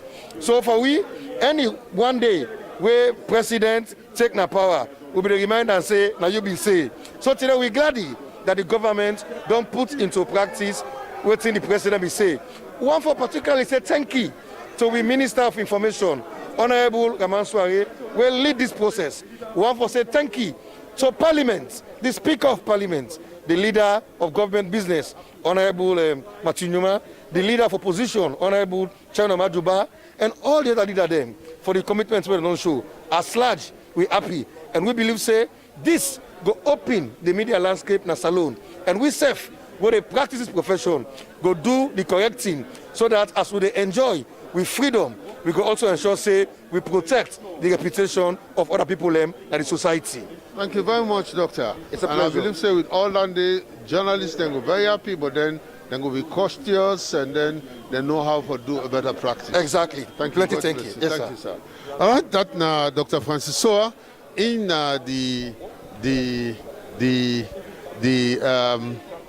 one of the strong people in the media landscape. Well, they talked to one other important personality in our honorable, but at the same time, the man within the legal profession. So, Nine lead the legislative committee, Nine are the chairman, and one man way advocates very strongly for that lorry, for letting go pull up, come out inside the constitution, where Nine are the Bible of the state. Well, Honorable Gebauer, for welcoming you to this interview. Thank you. And now tell me how you feel today. Honestly, I feel very good because as a politician, it don't take away politicians and they make promise, and when they know say that promise they then make the promise come to pass, it will affect them. They know they make that promise come to pass, so they turn lie. So the member of the public then don't take politician now for me lie man them. So for my president, no say in before he be president, I mean they write bad thing them bottom. And if he pull this law, journalists then get for the still right bottom. He still pull the law because he make the promise, he push on through cabinet, he use the minister, bring on kind of parliament, and we pull on that and things say ibi, we see say ibi ma. I really feel happy, and I feel happy because I'm a part of a generation for pull law inside a law book way old past me, because this law old 55 years.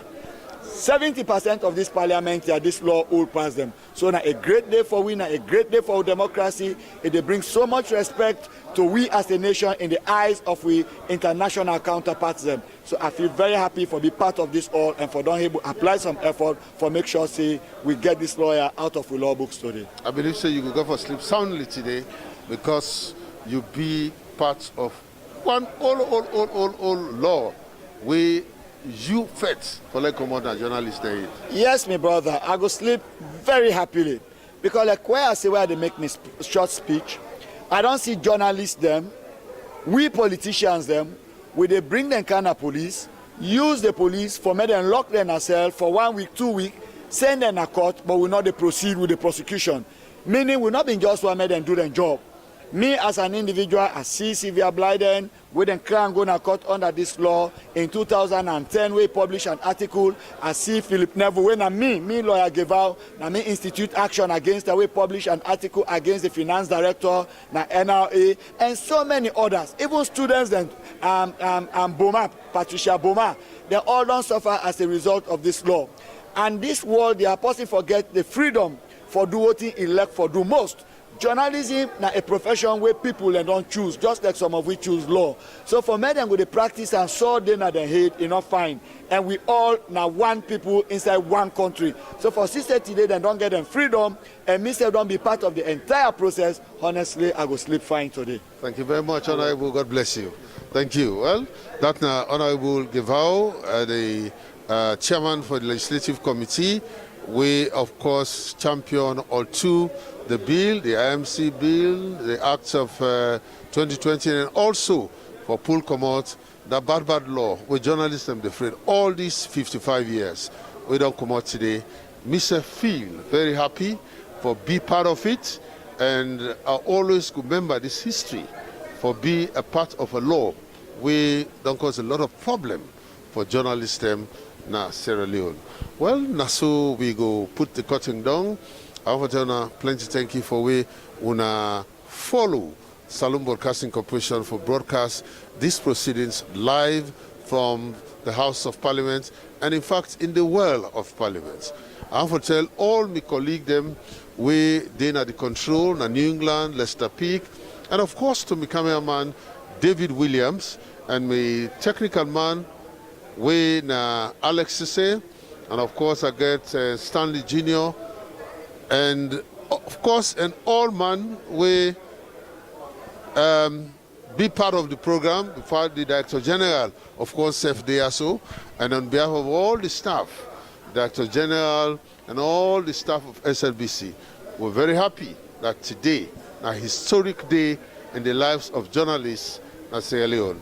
Well, until we meet again, Mina that Mosige the wish you a pleasant Thursday, and I want for tell you, say, I'm very, very happy for be part of this law where them pull now the 1991 Constitution of Sierra Leone. Until then, bye-bye and see you next time.